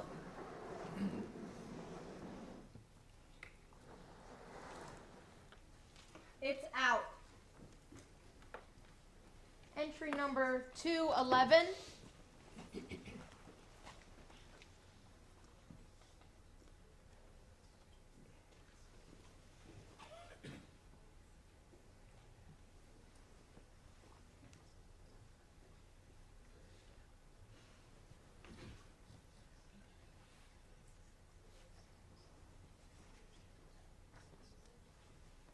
Please vote.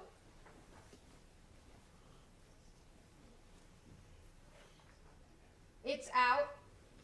Entry number 212.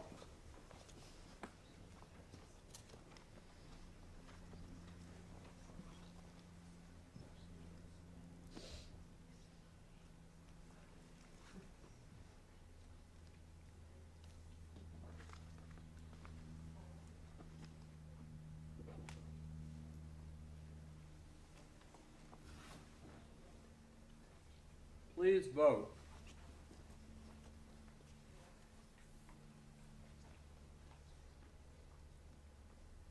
It's out. Entry 213.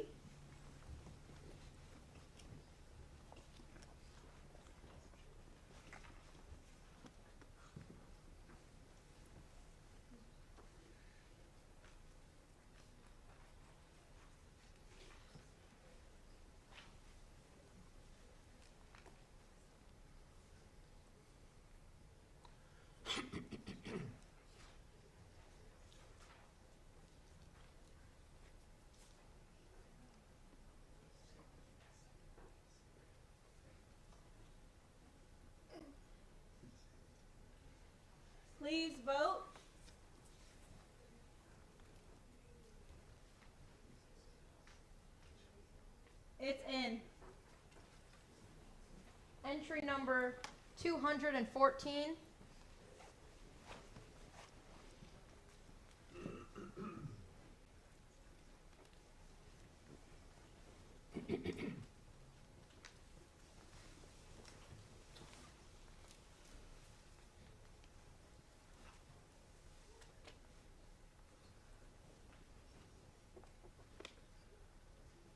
Please vote.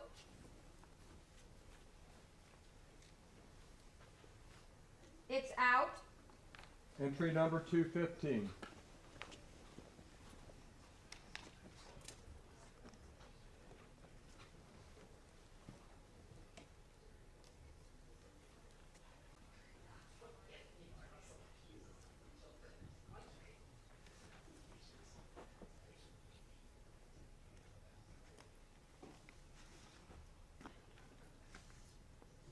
Please vote.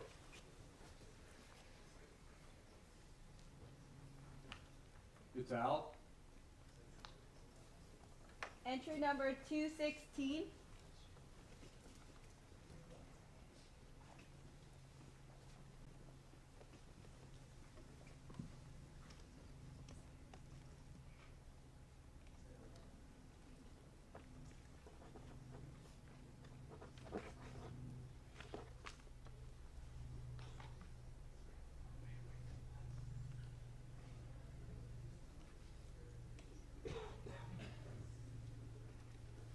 Please vote.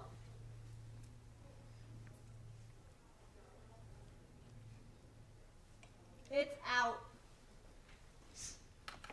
Entrance number 217.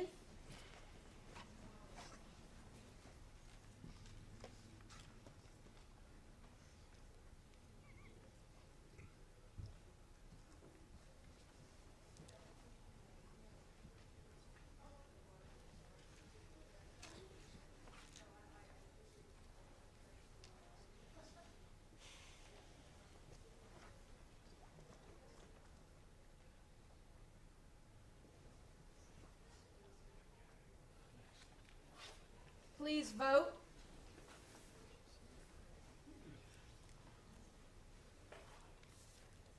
It's in. Entry number 218.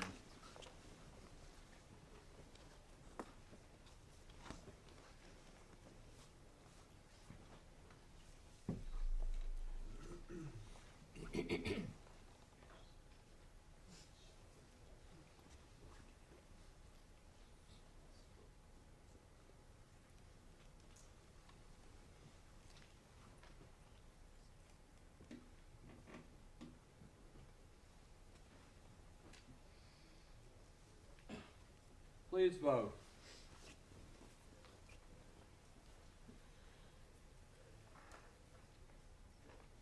It's in.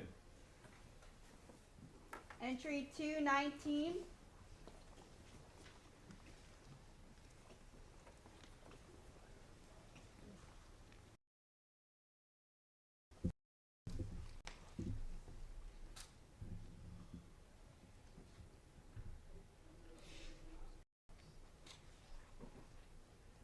Please vote.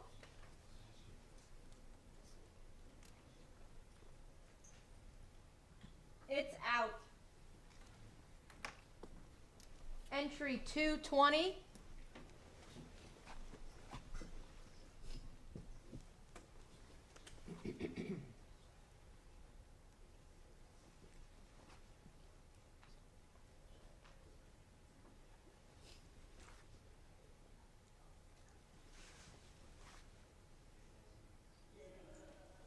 Please vote.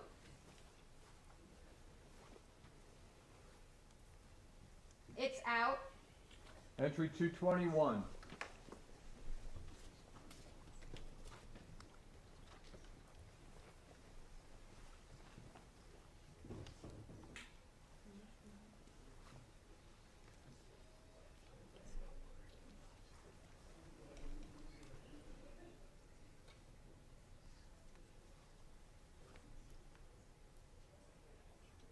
Please vote.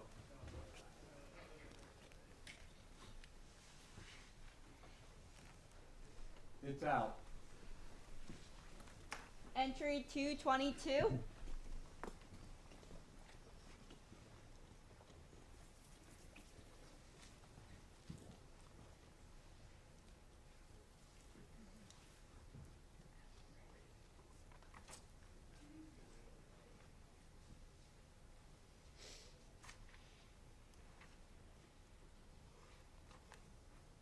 Please vote.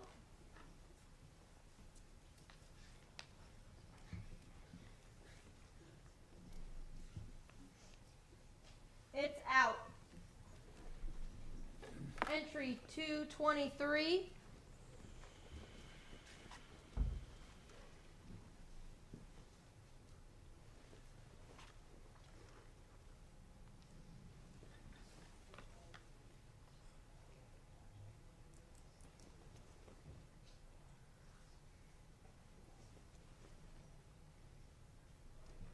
Please vote.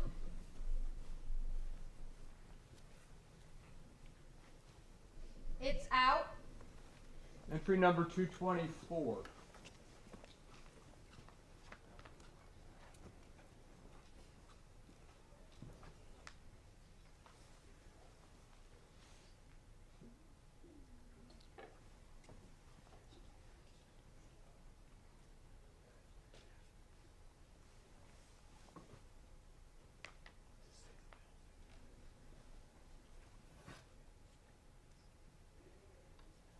Please vote.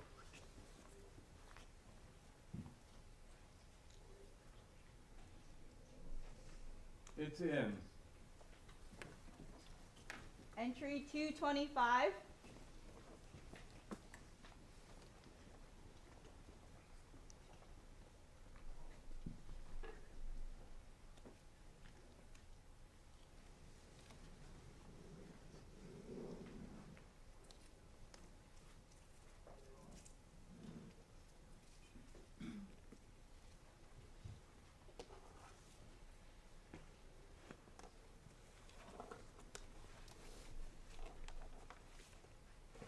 Please vote.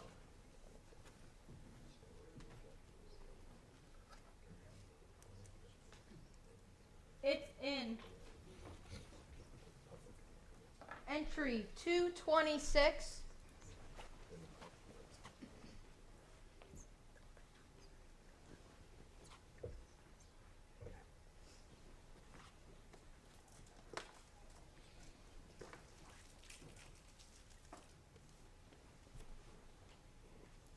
Please vote.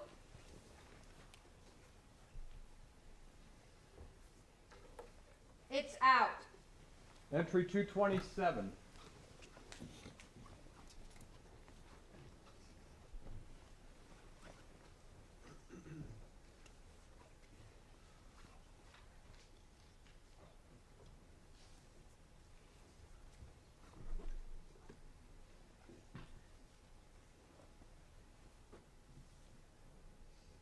Please vote.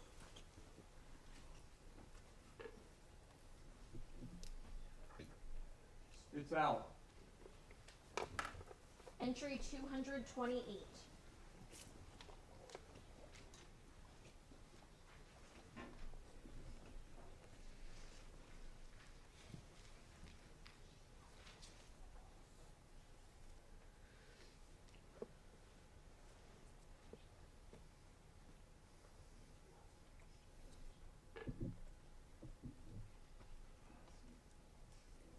Please vote.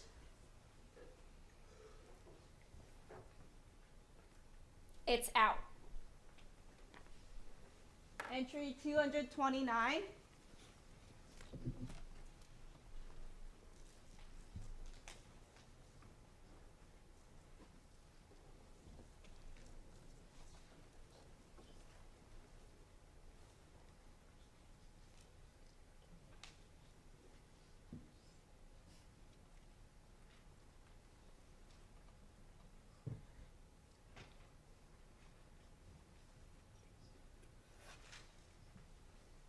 Please vote.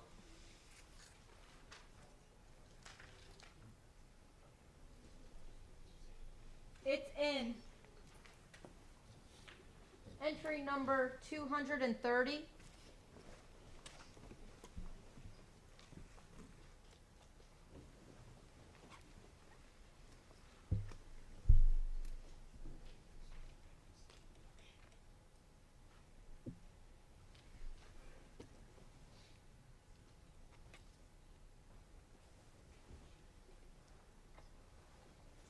Please vote.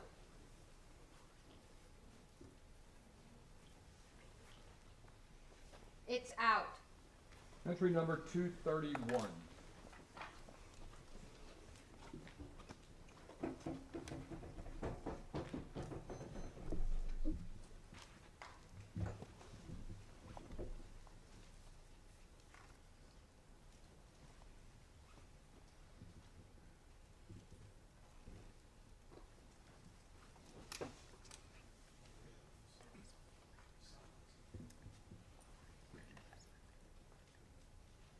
Please vote.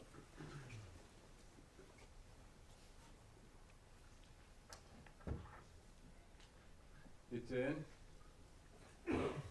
Entry 232.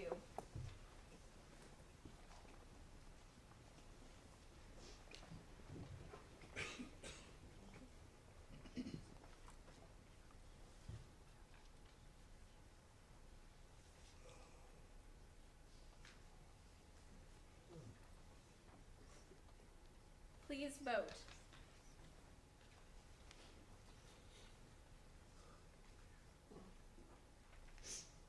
It's out.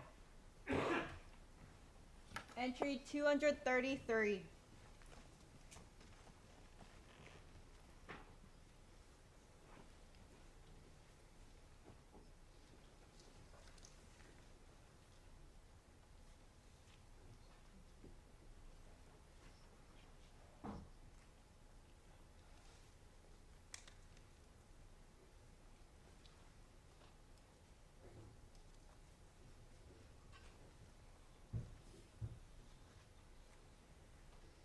Please vote.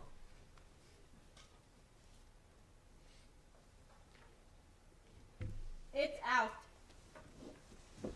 Entry number 234.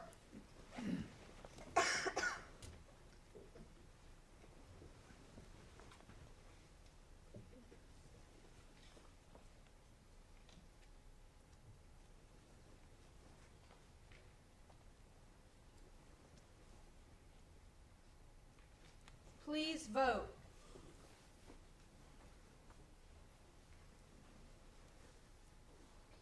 It's out. Entry 235.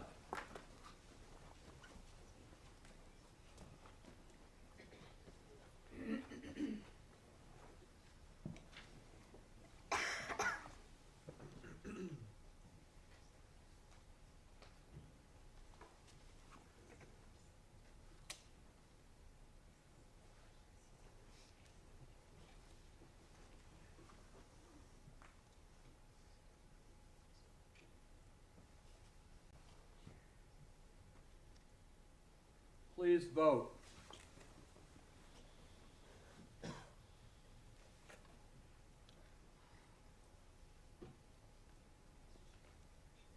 It's out. Entry 236.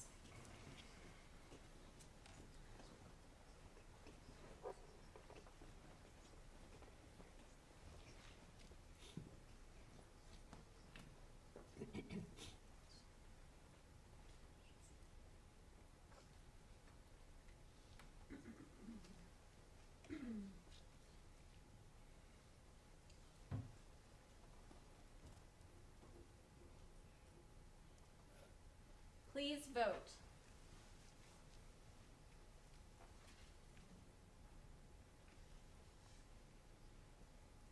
It's out.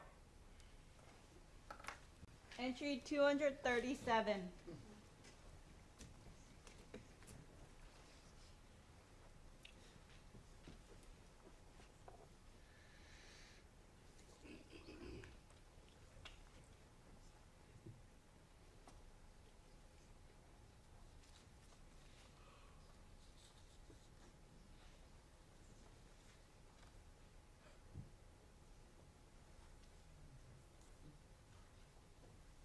Please vote.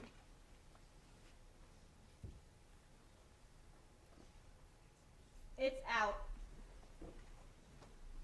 Entry number 238.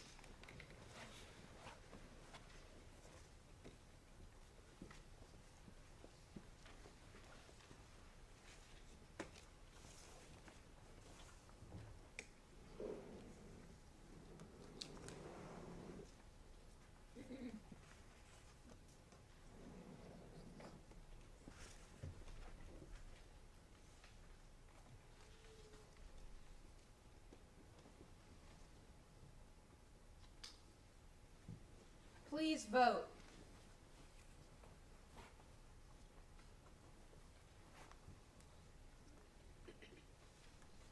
It's in.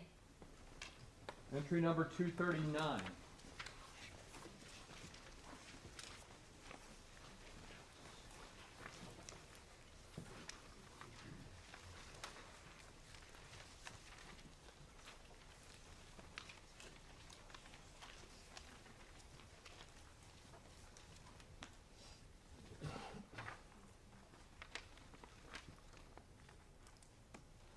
Please vote.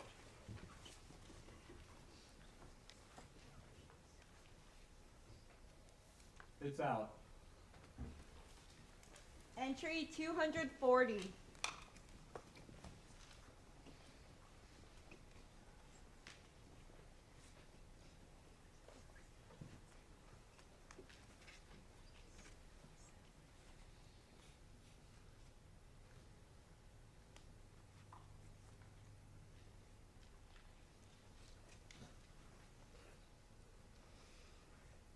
Please vote.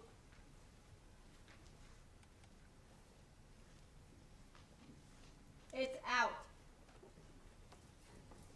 Entry 241.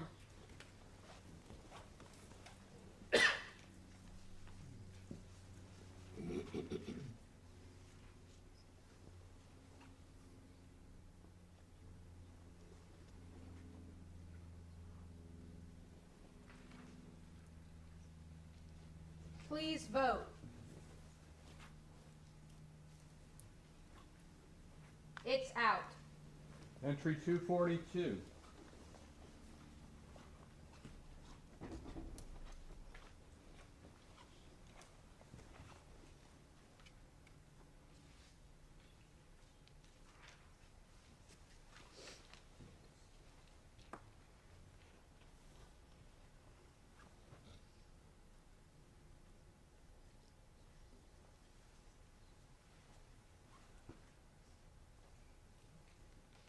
Please vote.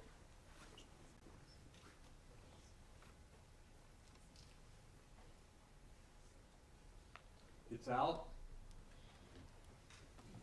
Entry 243.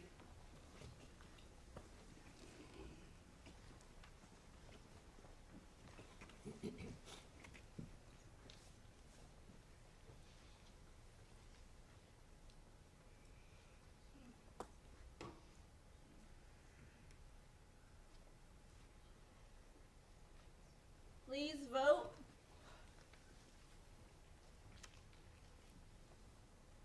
It's out.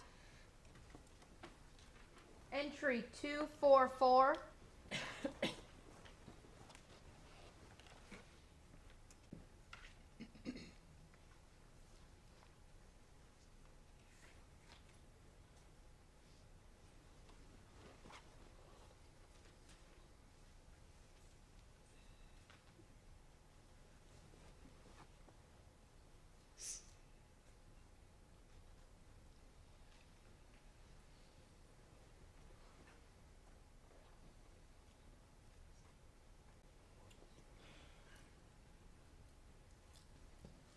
Please vote.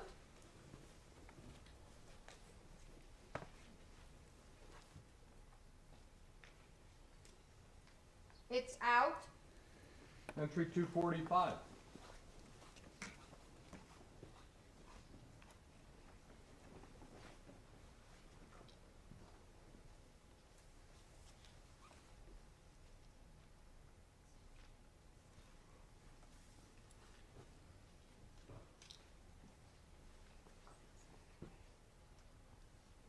Please vote.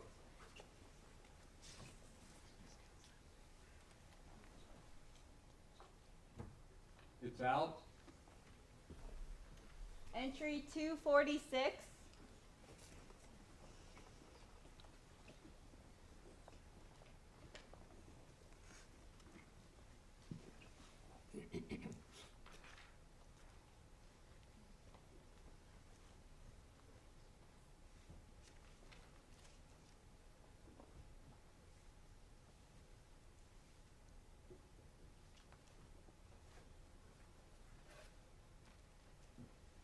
vote.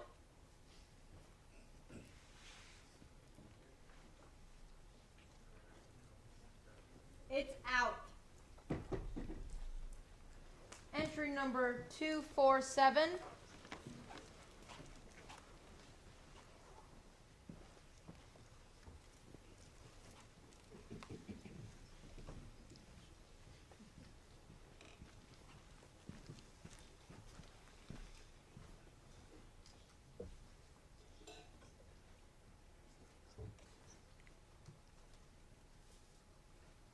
Please vote.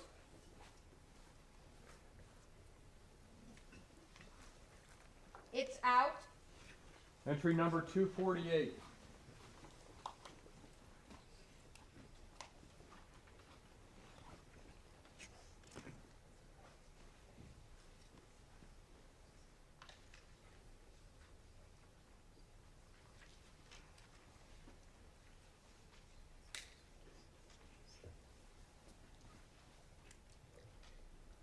Please vote.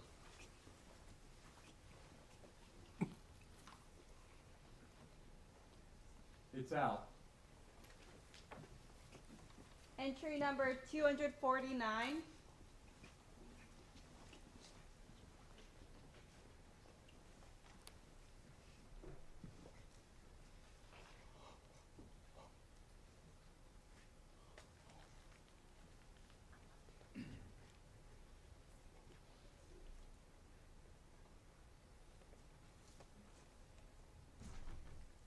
Please vote.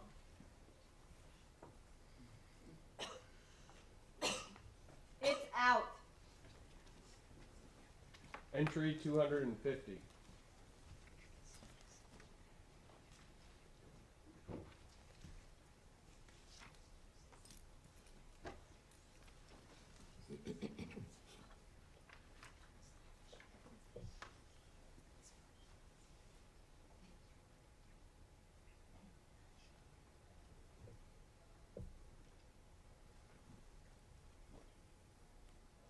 Please vote.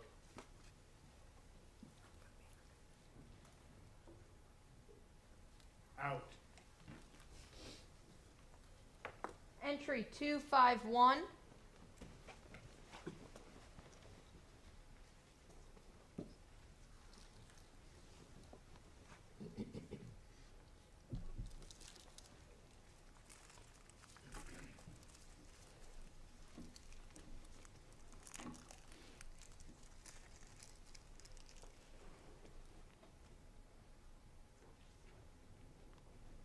Please vote.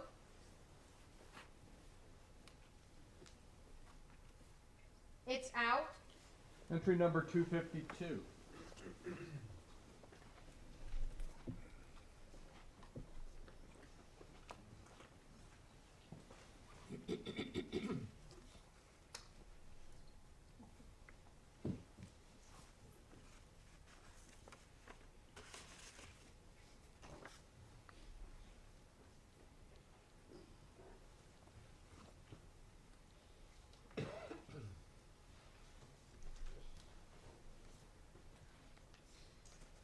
Please vote.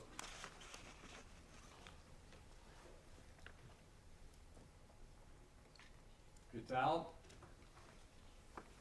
Entry number 253.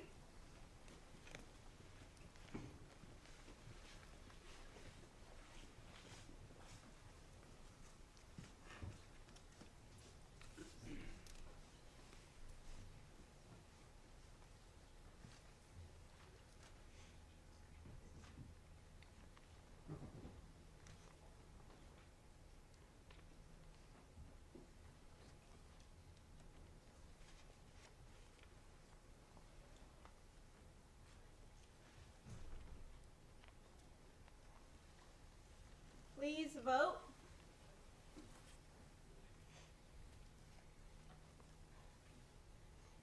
It's out. Entry 254.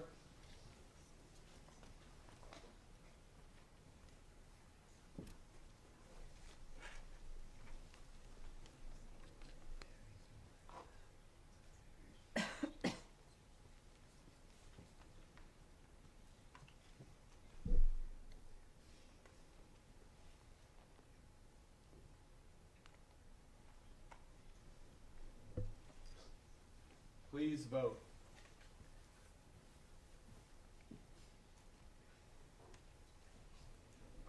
It's in.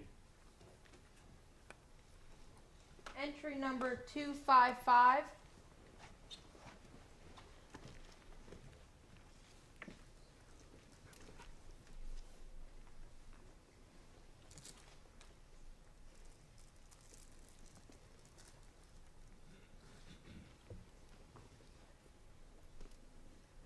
Please vote.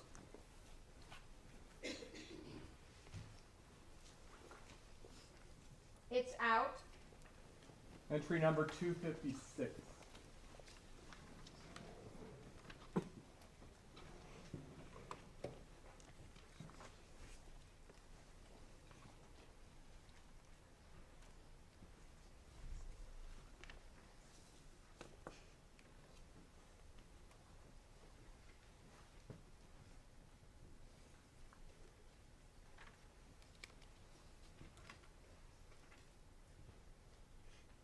Please vote.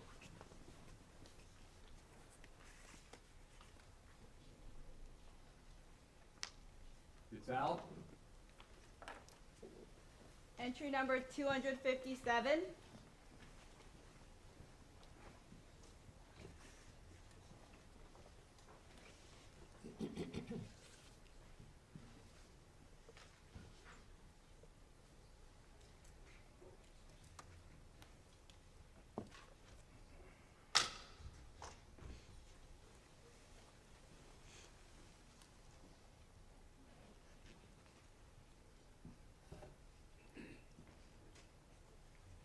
Please vote.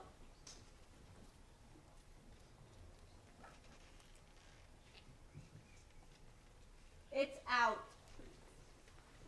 Entry 258.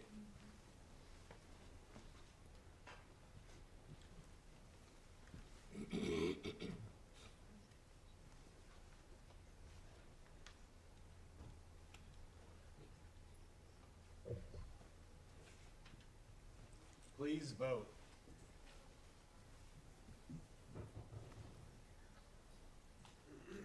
It's out.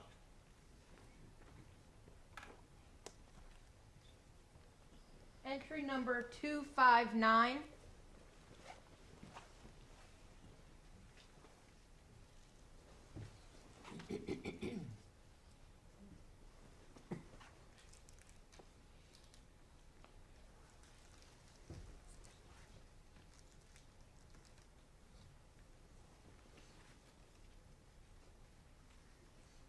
Please vote.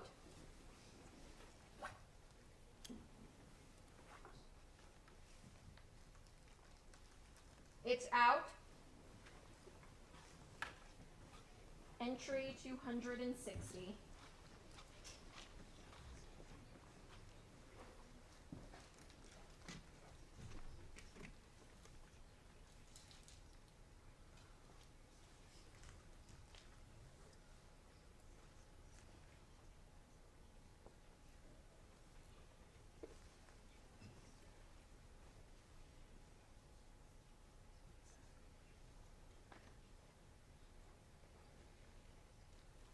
Please vote.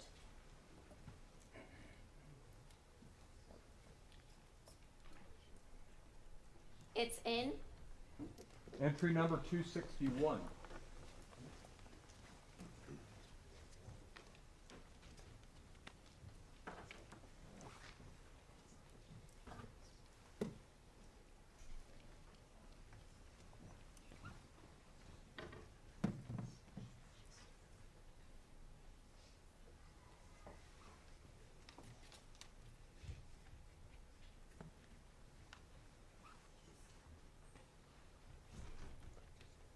Please vote.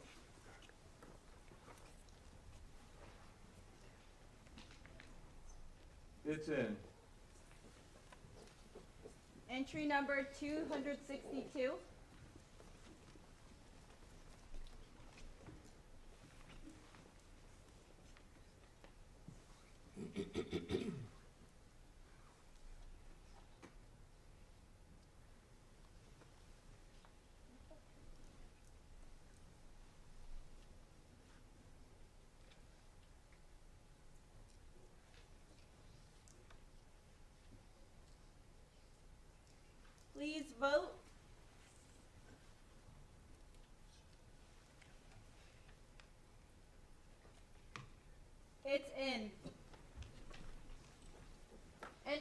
number 263.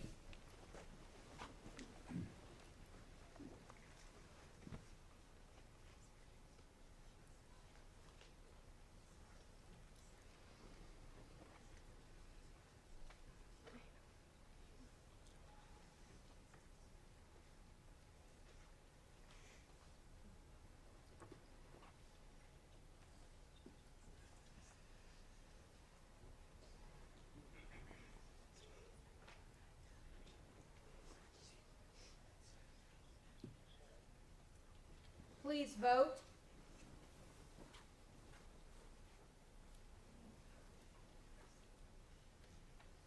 It's out. Number 264.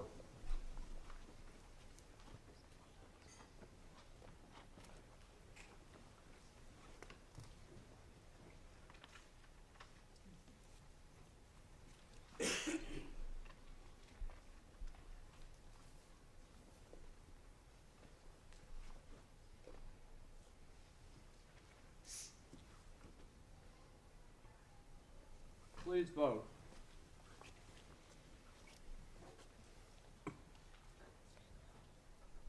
It's out. Number 265.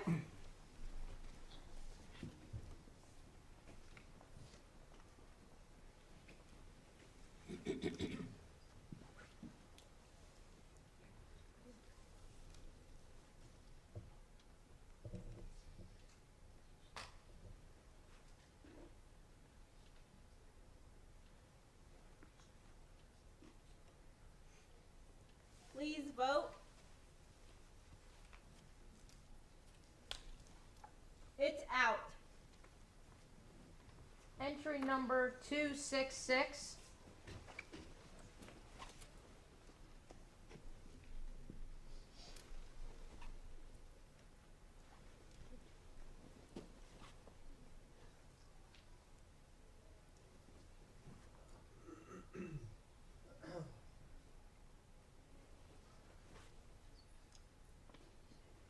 Please vote.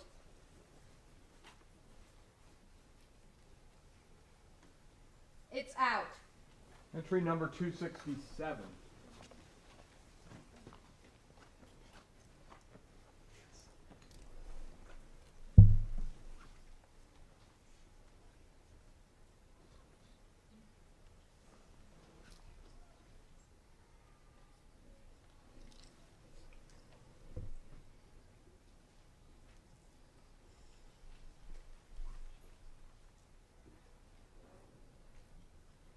Please vote.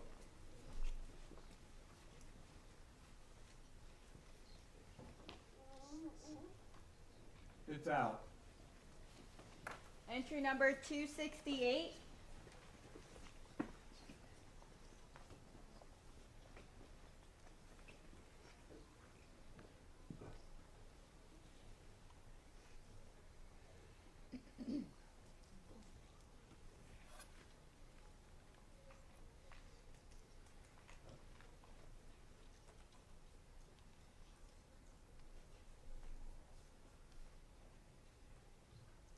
Please vote.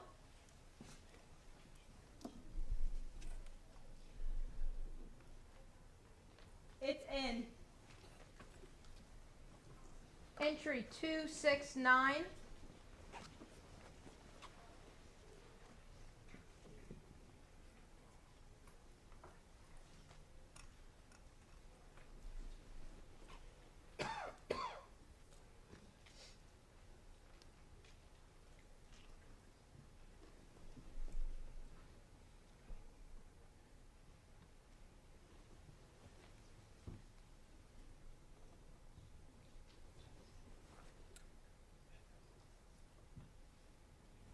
Please vote.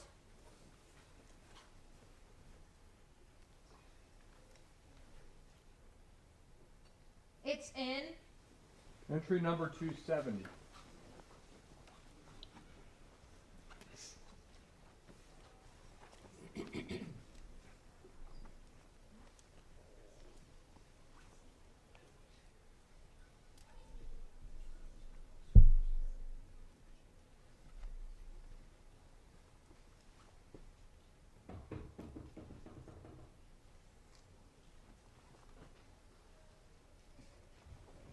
Please vote.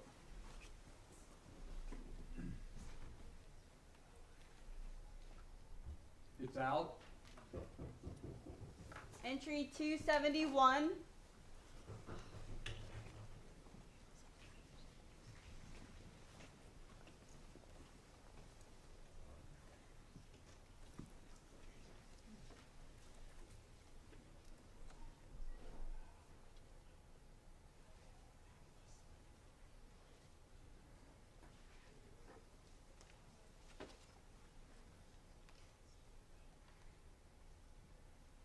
Please vote.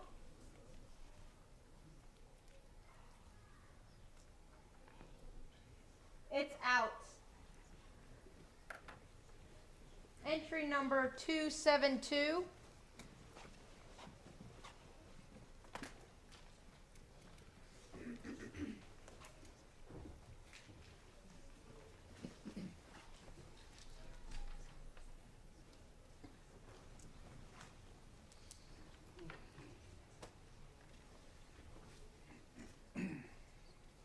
Please vote.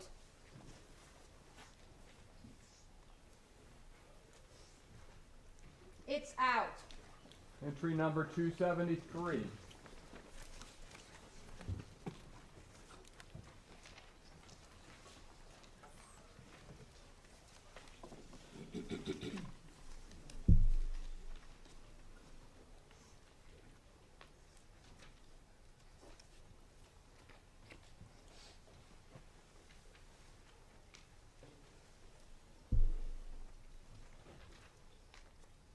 Please vote.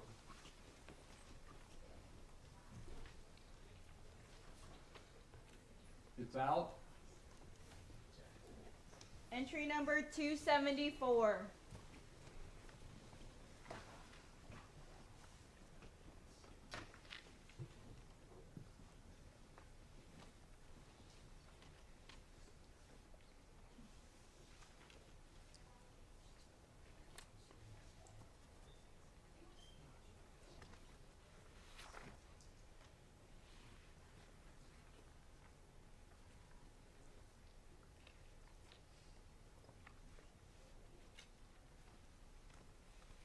Please vote.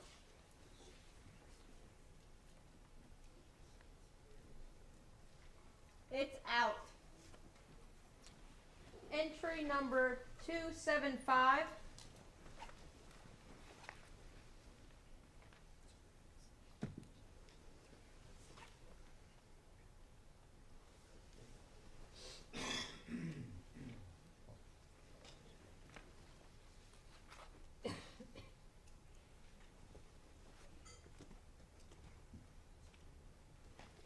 Please vote.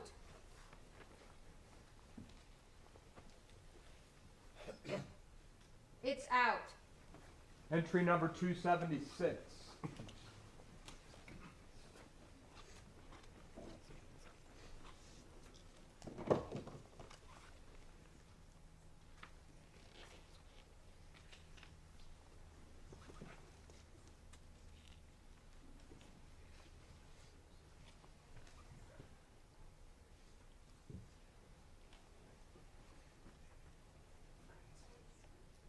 Please vote.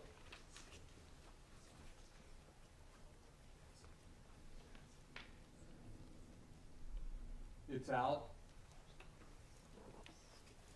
Entry number 277.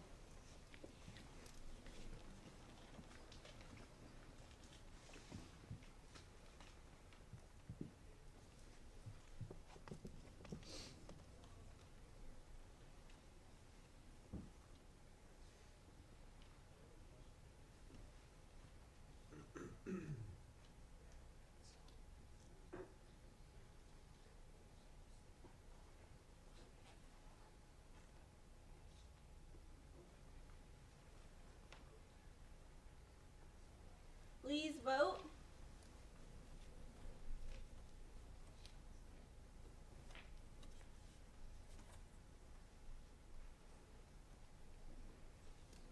It's out. Entry number 278.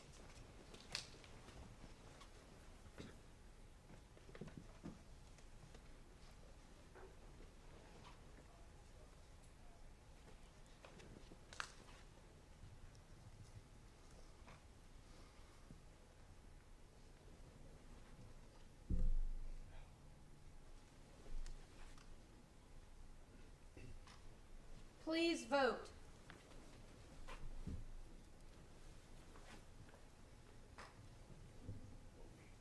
It's out. Entry number 279.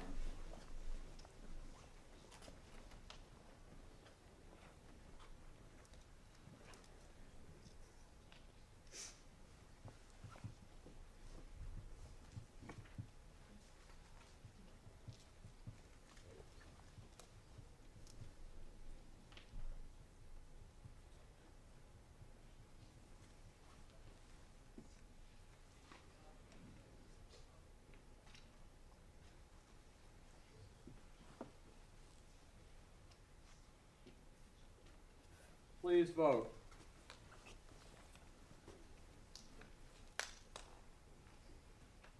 It's in. Entry number 280.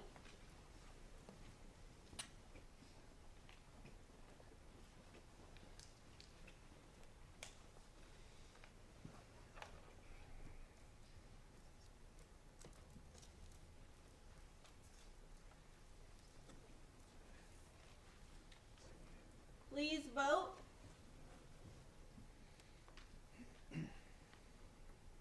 It's out. Entry number 281.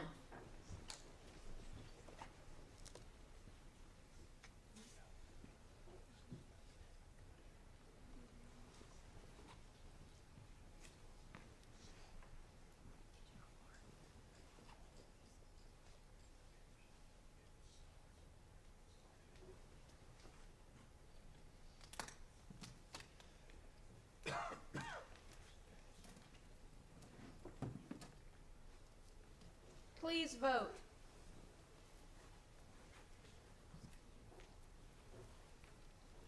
It's out.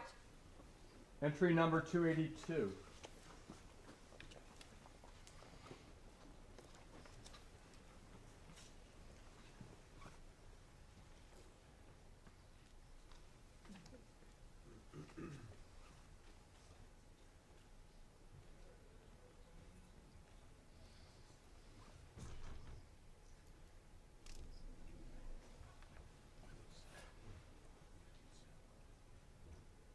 Please vote.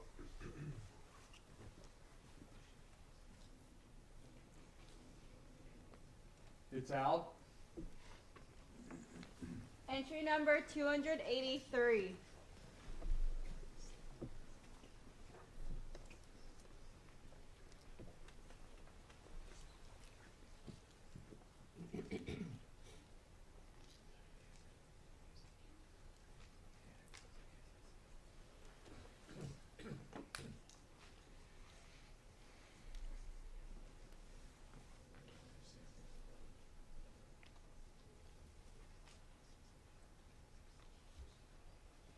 Please vote.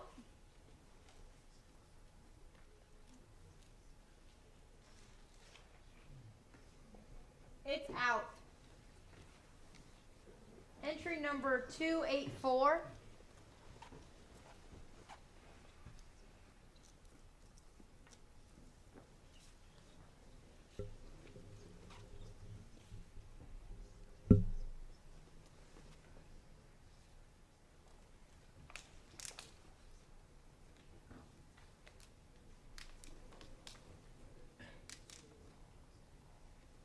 Please vote.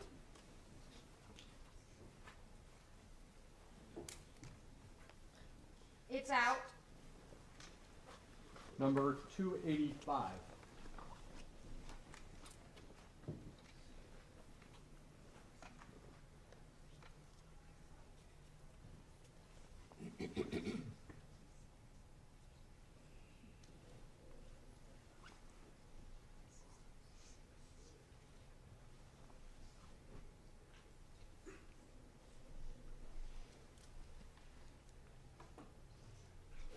Please vote.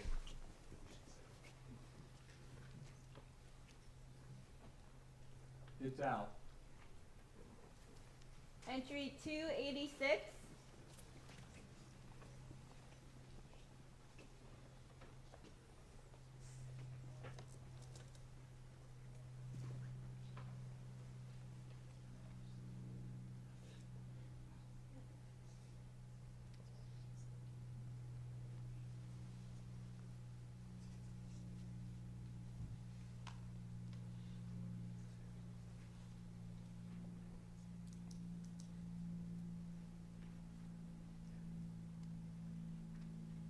please vote.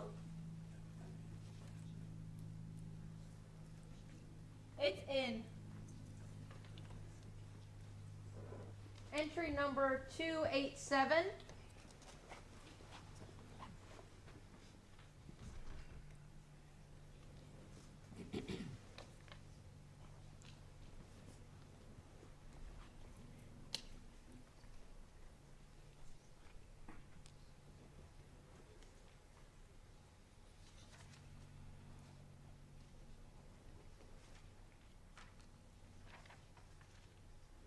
Please vote.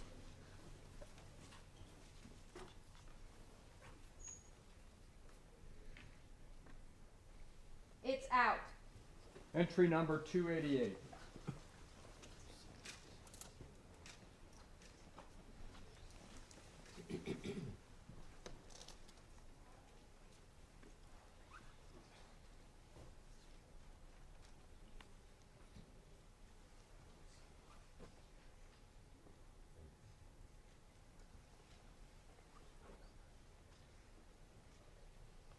Please vote.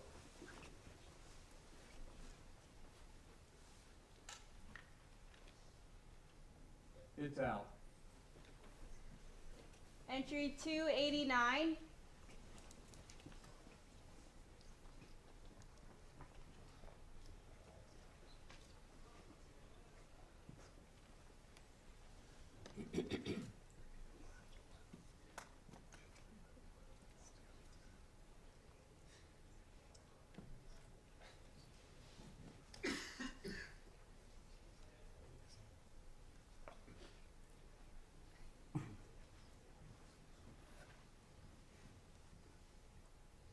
Please vote.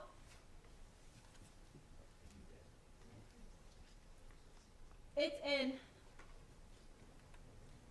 Entry number 290.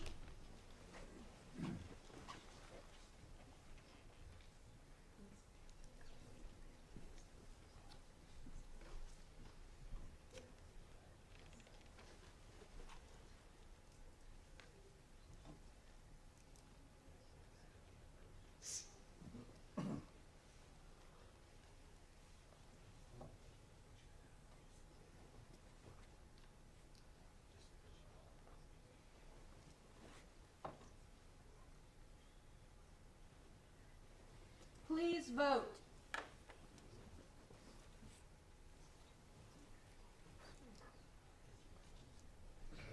It's in. Entry 291.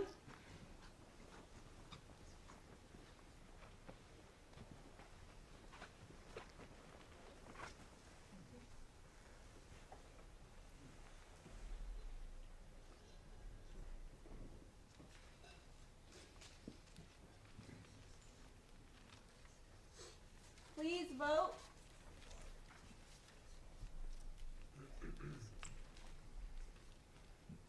It's out. And then entry number 292.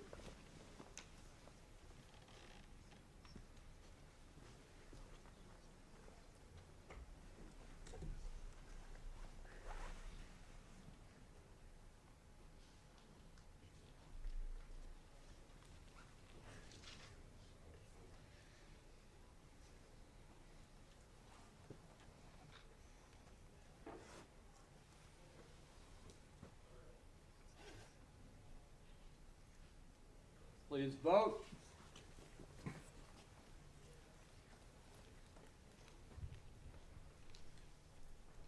It's in. And that concludes the in or out part of round one of judging. As explained this morning, after all the ins and outs have been voted on by the judges, each judge has the opportunity to go back to the panel of entries that did not get a majority of votes to go to the second round. And each judge will have the opportunity to individually select up to 5 entries that did not receive a majority vote. And tomorrow morning, before round 2 begins, we will announce the entry numbers that have advanced to the second round by the judges' single decision. There could be, the judges don't have to choose any additional entries, but they can each pick up to 5. So tomorrow we'll announce an addition of anywhere from 0 to 25 additional paintings that are eligible for the second round. Now we're going to have all of the entries that did not receive a majority of the votes on boards that right as soon as we adjourn here, the judges are going to go and determine if they're going to bring any of those back. So while they're in that process, we ask that you kindly not intermingle with them. But the entries that have already advanced to the second round will be displayed separately. And as soon as they're all returned to the board, you're welcome to go ahead and take a look at those. So thank you very much, and we hope to see you all tomorrow morning.